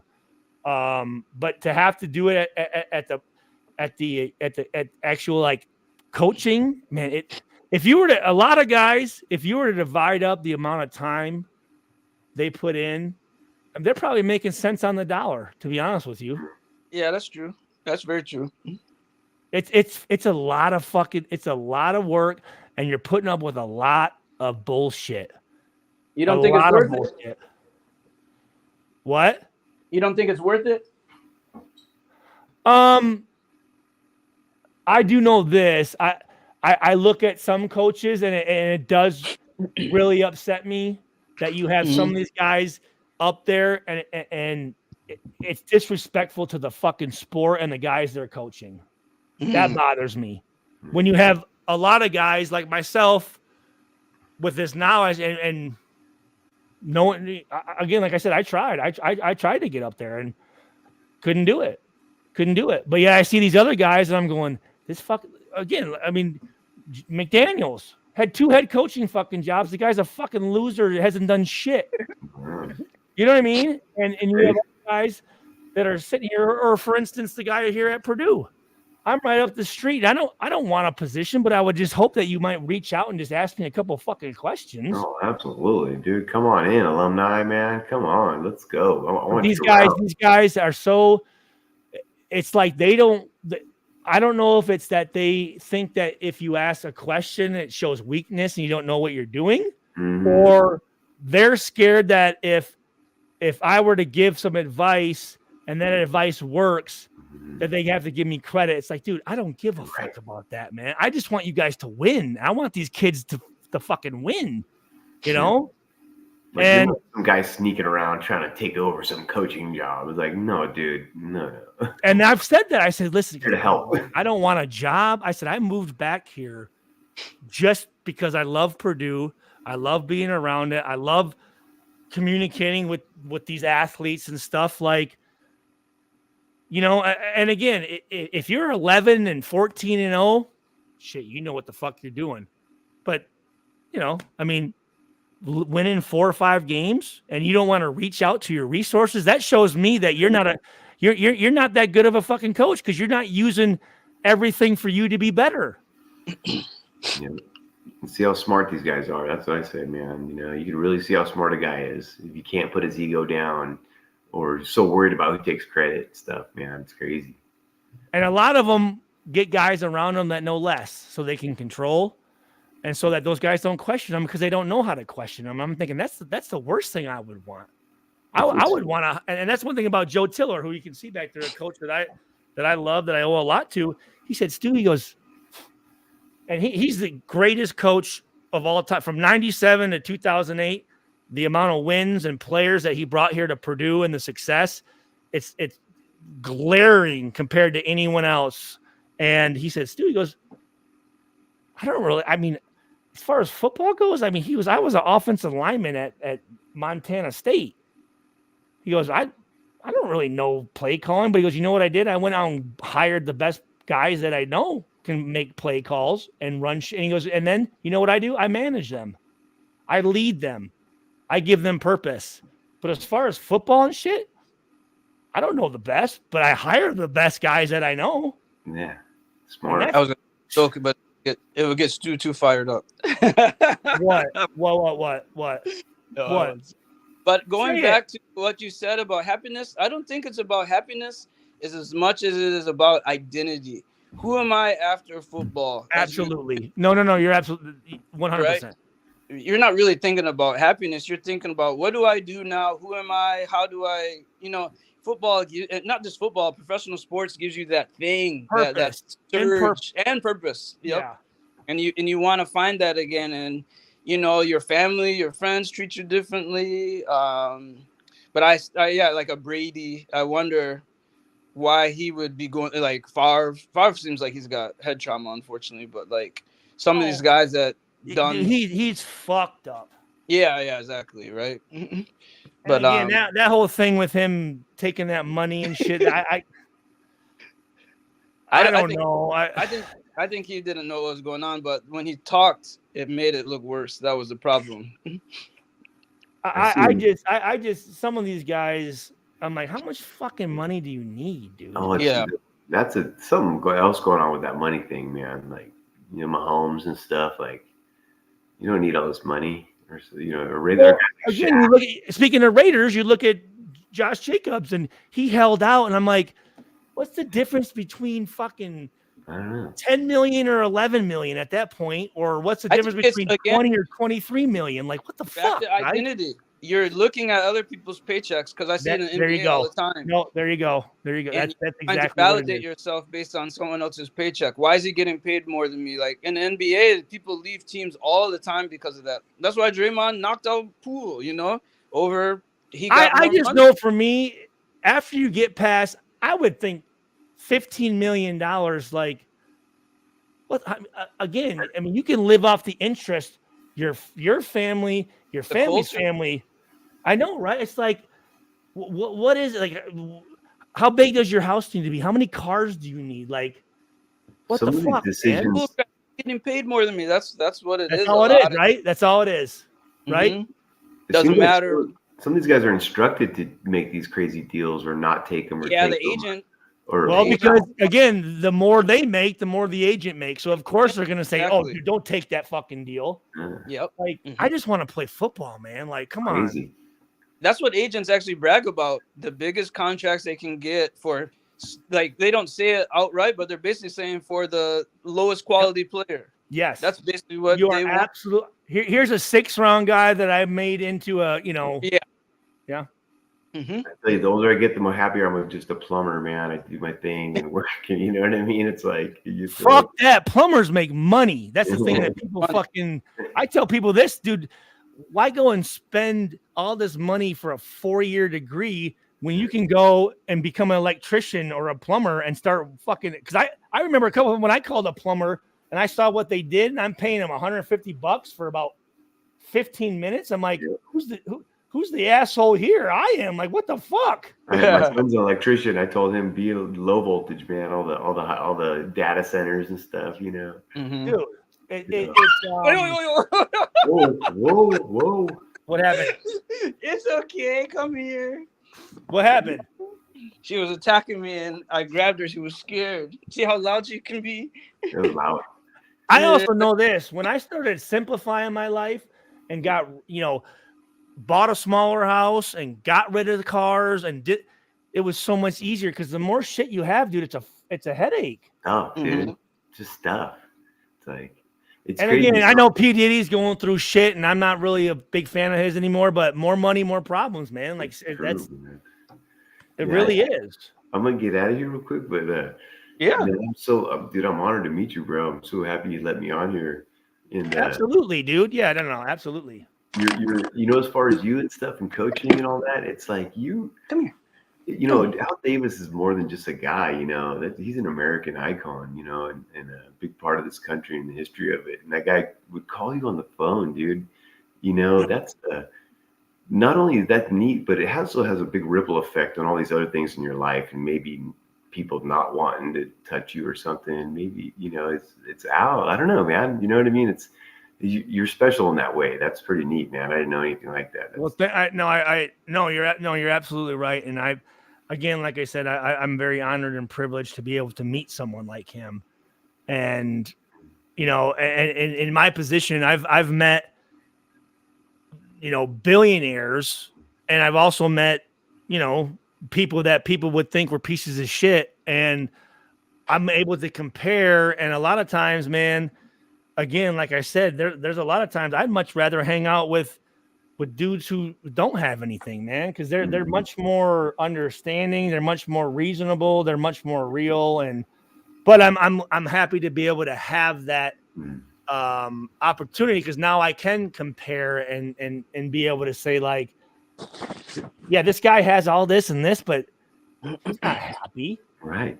He's not happy at all. And really that's is. the one thing is, like, people, like, to be able to get to that point where you're like, it's not about me, and it's not about, you know, well, Stu, how come you don't have a cabin, or why don't you have a boat? And I'm like, I don't want it.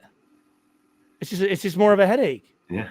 And I'm like, I don't need it. Like, I'd rather spend my money on my kids or donate it to people who don't need it. I got a mountain bike and I'm good, man. You know. Dude, well, Daryl knows my first year, dude, I didn't even have a car. I rode my bike to work every day. Yeah. And he got rides with Sap. Warren Sapp, because nice, dude. Because I wanted to make sure that, hey, listen, like, California's expensive enough. Like, I want to make sure I'm going to be able to sustain myself in this deal. But again, I was fortunate because I had, you know, older brothers and sisters, and, you know, a dad and a mom, even though they weren't together, but to be able to like keep me grounded and keep me, you know, I mean, Daryl. So me and Daryl, we've known each other since third grade, and we were both phenomenal athletes, and we could have easily walked around and been fucking assholes, but the people above us wouldn't. You know, my brothers and shit, or his older brothers and stuff would be like, "What the fuck you guys doing? Like, knock it off." You know what I mean? Or like this from our school. Yeah, man. Interesting. But some guys, right? They don't about half a mile away from each other. That's cool, man. Oh, basketball tournament. We played basketball together first. I never played football, so we ran track in high school, soccer, and then we destroyed people on track. I bet. We were state champs in the mile relay. Really? Nice. He was a state champion long jumper, 4x4, 400 open. 400 open, and he ran at Central Michigan. Nice. Central Michigan University. Legit, dude. So we grew up, and that's the other thing too, is I think, you know, the character of people, if they're still, I mean, shit, the 2 days ago, we had 4 of our high school friends on here. Cool, right? Dude. Yeah. And a lot of guys, you see them and they don't have a whole lot of friends, right. You know, and whether that's them, you know, not wanting to be around those people, or they're just kind of fucking assholes. Right. You That's know? cool, man. Oh, I'm gonna hit the sack here, man. All right, Joe. I'll click back on, man. All right. Yeah, we might be. I might still be talking to Daryl. So yeah. All right, All guys. right, Thanks a lot, man. Yeah. See you. Nice to meet you. Nice to meet you, buddy. Yeah. Yeah. So when I was looking at just a lot of this player, what's this guy's Brandon, this receiver who's all hyped up all the time. Brandon not Marshall Jennings. What's his name? Brandon Marshall. I think it's Marshall, right? The receiver that used to do Denver, the one that had from Denver. Yeah, Marshall. Yeah. Yeah, I played against him. Exactly. Good player, big, strong, fucking. Let me ask you this. What do you think about Cat Williams and all that stuff he's going and doing? Facts. What do you mean? What? I love it. I love it. nothing to really say. Like No, he's promoting a tour and he did it perfectly. Well, shit. The show he did with Shannon Sharp, I think they said is It broke the record. 12 million in one day. So I'm sure he's sold out already, everything. But well, here you have all these other comedians coming out, and here's what I love about when they say something, they're not disagreeing with anything he's saying. They're just mad because he's exposing people. Yeah, they like only one that really gets mad is Kevin Hart. But the only thing that was capped was that he said he ran a 4.47 40, and it was in a basketball court, and they had video footage of it, and you found out Pat Williams said that.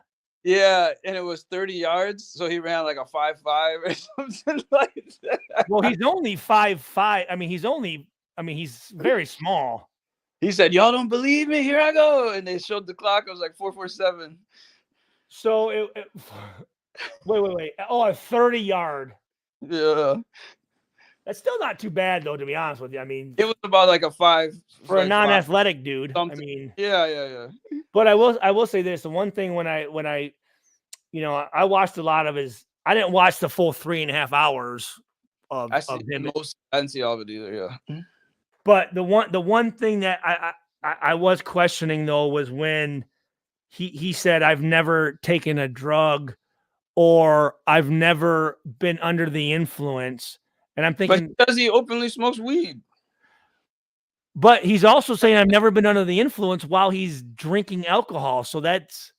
Yeah, I'm confused by that because he said he can't even sleep without weed. So. Oh no.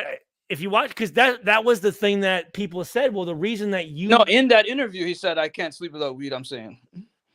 Yeah, but that's what I'm saying. But earlier he said I've never taken a drug. Yeah, I don't know about that. Yeah. Well, here's the thing, to me, and I love what he's doing, and I think everything he's saying is facts because people hate facts. But when you do say lies in one aspect, it makes me question everything else. Yeah, then it makes you question everything else, like the 4.4, the 4.4. Like, come on, bro. Like, you're like, how old are you? Over 50 for sure. You might be 60 even. Actually, yeah. Like, what are you talking about? You know, he's probably like 50. I don't know. He's been around a long time. He might be 60, like 52. 52. Oh, okay. He's young. He started out early. Okay. Well, see that's also the thing, though. He's 52 and. Talk about PTSD again. There's a guy with PTSD. I mean, at 52, he looks a little rough. You know what I'm saying? Really? I think he looks good for 52. Well, remember, Daryl, though, these guys have so much makeup and lighting and shit. I mean, when you see him, like if he's on the it's actually a funny video. It's crazy. We saw Cat Williams and Oakland together. At really? Birthday party. Yeah, you didn't know who he was at that time. He was the MC of this party we were at. The one with Kato Kalin? No, the one that was like downtown. Oh, when E40 and stuff was there? Yeah, exactly. Yep. And Cat Williams was the MC right. at the. Yep.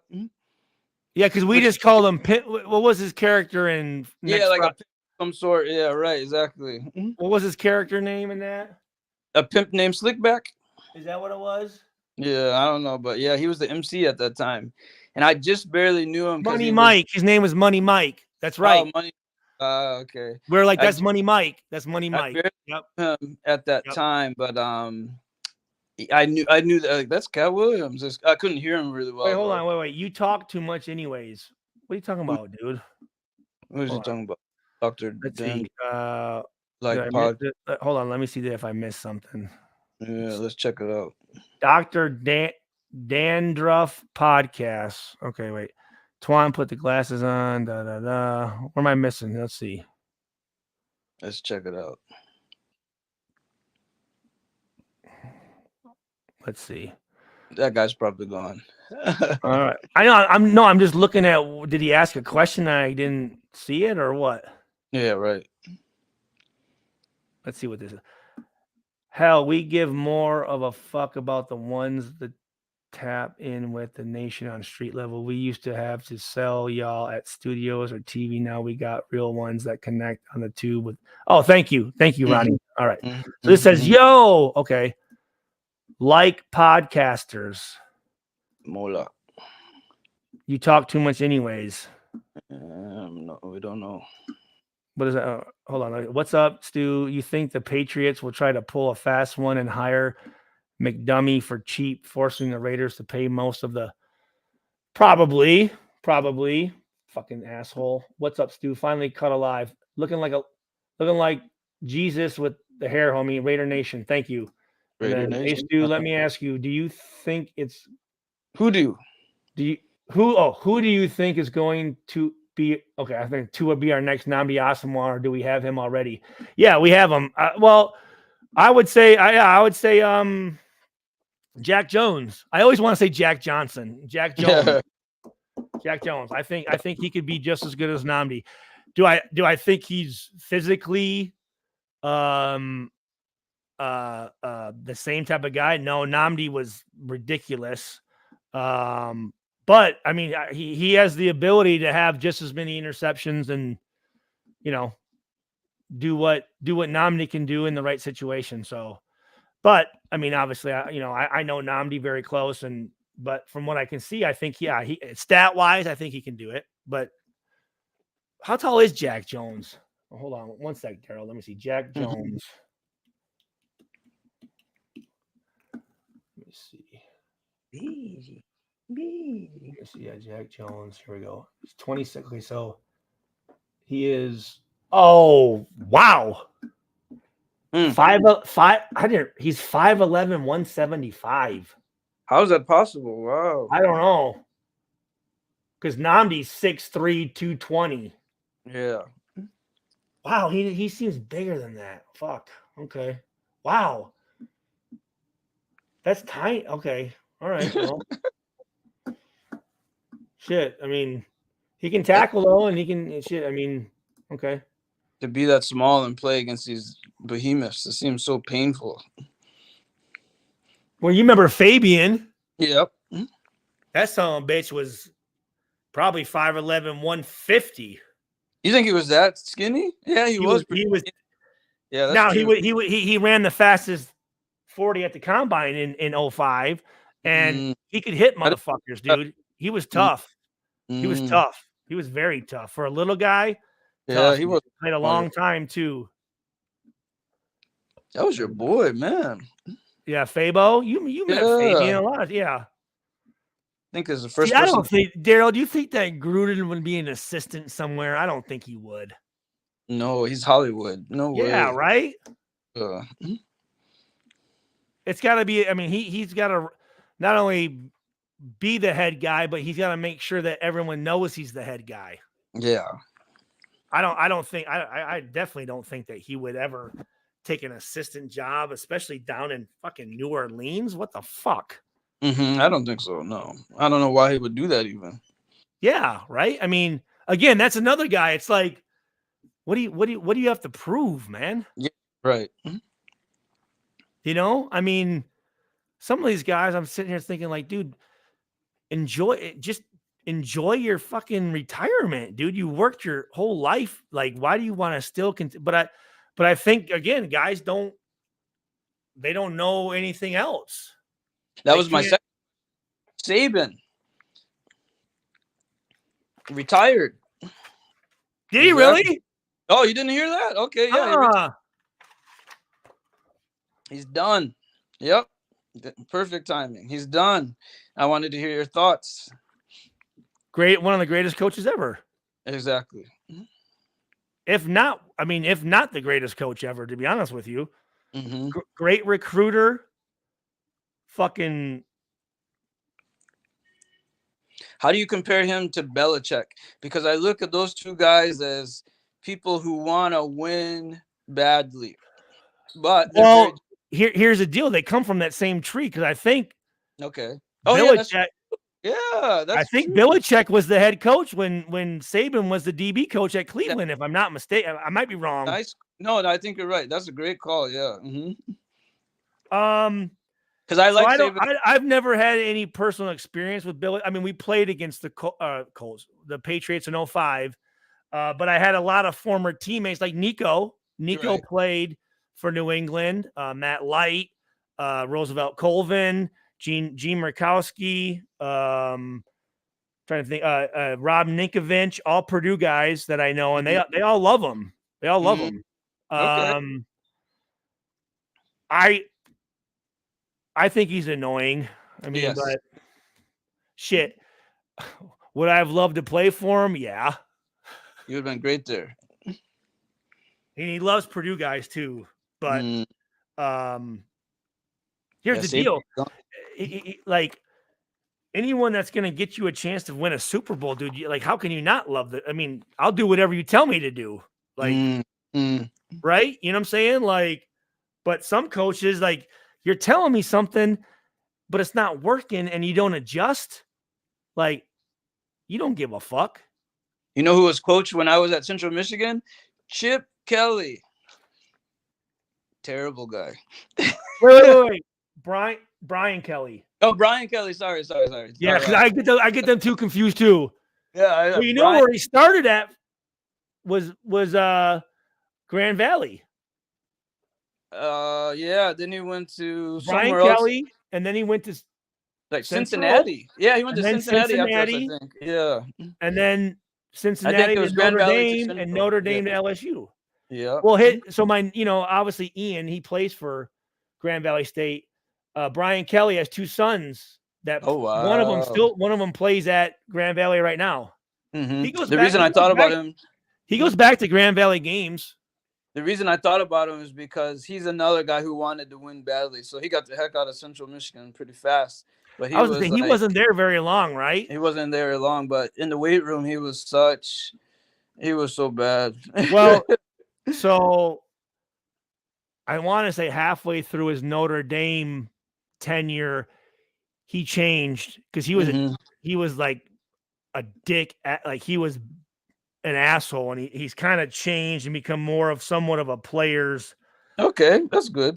Yeah, let me see here. So, because I mentioned it is because we met Saban on that recruiting trip, and then first impressions are great, So it's like, well, here you go, Daryl. Before you finish it, here you go. So, yeah, 87 to 88, he was a GA and DB coach at Grand Valley. 89 to 90, he was looks like a defensive cornerback coach. 91. So, dude, he was at Grand Valley State 91 to 03. Okay. And then he was at Central 04 to 06. Central 04 to 06. Yeah, because Mike McFadden and the Twins played for him. Okay. The Dillard twins. Twins went to Grand Valley. Okay. Yep. They won 3 national championships for him.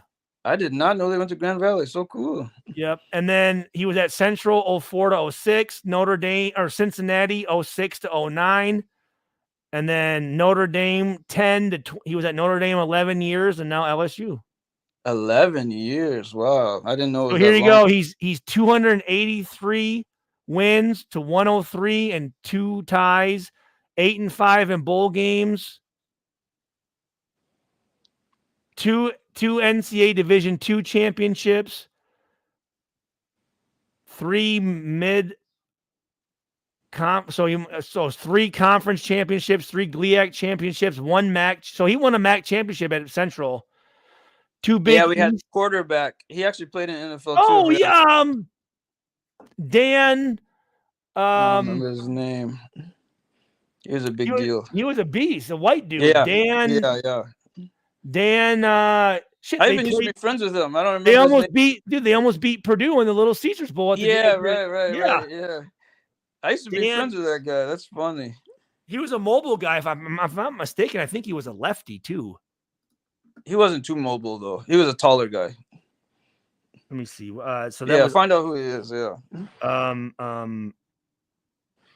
Central. That was a crazy time. We had a murder back then.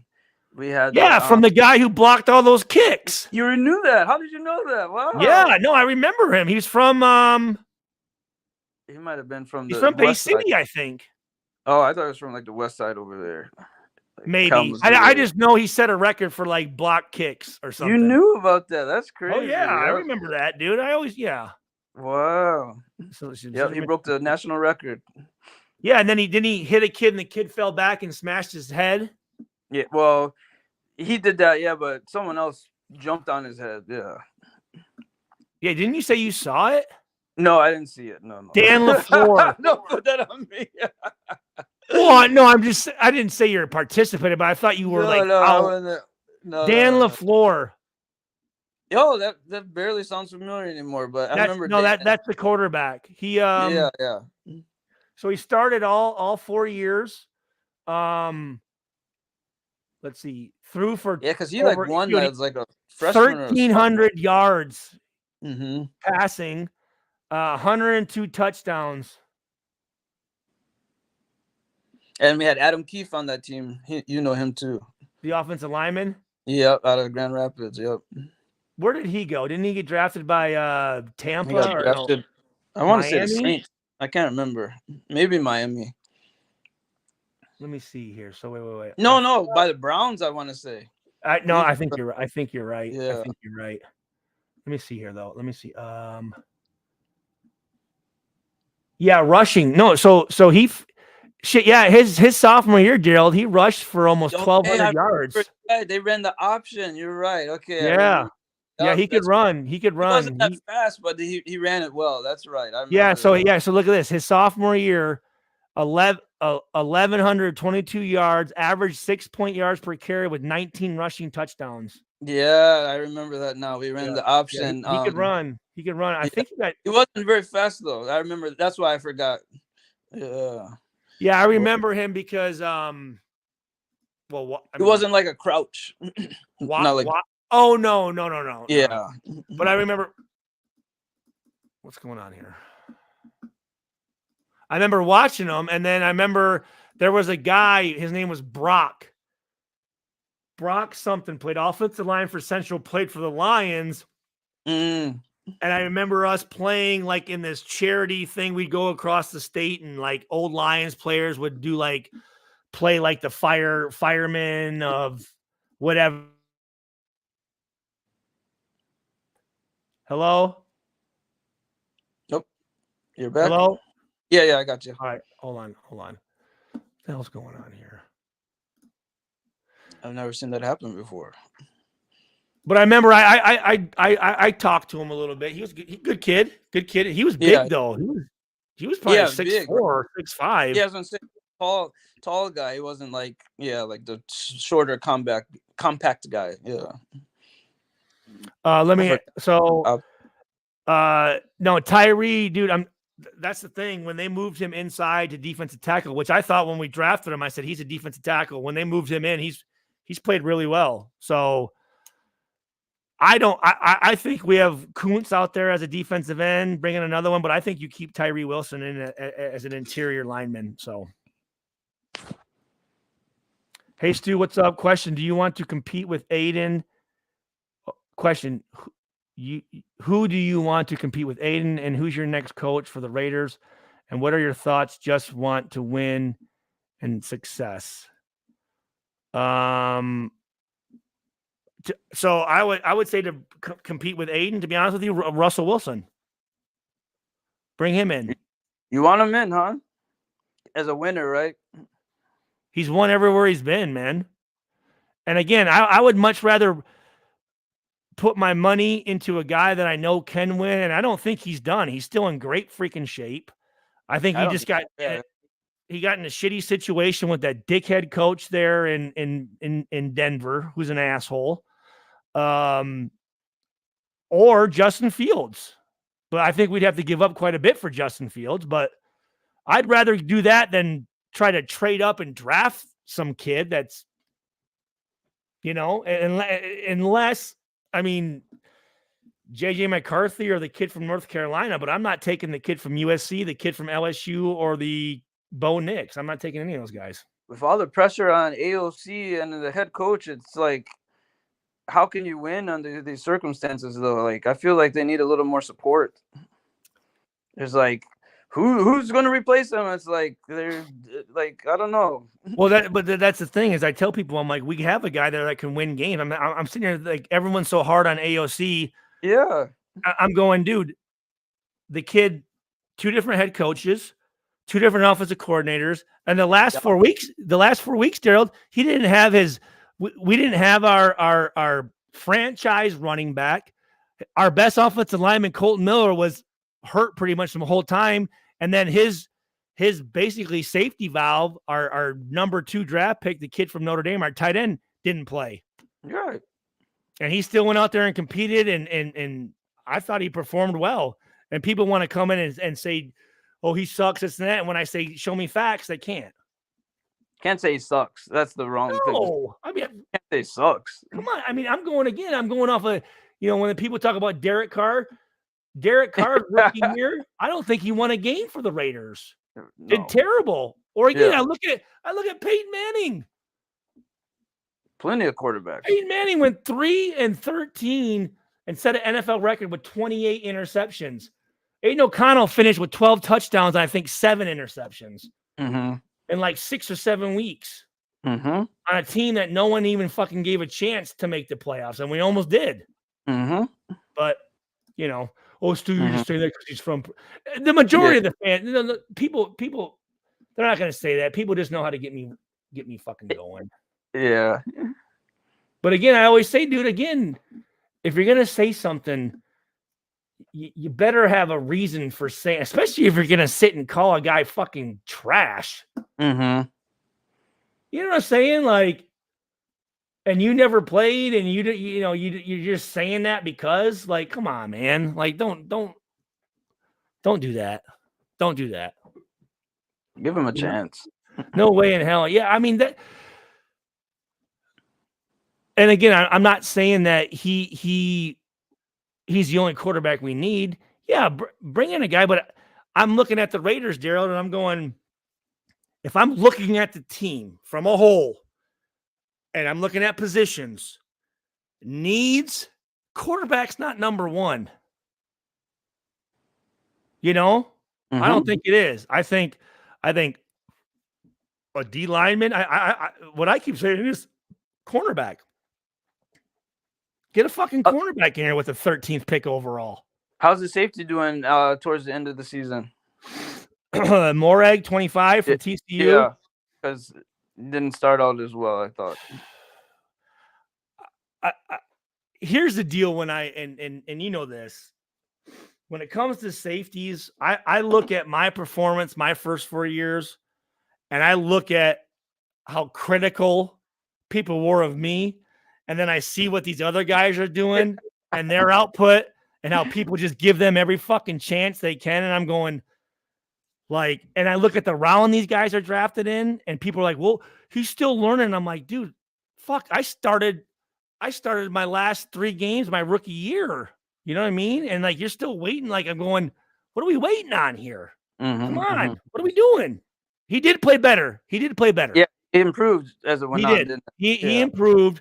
But then there's other times I'm like, again, effort. Epps, the other safety we had, I liked him a lot better.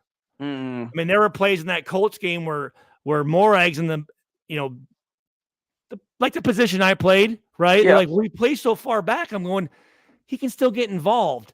And a play will go this side, and Epps is on the other side and will get there before Morag does. And I'm like, that was never happening with you, right?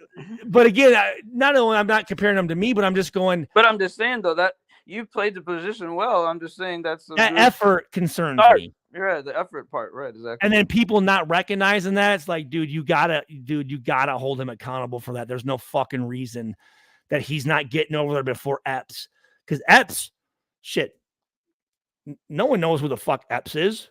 He would. I mean, Morag won the goddamn Jim Thorpe Award.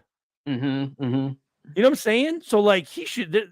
I know Epps isn't faster than him. It's just him wanting to go and make some plays, and that's that. I don't think he always does. So maybe when I see that, Gerald, I think if we're playing with 10 on 11. Yeah, right. He's already been an advisor this season. Okay. Oh, for the Saints. Okay. He's talking about Gruden. No, Gruden. And again, I don't know Gruden. Played against them. There's another guy again that wants to win badly. Well, what's your thought on Gruden?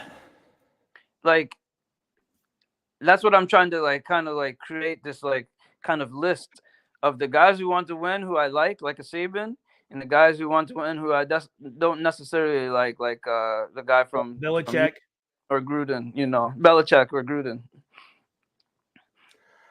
I just, for me, Harbaugh. I don't like Harbaugh, for example, but he's a winner. You can't refute that. He's won Right. everywhere he's been. His brother has won everywhere he's been. His dad has won everywhere he's been. But like Gruden, to me, it's about him. You're right. And I just didn't like the fact of, and again, I always preface this. I don't care if you're the worst football team in Division III or the best team in Division I. It's some of the world's best athletes. So if you're playing college sports, whatever the sport is, I don't care what the sport is. If you're playing college sports, you're a badass motherfucker. Yes. Gruden played at, I think, Dayton as a quarterback, but yet he wants to go in the NFL and with his terminology confuse quarterbacks. I'm like, there's no need for that. Why do you want to confuse the guy on your team with terminology that doesn't mean shit? That's the thing. But when I talked to Warren Sapp and these guys that played with him when they won a Super Bowl in Tampa and he loves them, that was a badass team though. Very good. Brooks, but really good. I don't think that was Gruden's team. That was name the black guy who went to the Colts. Yeah. I don't remember his name at all. I just see his face, those ears. Not Herm. Yeah, Herm, right? Edwards. No, it's the other one. Is it still not Edwards still? Or they both got the same first name, Herm? John, is it John something? I haven't seen that guy in a minute. He used to be kind of involved, doing speeches and stuff. Come on, Daryl, you're supposed to know this. Yeah, right. I know his son, Tony Dungy. Dungy, dang it, man! But him and Herm Edwards look similar. That's why I was getting confused. Yeah. That's kind of I mean, they're always kind of like you get. Yeah, and they're all close to each other. Right, exactly. Yeah. I don't know if Tony Dungy played. Herm Edwards played in the NFL. He was a safety or a corner in the NFL. Dungy, I don't know if Tony Dungy. I know Tony Dungy's son. He either overdosed or committed suicide. Yeah, that's right. Remember that? Yeah. But I know Sapp, again, as much respect as he has for Gruden, but Tony Dungy's like, dude, that was the fucking. He loved Dungy. I've heard him speak on Dungy before, right? Well, him and Brooks and and Simeon Rice and the quarterback was Dilfer at that time for the championship. So I know Dilfer. Like he has a Super Bowl. That's what I want to know. What was it for the Ravens in 2000 or was it for Tampa? No, Ravens. No, remember? No, wasn't it King? I don't know about that. For Tampa? Let me see. Like, was it Dilfer? No. The Ravens won in 2000. Oh, in 2000 with Ray Lewis, right? Ray Lewis, Jamal Lewis's rookie year, Rod Woodson. Let me see here. Ravens. That might have been Dilfer. Let me see. I want to know that. So they didn't throw the ball much, if I remember. Brent Dilfer. Yep. Okay, yeah. So he got a Super Bowl. So yeah, he that year. Yeah, I mean, but again, I say this shit. He won a Super Bowl. I don't care. He managed he didn't lose games. I mean, he only had 1,500 yards, 12 touchdowns, 11 interceptions, 20 rushes for 75 yards, and no rushing touchdowns. But fuck, I mean, he got a lot. Here's what they had. They had Jamal Lewis, Quadri Ismail, Patrick Johnson, a receiver, Travis Taylor, Shannon Sharp. Oh yeah. Jonathan Ogden, Edwin Malone, Jeff McFain. Let me see defense. Rob Burnett, Sam Adams, Tony Saragusa, R.I.P. Michael McCrary, Peter Bolware, Ray Lewis, Jamie Sharper, Jamie Dwayne Sharp. Starks, who Who's I on played that? with. I played with Dwayne Starks Yep. from Miami. Chris McAllister, badass motherfucker. Yes. Did he Kim ever Her- like though? What's that? Kim Herring and Rod Woodson. Oh wow. Did McAllister ever like do something with all that talent? Well, here, let's He was so fast. he finished played in 137 games, 26 interceptions, 5 touchdowns. Where did he go to school? Iowa? Ooh, that's a good question. He doesn't I think seem he won the 200 in the 200, the Big Ten 200. Really? Yeah. I didn't know he was a track Long- guy. I know Dwayne Starks is from Miami. I know that. Let me see here. So he played 10 years. Let me see. So Chris McAllister, Arizona. Oh, Arizona. Okay. I wonder who's this guy then who ran 6'1", 206.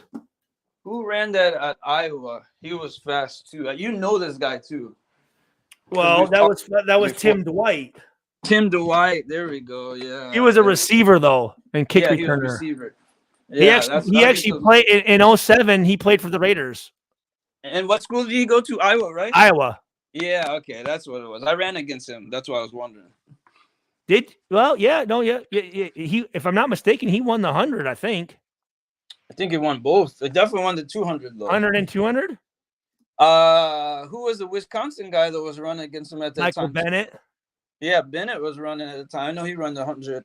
I think he beat Dwight in the 100 because he Here won we the go. 100 for sure. Wow, that's weird. You know what his 40 was? What? Oh wait, no. Hold on. Hold on. Mm. So he ran a 10-3-1 Yep. 100. I remember and that. He actually ran it in West Lafayette, Indiana, and then he ran Oh, wow. 29. He ran a 29.82, 29. Yeah, that's good under 21. and then a 6.87.60. 6.87, not that fast, but okay. But Our his- guy ran. What did he run? Here's the weird thing, 66? though. It said his 40. Wait, hold on. That can't be right. Maybe Said his- tested It bad. said his 40 was a 4.63. Oh wow. What did I run? I can't remember my 5.8. 40.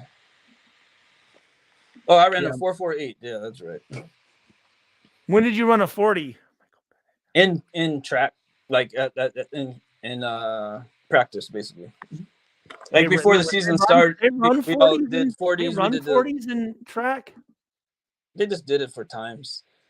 For our strength and conditioning coach, we did like the standing jump and the running jump and squats and bench, all that stuff. So here you go, Michael Bennett. Yeah, Michael Bennett was a beast. 6'6'7", 60. And then in Austin, See? Texas, he ran a 10 flat. Yep. See, and he's big. And I saw him run the 100. He was big. He ran a 20.662 100. And then he I ran wonder a 4.38. Did you see Tyreek Evans run the 60s? He just So ran he was solid. He's 5'10", 211. Oh, okay. I thought he was even bigger. Okay. He's very muscular. You know what he did? I think he had like a short body and he had long legs. I think that's why. Yeah. Mhm. He had long arms. I remember that, the way he was running, like flapping. I played against him when he was at Wisconsin, and then I played against him when he was in Kansas City. Well, I thought he was in Minnesota too. That's who drafted him. Yep. That's who drafted him. Yep. So he played 01 to 05 Vikings. 2006, he was with the Saints. 2006 and 07, Kansas City, and then Tampa, and then Chargers, and then actually finished with the Oakland Raiders in 2010. I didn't know that. Actually, I kind of remember that. Kind of do. Wow. And he was a Pro Bowler in 2002. Wow, that's wow.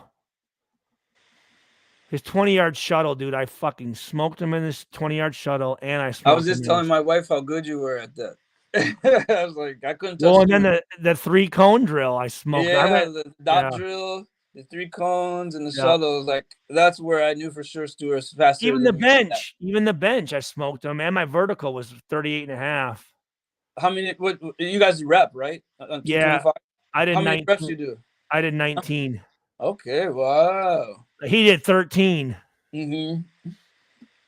Yeah. You did 19. Wow. Yep. Well, I mean, shit, Old Town Gym, man. Yeah, but I've never seen you lift weights like that. Like put up. Well, so, right after my senior year, after the Capital One Bowl, I flew back to Indy, and then I flew right back out the next day to Arizona to Athletes Performance Institute to train What? for the combine. Yeah, with a guy named Mark Verstegen. Okay. And I got there. At, let's see, I think I was 206 with like 8% body fat, and I left at 218 with 3.5% body fat.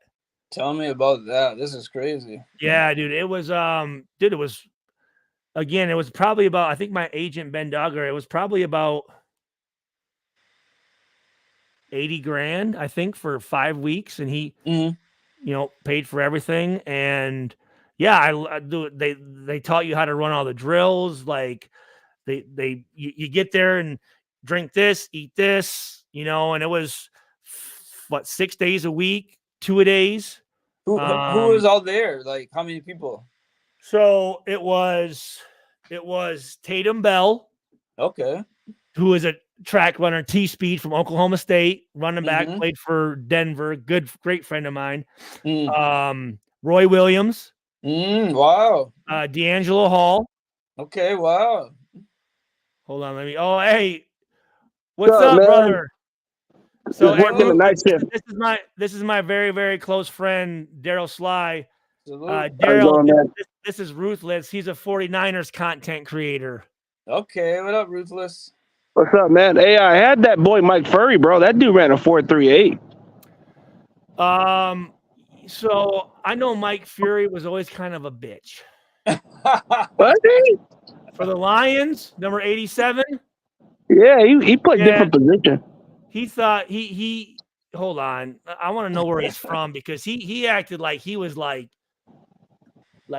yo, hey, yo, what's up, dog? What's this? I'm like, what? That's good. What you fucking doing, man? No, I actually had him on like 2 weeks ago. He didn't like me. That's what it is then. All right. That's what happens with a lot of people. There's not always that people you like. Even you told me you don't like too much of Julian Peterson. Well, no, but there's people. Oh, so he was at Ohio State and then transferred to Northern Iowa. But he was a track star too, from what he told me. Well, hold on. Let's see. Because me and Daryl, we know track shit. So let me see. He was a track star, and then he went to transfer to Northern Iowa. Well, no, that's what. Yeah, it said. He's from Ohio. He did 1 year at Ohio State, got his ass kicked, wasn't gonna play, and then went back to Northern Iowa. Let's see here. So I didn't know you didn't like him or something. I didn't know about that. Well, he's joking. Well, no, here's the deal. No, I met him, because my best, not so much anymore, but one of my friends played for the Lions, and I had a chance to meet him, and he just acted like he was just way too cool for school, dog. And I'm like, give a fuck who you are, dude. I'm Mike Fury. He kind of seemed like an Eminem guy or something like that, right? Yeah, he's in the D. That's all. Yeah, but he's from Hilliard, Ohio. The fuck. Yeah, but that's like Midwest still. I want to be Eminem. He was listening to Eminem. He's a year, and you and I, Fury gave. He had to be, or something like that. Yeah. Well, I mean, I'm just looking at his Wikipedia. I don't see no track shit. It doesn't say. You said something about doing track at one point, but yeah, it doesn't go back that far. Hold on. It doesn't say. It's that's what he said on my background on his little thing on the interview like a few weeks ago. Well, yeah, here it says he didn't run track for sure. He said football. Guess he probably lied to me. Well, and then I'm looking. So he said he did something like. He wasn't at the combine. He didn't even have I don't even have a combine time on this dude. Yeah. Richardson said he ran track too. Yeah, that's true. You're right. Let me see Mike. And you know what? He might have went back to his high school and some shit and had his high school coach time him with spikes on and on a track or something. But let me see. Mike Jury combine. Put on there. Combine. I only believe. I mean, wait. No, here you go. Let's see. Might have bad reception. Again, I'm not talking shit about the guy. It's just when I met him, okay. Here you go. Let's see. Yeah, there's I mean, we all go by experience, you know. We go by experience how we look at, you know. Not everybody's going to be a good cup of tea, you know. So right here it says what is it? It says it has a 40 low, 40 high, and 40 mid. It says 445, 455, and 466. It's good. But what did he say he ran? He said he ran like a 4.3 or some shit like that. No, there's only a few people who run 4.3s. But he probably wasn't clocked at the pro days, you know, because of small colleges. Like in Northern Iowa, you don't get much opportunities at the time. But he went. Remember, Kurt Warner wasn't getting much of a tryout. You know, he was coming out of Northern Iowa. He's out of Northern and you know, I mean, he came in and played, and you know, as an undrafted free agent. So I give respect to that. But again, obviously he's fast. He wouldn't be in the NFL if he wasn't, especially at receiver. Well, if you can run under 4.5 and the 4.4s, you're fast. Yeah. Yeah, I mean, to be honest with you, if you yeah, it's usually good for slot receivers too. If you run under 4.6, you're fast. Yeah.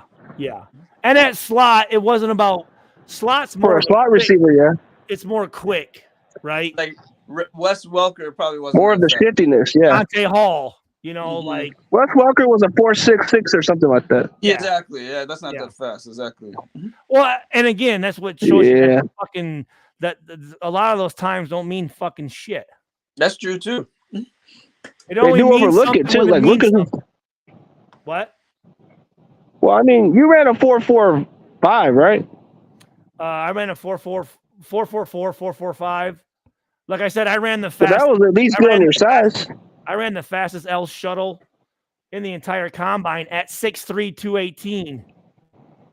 But you look more like a linebacker. You know, at the combine, they looked at you more of a linebacker, but I don't know, I mean, you were like a hybrid, but you played safety, you know? I never played linebacker once. No, what's going on with my receptions? Strong safety and free. Not once, but you played safety majority of your career. Yeah. I mean, shit, I was a quarterback in high school. It was, I guess, some guys, you know, it just some things matter, and I guess some things don't. They have their opinion. I mean, I had the stats, I had the size, I had the speed. But yet 3 guys got drafted ahead of me that definitely fucking should have. And do I know why? I don't know why. Yeah, you were like a prototypical. Yeah, you were like a strong safety. Yeah. I would have had I mean, I have my reasons.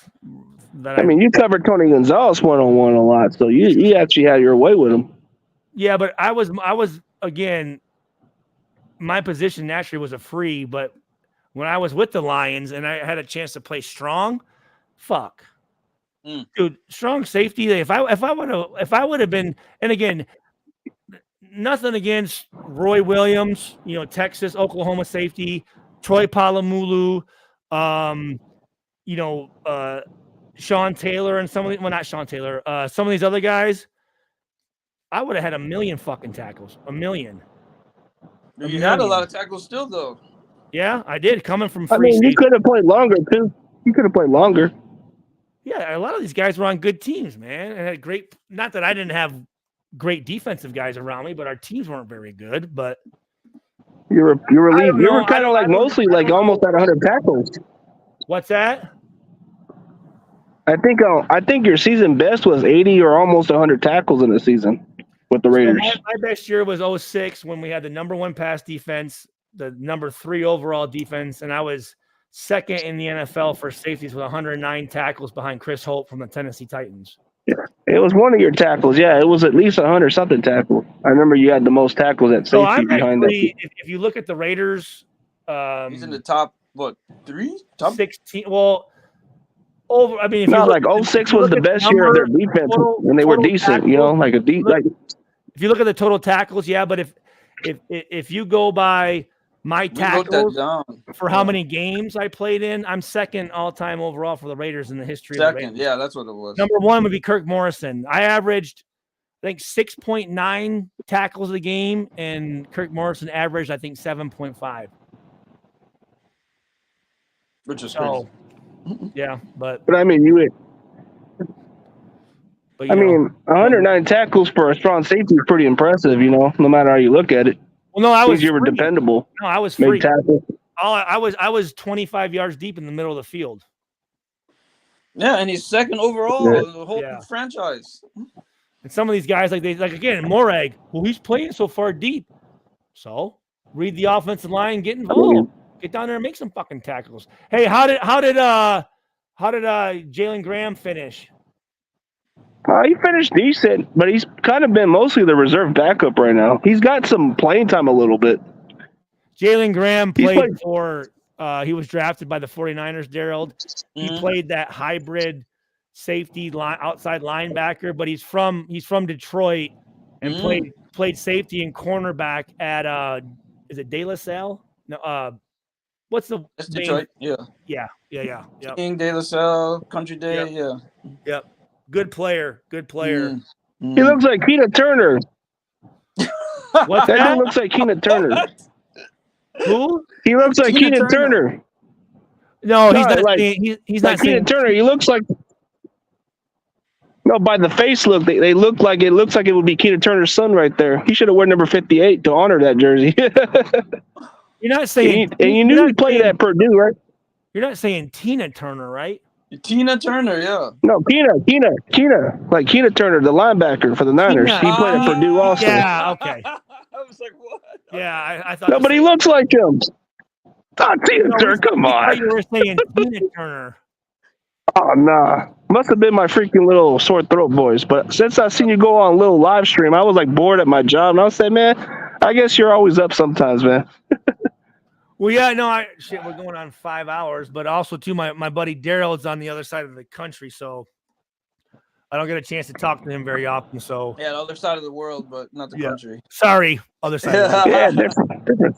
Other side of the world. Yeah, it's all good, man. It's good to see you. It's good to see you streaming still. You know, I know it's been a while since I've seen you go on. I've been doing TikTok. Oh, really? You switched over to why TikTok? More followers, more viewers, and I actually get paid for it. Do you? Yeah, 12,000 followers down there. What is it? How many? It's like 12,000 followers down there. And how long did it? So how? That's not too bad. How long you been doing TikTok? For like for almost 2 years, but I kind of like took it slowly. I didn't really care for it first, and then I started seeing a couple or something. And all it takes is a couple viral videos, and it starts to grow followers quickly. It's the quicker algorithm, I guess. Isn't TikTok just 15-second videos? No, it can go longer. It can go like 10 minutes, or you can do a live show, but it's very strict a little bit. Yeah, that's one thing I don't have is TikTok. I just a lot more you can do on TikTok. You can do. Oh, Daryl, did I show you my daughter Emma? I started up a YouTube channel for Emma. Oh wow! Yeah. What are you gonna put on there? Here, hold on one second. Let me see. Where's my headphone? All right, Stu, I'll catch you later, man. I gotta go back to work. Hey, I do wanna come on, bro. Yeah, just hit me up whenever you can, bro. Hey, thanks for pulling up, brother. Love you, man. Oh yeah, you too, bro. God bless you, man. We'll figure out something.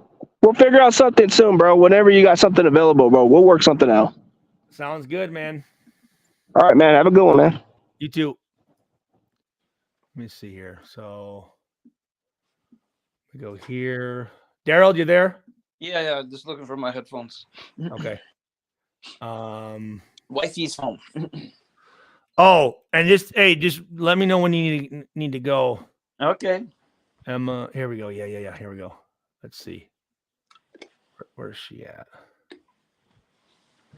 Yeah, I spent like an hour getting all her things set up or whatever. And as soon as she I'm sending the link to people, and then all of a sudden it stopped working because she went right away and changed her name. I'm like, Emma. She goes, I didn't want Emma Schweigert. I'm like, dude, come on. So now it's it's in the bed. I remember now. It's like, where's my let me see here. It's Emma, like Emma fucking, what is it? Damn it.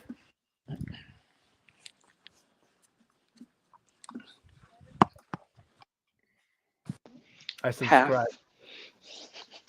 It was full for me, but you found it. Oh, here we go. Wait, hold on. Let me go to her. So yeah. Oh, she's got 2 subscribers, but she changed it to jellyfish_Emma09. I'm like, what is she doing on there? I don't think she's done anything yet. Here, I want to play the. She put. M doesn't have one, does she? I think they have TikTok, but I don't. Yeah, Let me see more about this channel. Let me see. How do I?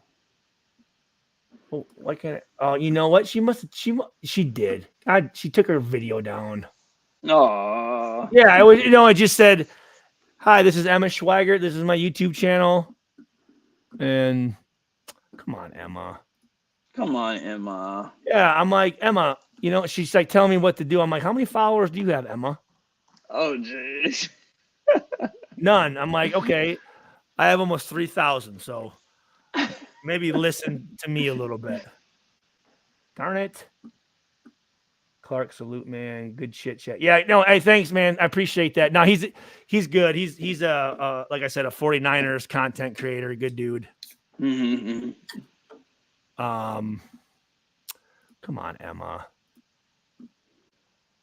Hold on here. Wait. Here we go. Wait. Got to show this. Let me see here. Video. Yeah. Here we go. You'll appreciate this, Daryl. Let's check it out. Where are we at? I missed Afakazi. I was busy. I wanted to see him. Yeah, he came in. Yep, and then, I saw. Yeah, he came in. That's why I was laughing a little bit. I'm like, yep. I missed Here we go. it. Yep, here we go. What do you got? Hold on. Wait. Let me go here. Let me go share. Present. Man, I wish you ran track in college, though. I know. I wish I would have too. Well, I need to get from Mostello. I need to get the video of our 400. Oh wow. Yeah, from our senior year. I've seen that video once. I don't know from who. Salvation Army in Saginaw. Myers on the cloud, coaching the cloud, strong squad. First half. Beep. Daryl Fly, he can play. Bop. Coming through on his way to 220. Oh, look at. Yep. Mike Strong with 2 of his team high 18 for the McLeod bunch. But Daryl Fly was on the slide. These are 7th graders now. Rudy Steinert with Rudy. That was in my eye. Uh-oh. I said that was 2 of your. I think they said 25. Hold on. They were 20. They lied about everything in that. No. The line at the Salvation Army in Saginaw. Myers lied about that is Tom McLeod, coaching McLeod strong squad. First half, Meyer in the orange. Daryl Sly, he can play. Coming through on his way to 2 of his 20 at the other end. McLeod, strong Stewart. 2 of his 20. Yeah, you probably had about 40, I think. That was probably one of my highest scoring games ever. Yeah. Probably. Yeah, Reynolds. The fucking Reynolds. Reynolds? You sure? I'm pretty sure he was out. Yeah. Whose team was he on? Mine or yours? Yours. So Reynolds? We had Rudy. Ladies and gentlemen, please help me welcome Yeah, who did? Hold on. I'm pretty no. Let me see here. Hold on. So Yeah, Rudy. Saginaw.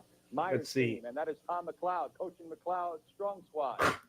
So I had That's Doug Holland. There's that's Doug. Doug Holland. Yep. Obviously, I had TC, Mike TC, Strong, yeah. you, Steve, Rudy. First half, Meyer Let's in the see. orange.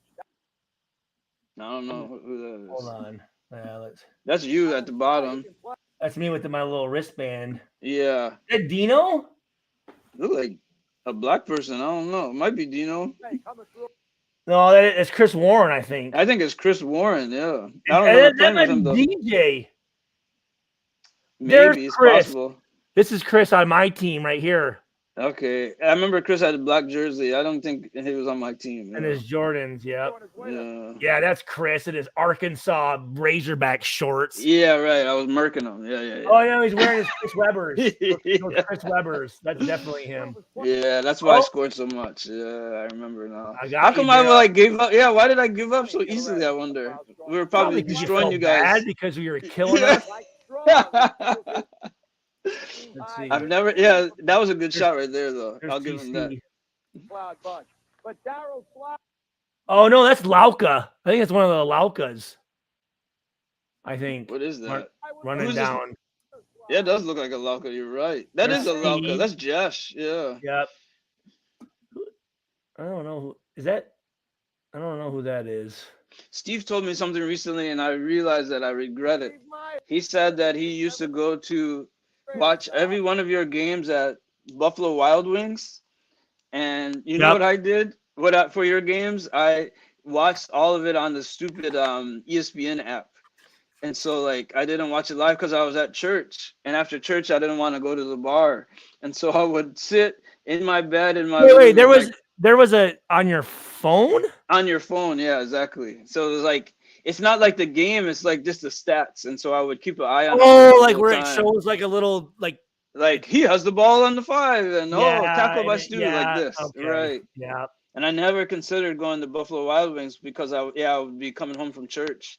And then I realized like, oh, I could have went to the bar, but that probably would have created a bad habit though. Well, I mean, no, because if you're actually really watching, see, that would be too many distractions for me, man. You know what I mean? Oh, I like watching that at the bar, but seriously, I don't like it. Yeah. The waitress keeps coming by, and there's all these different screens and people. Like, it's too much. As long as you get the right seat, I really like watching at the bar. Yeah. Rudy gets me. Look at it. Oh. He said Trey. That was a shot right there. I don't know if that was a rainmaker though. That was a rainmaker. Yeah. You think so? You think that was that high up? Yeah, it was a rainmaker. Shot. I don't know. That was funny. See how the media messes with things? We destroyed you guys, and they made it seem like it was like a 1-point game, because overtime win. Well, it's because Tom didn't want to look Mr. bad. McLeod set the whole thing up and got the media there, and afterwards he's like, "Let's just say he had 20." They didn't even keep score after like the first quarter or something weird like that. I remember. No, you guys fucking killed us because that was the unofficial championship game. Yeah, because they wouldn't do that. They just went by record, and so they wanted to do championship game. Yep. You know Sixth grade, right? That was back in the day. Seventh. That was seventh. Oh, seventh grade. Okay, yep. Seventh grade. Sixth grade, you were on my team, I think. No, fifth grade, you're on my team. I don't know about sixth grade. So fourth grade, I was fifth on. Grade is Mr. Damon. Vickery. It was light blue. I was on Damon. Fifth grade, black, Mr. Vickery. Yep, that was me and you. I feel like we were on Mr. Vickery 2 times, maybe. Well, the next year, because I think the next year, no, I was on Dick Carroll's team. Okay. I wonder. I feel like I don't know who my coach was that time. And then that was seventh grade, and then eighth grade, our team was terrible. Oh wow. Yeah, I remember because that was the year that me and you both dunked at the tryouts. We dunked in eighth grade for sure. Yeah, I don't remember they had those big layup lines. I just remember dunking at Saginaw Valley State University. That's all I remember. No, this was at White Pine. Yeah, White Pine. I don't know. I just remember we dunked so many times at Saginaw Valley. That's why I remember. Did we? You don't remember that at Fun Night? We were just Oh. flying. It was so cool. When Tony and Steve were beating up people. Yeah, when you guys jumped my friend. That was crazy. I did, dude. I didn't. I wanted, dude. No. He's like, Stu punched me. I didn't, dude. I didn't hit. I didn't know. The nicest guy ever. Stu beat me up. I did not. It was Tony and Steve. They're like, hey, let's play 2-on-2. Get this guy so we can beat him up. And I'm like, I was so sad. Didn't want to be my friend anymore. Oh man. He was from Bay City Western. Yeah, he was a nice guy. He was a really yeah. nice Well, guy. no, and then he was on my rec team actually. After that, I'm like, oh Jesus. He was good. He was a bigger guy too, if I'm not mistaken. Yeah, it wasn't too small. I think he was bigger than me, maybe. Here we go, Daryl. Let's do this. Let's watch a little the cut up of a NFL game, and I can teach you a little bit of football shit. Okay. Do you want to see me again? Okay, let's see here. So here, let's do this. What game do you want to watch? So we got Kansas City Chiefs, home and away. We got the Ravens. 4-3-8. In Baltimore. And these are only like a couple minutes. They're not long. It's every play I was involved with. And it's got like the coaches, sideline and end zone copy. Let me see. You don't got Chargers, do you? Yeah. Oh, yeah. I got Chargers. Let's check his Chargers because I saw it. Okay. Let's see here. So we'll go at San Diego. I was at both. That's when Roseanne skipped out on your ticket. Yeah. That's right. Here we go. Yep. Let's see. Wait, no. That's home. No, I want the. Oh, here we go. Right here. Oh, there's not. Okay, what the fuck? This isn't. Here we go. Let's see. Hold on. Go here. Let me go here. Let me go present. Share. Do you have a mouse pad? Yeah. Okay. It's like a okay. Like a big one. I could hear just like click, click, click. I was wondering if you had one. Share. Okay. Can you see it? Yep. Okay. Can you see my little arrow? Yep. Okay, here we go. But again, let's see. 5, 10, 15, 18 yards. So here you go, Daryl. So we have four linemen, right? Let me look at it from the computer. Yep. And then we got linebackers. And then we have a safety down. So this is what we pretty much always, this would be called like man free, right? So Namdi, man. Fabian, man. Michael Huff, man on the tight end. So this is called, so first thing you would always do is one, you got to know the down and distance. Okay. So you know the down and distance, and that starts to, okay, what plays do they like to run in 2nd and 6, right? Then you look at where we're at on the field, and then you look at the personnel groupings. So someone popped in here. Personnel groupings, you list the number of running backs and the number of tight ends. So this is called 21 personnel. So how many running backs? 1. Oh wait, is the quarterback right behind him, or is he in shotgun? So I can't tell. This is full. So these are running backs. Oh, those are 2 back there. So the quarterback's right behind. Quarterback's the up center. here. Quarterback's up here. Yep. So no, the quarterback is in shotgun. No. Quarterback's right here. Okay, that's shotgun. What do you mean? Okay, No, there. I'm looking at the computer. It's slow. Okay, yeah. Okay, so you have 2 running backs. Yeah. So that's 21, which means 2 running backs. How many tight ends? That I can't tell. Is it No, number? no. Remember, it's 21. It's 21. So 2 running backs. Yeah. You list the number of running backs and then the number of tight ends. Oh, okay. 1 tight end. Okay. Okay. And then how many receivers? 2 receivers, right? How many? Yep. So how many guys are eligible at one time? Oh, I don't know that. Is it the same always? Always. Yep. It's 5. It's always 5. Okay. I didn't know that. All right. So you don't call it the receiver. So let's say it's 11 personnel. How many running backs? 2. 11. 1 and 1. Okay. Wow, that's already No. I'm just asking you. In 11 personnel, how many running backs are there? In 11 personnel, how many running backs in there? I don't know. Yeah. I'm getting confused from the computer to the don't even worry about that. No, don't even worry I better about stay on the phone. Yeah. I was no. too much Don't even worry about that. I'm just asking. So again, when the coach is, I'm looking at the personnel, right? And he's giving me the signal, right? So if I hear 21 personnel, again, the number of running backs is first, the number of tight ends is second. So in 21, how many running backs? 2, yeah. All right. How many tight ends? 1, yeah.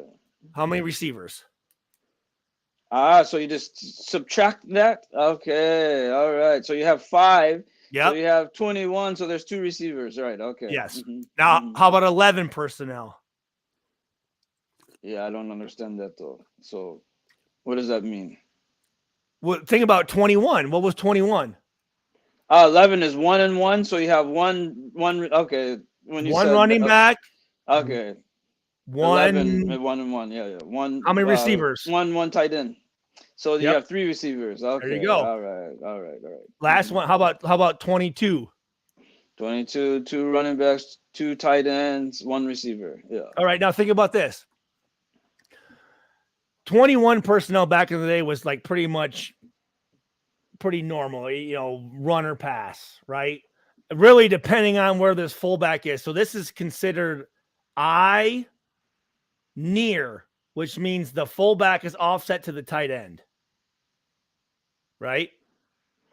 Can I do it this way? Let's see if it works better this way. Okay, this looks much better. All right.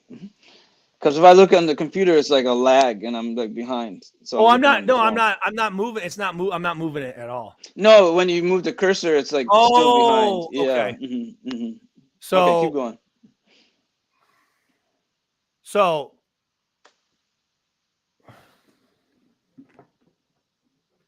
here we go. This is better. Yeah, that can help too.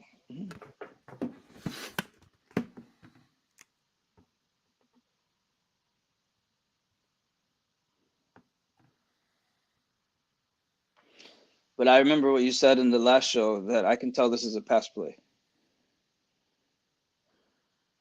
1, 2, 3, 4, 5.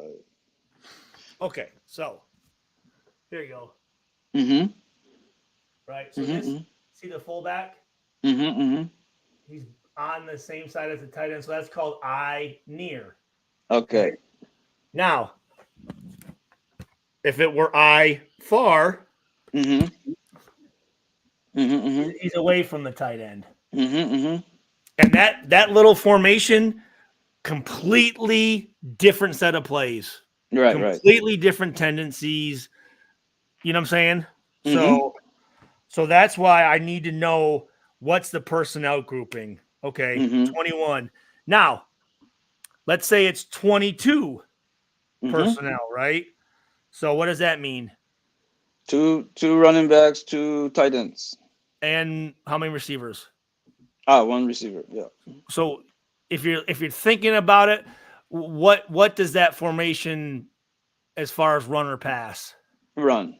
Yep. Now 11 personnel. 1 running back, 1 tight end. Pass. How many? Yep. Okay. So you're starting to see how like just simple shit like that, man. Just again, so if you're thinking if it's 11 personnel and it's 3rd and 10, as a safety, would you ever fall for play action? Why? Why would you just sit on it? Right, exactly. There's no reason to. 11 personnel, they're not Right. going to run it. Like, why Yeah. would you No, even if call they for it? did, but like they're not going to get a first down off that. No, So yeah. So yeah. so don't even as a safety, don't even jump at that shit. Yeah, exactly. So that's just when I see guys doing that, I'm going either he's terribly coached or he has bad eyes or he doesn't know football. Mm. All right, here we go. Let's see what happens here. But I remember you said where the running back is at. Let's see. He doesn't look that deep to me. Is that still deep? That okay, yes, Yeah. yes. So look, yeah. 1, 2, 3, 4, 4.5, 5 yards. And you said it was usually 6 when they do a run, right? Yep. Yeah. Let's see. So I think it's a pass. Yeah. Let's see. Yep. There you go. So like what these guys and shit are doing, I'm not even concerned about because I'm looking at these offensive linemen right now. They're high hats. But there's 3 guys that should scare the crap out of you right now, right? That's 3 eligible receivers right there. Well, no, right at you. There's 5 eligible. No, coming right at you on your side. Well, okay, not. No, I guess you're in the up center. here. Yeah, you're in the center, so it's not really your side. Okay, I get what you're saying. Yep. Yeah, so right here, right? Yeah, so you had him coming down. So you have 3 guys right here, right? Exactly. So you have a corner, you have a strong safety, and you have a linebacker. So these 3 guys have these 3 guys. I expect the quarterback to look that one receiver off and go to the strong side over here. Let's see. You'd think, because look at right now how deep Namdi is. Exactly. He's too deep. He's too deep right now. Because look at the first down is only here, right? So you're right. Exactly. Yeah. Let's see.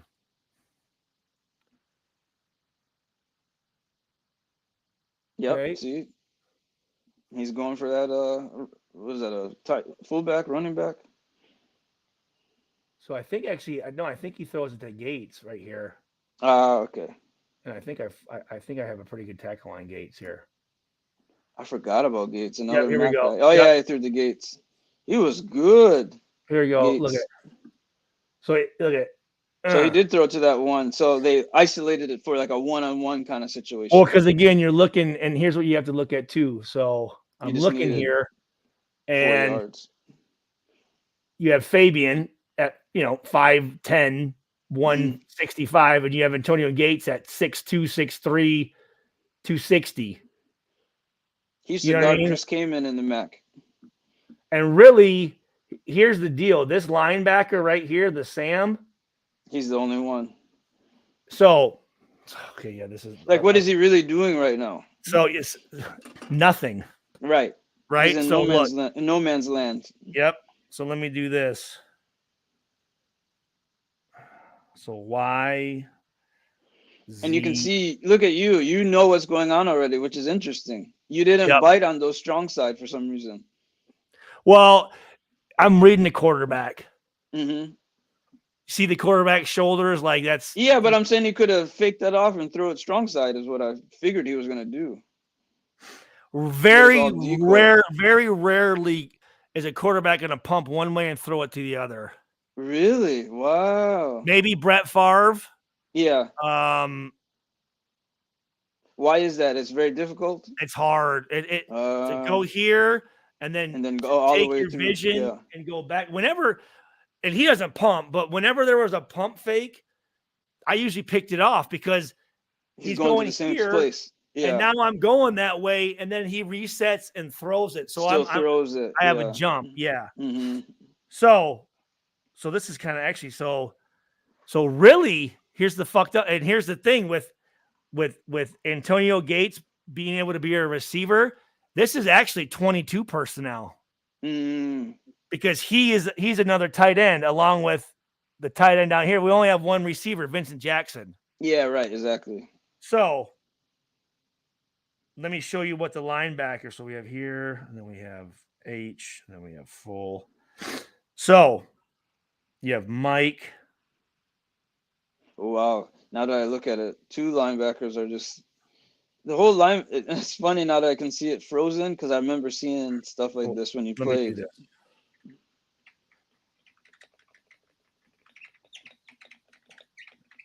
This freeze frame tells a lot here. Look at this. Oh yeah. It says so much right here. Yep. So here we go. We have end, tackle, and they're gone. Then you have Mike, Will, Sam, strong safety, corner, free safety, corner. All right. So here you go. Hold on. Let me make sure that you can see this.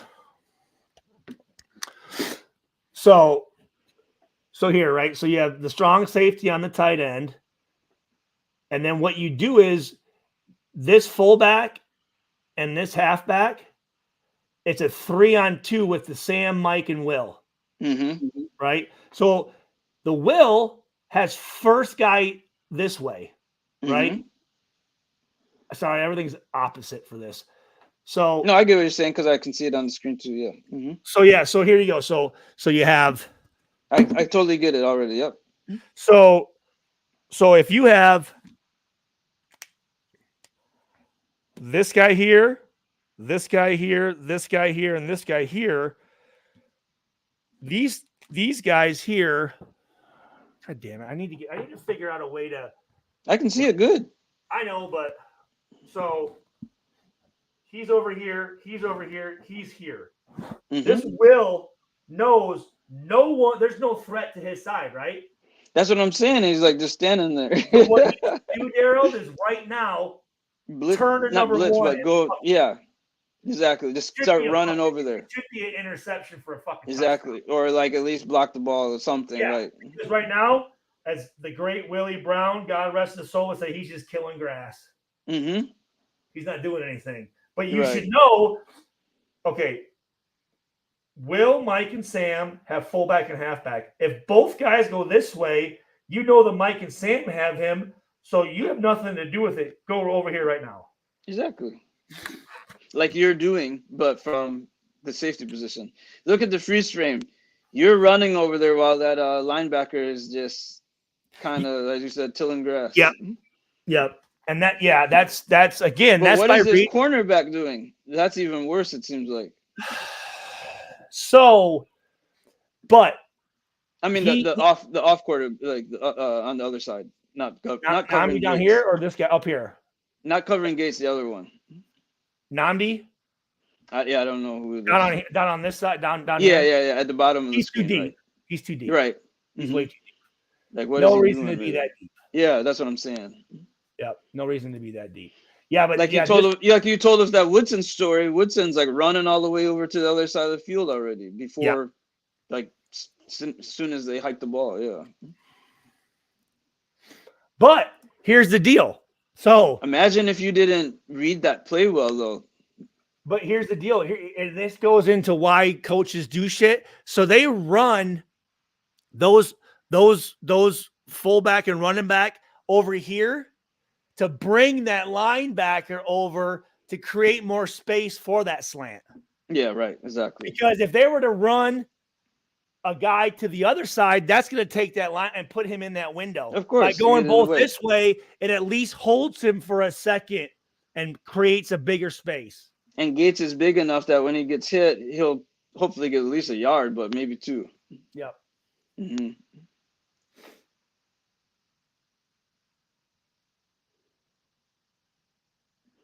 That's a big boy. I could tell when you hit him. Oh, he's solid. Okay, here we go. So now.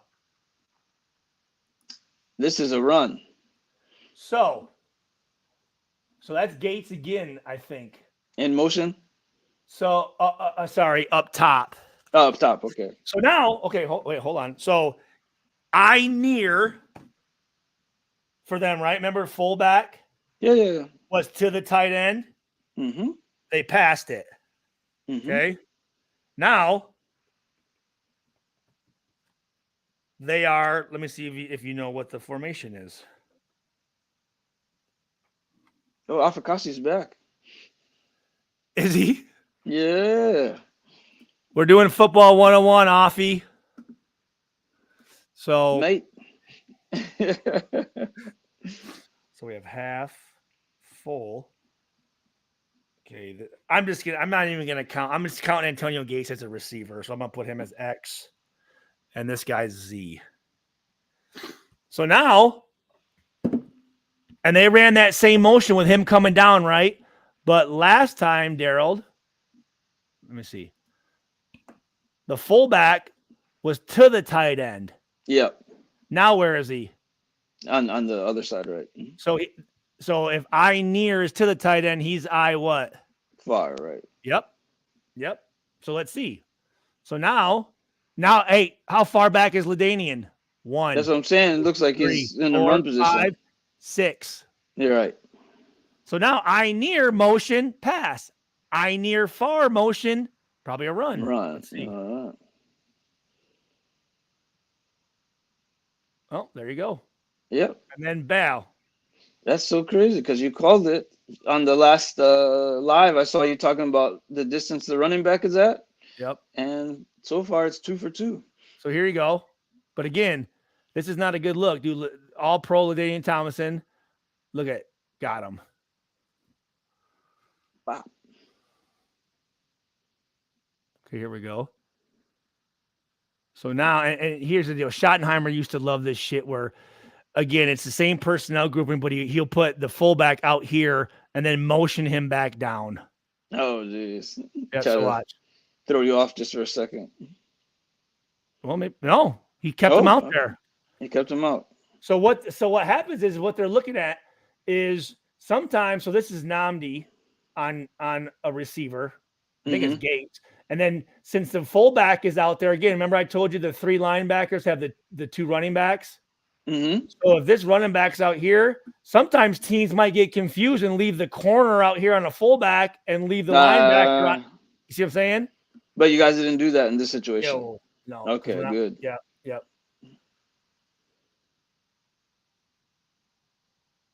Why is this on here? What the fuck? Yeah, what happened there? I didn't see what happened. It's a screen. Let's see. He threw it bad. Okay. Yeah, I don't know why they put that on there because these should all be either plays I make or don't make. Mm-hmm. So now we're looking at so now it's 3rd. Let me see. Let me see the down and just. Let me just look here at the. I near. Let me see the down and distance. It's 11. So it's I near 3rd and 10. So we're at 3rd and 10, which is, probably pass. Mm-hmm. Right? And it's 11 personnel, right? And look where the running backs are. Yep. So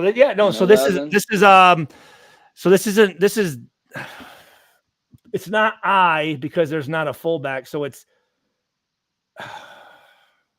well, shit, what would we call this? It's not 11. No, it's 11. But I'm just trying to think of it's 2x2. 11 shotgun. It wouldn't be gun. I have to look. I'm not sure. Some of the formations I wasn't always fucking up on. So now receivers motioning down. Okay. So you see how Namdi here backs off, and we leave this guy on the point. So now, because sometimes what happens is these guys will split off and they run a combo, but what he's saying is just lock him and I'll take this guy. Right. All right. Oh, you know what? I think I should have had a pick on this one. Yep. Fuck. Oh, you knew it too. Right here. Right here.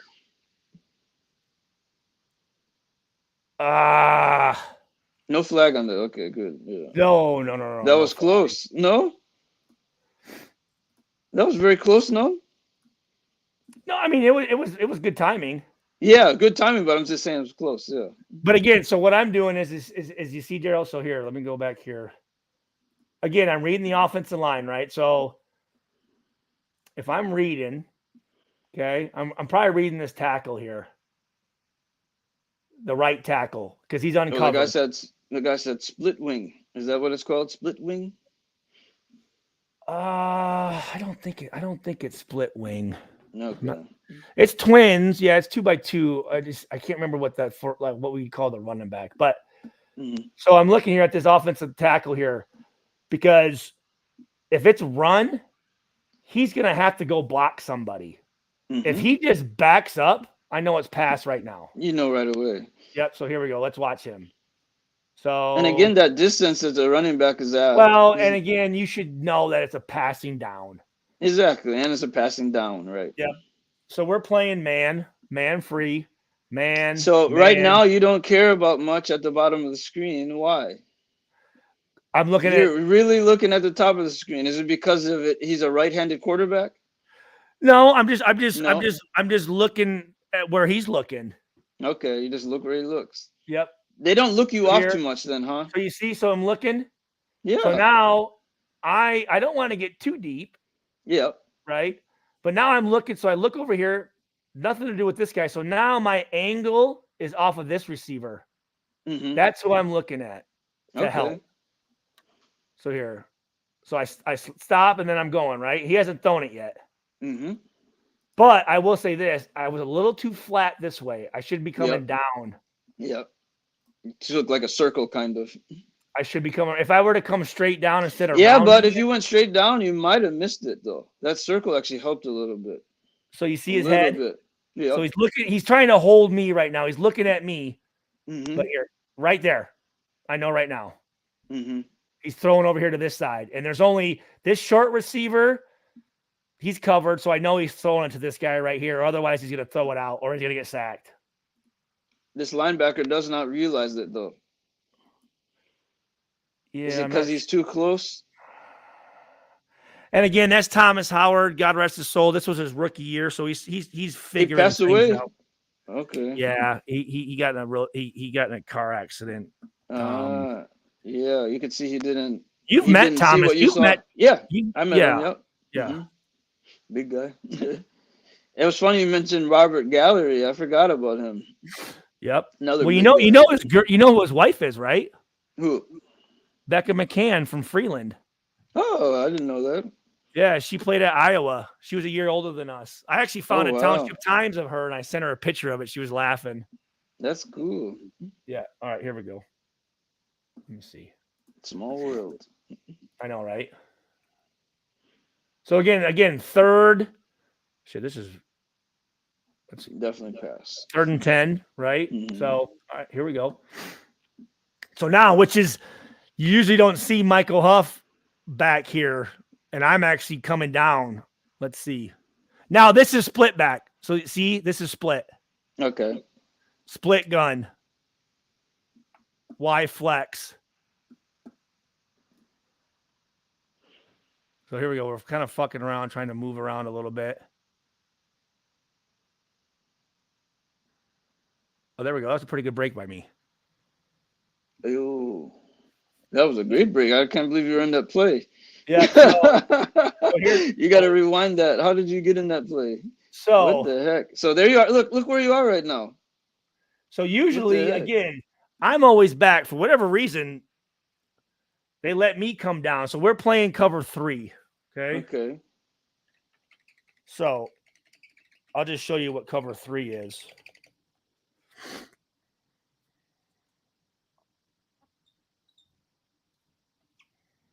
So what's the so we have split gun. We'll go Y and go H. We'll go X. No, actually, this is F, Y, and then Z. So cover 3 is 4 under, 3 deep. Okay. Mm-hmm. So I knew that from video games. Corner. So we're trying to show a cover 2 shell from Madden. So you have here strong safety, and then you have Mike, Sam, Will. So third, he comes over third, and then I come down, curl flat, hook,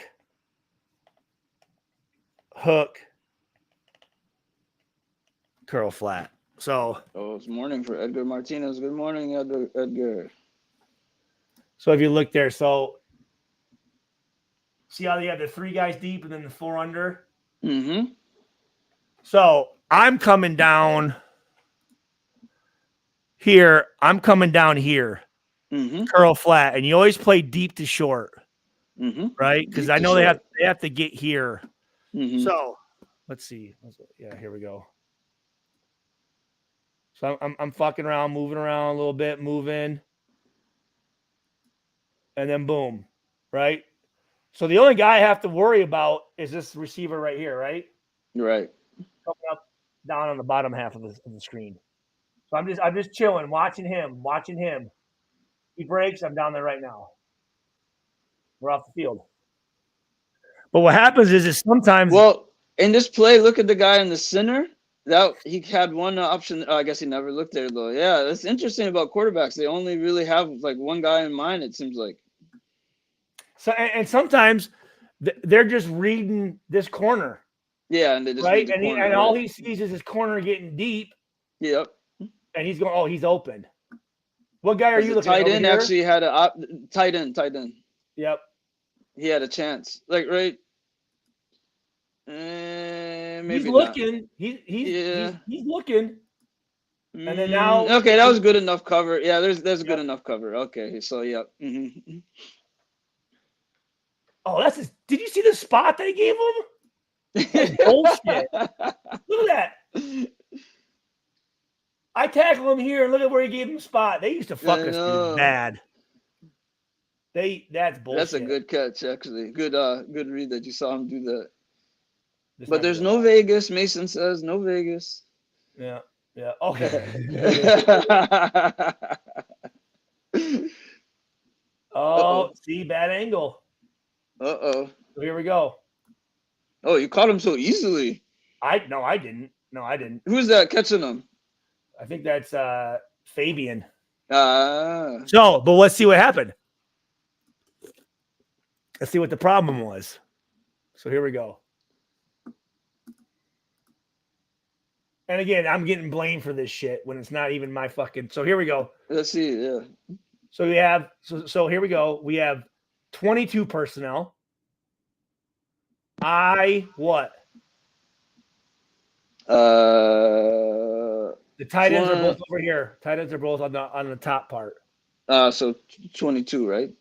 22, but is it I near or far? Oh, far, yeah. All right, now remember. So now you're thinking about before. Remember, I near, they passed it. Remember down on the red zone? Do you remember this all in the game? Dude, this is because I'm not remembering as well. So remember, what did they do in I near last time? remember, I near was pass, I far was more run. Okay. So now they're I far. And now I-far. you count the running back, how far back he is. He's pretty far back. And they motion over here. Okay, so let's see. So right now in my head, I'm going, okay, what's the personnel? 22, I'm thinking run. I far, I'm thinking really run. And they usually run to the tight ends, right? Usually, not to the fullback. Typically, yes. Yeah. Right. Yes. That would be called running strength.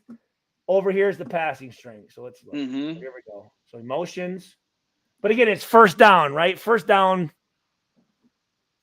50. I mean, really, like you never know what's going to happen on first down, to be honest. Yeah. So here we go. Okay, so they're running to Gates. Right? And right now, if you look at my body position, I know it's run right now. Yeah, of course. Right? So here we go.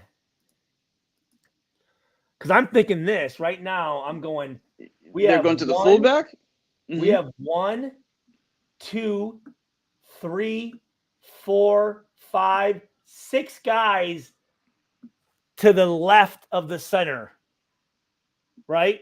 So my angle, I'm coming down here. I'm coming down here because I'm thinking, oh, we got enough guys over here. Yeah, exactly right. And this guy's unblocked. Right? So let's see. What does that unblocked guy do? Let's see here. Well, he misses the tackle somehow. This play, they build in a cutback. If you have front side, but they're watching this guy right here. If he were to stay outside, he'd cut it right up here. But since he comes in here, watch LT. Bounces it out. Bounces it out. Okay. I thought he went to the pool. I'm coming down because I know I have fucking 6 guys up here, so I'm coming down in the middle area. Right. But here, so now look at, I'm looking like an asshole. Oh, you fucking bad angle, shit safe. Like here, so here we go. So look. So here, really, the play is Huff. So in that situation, that guy probably shouldn't have came in so deep, most likely, right? Absolutely. Yeah. Yeah, because Because then, again, like when he went outside, there was nothing there. no, because again, he's got this guy Mm-hmm. technically, but this guy's Mhm. blocking, Mm-hmm. right? So Burgess is gonna stay outside. And Burgess could have grabbed him if he came in his zone. This guy needs to stay outside, like Yes. further outside, even, right? Yeah. Yeah. So here you go. Yeah. See, like, yeah, okay. It's a good play though. Really, Bad read, good play. you know what? I'm looking at this. I'm thinking, You really think he's going right to this hole? You really do. but you see his head. He knows already. I'm cutting this fucking thing way the fuck And this back. guy So thinks he's gonna really, make a. He thinks so he's gonna make really, a great play. see, really, Huff and Burgess should be talking, and Huff should be playing it. It's kind of a this is a tough play. This is good. He's got to trust Burgess to make that tackle and stay on the outside. So But really, but in the spur of the moment, it's hard to read though.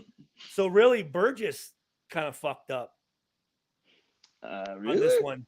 Yeah, because Huff has this gap here. You see this, and now Burgess is getting in this. So now we have two guys in one gap. Yeah, but wouldn't you think that Burgess was always going to go for that gap? Is what I'm trying to say. But well, honestly, Huff. Okay, again, if you see run, so Yeah, maybe I'm missing. something. so here we go. So if you look at the field, left is where he's running, right's where all the other guys are at. Mm-hmm. Huff knows there's 10 guys to the right.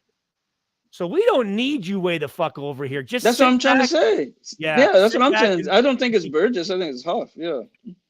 Well, Burgess too, though. Burgess should be doing this. Maybe sit a little bit on it. Yeah. He Yeah. should outside shoulder and make LaDainian cut back in here to Huff.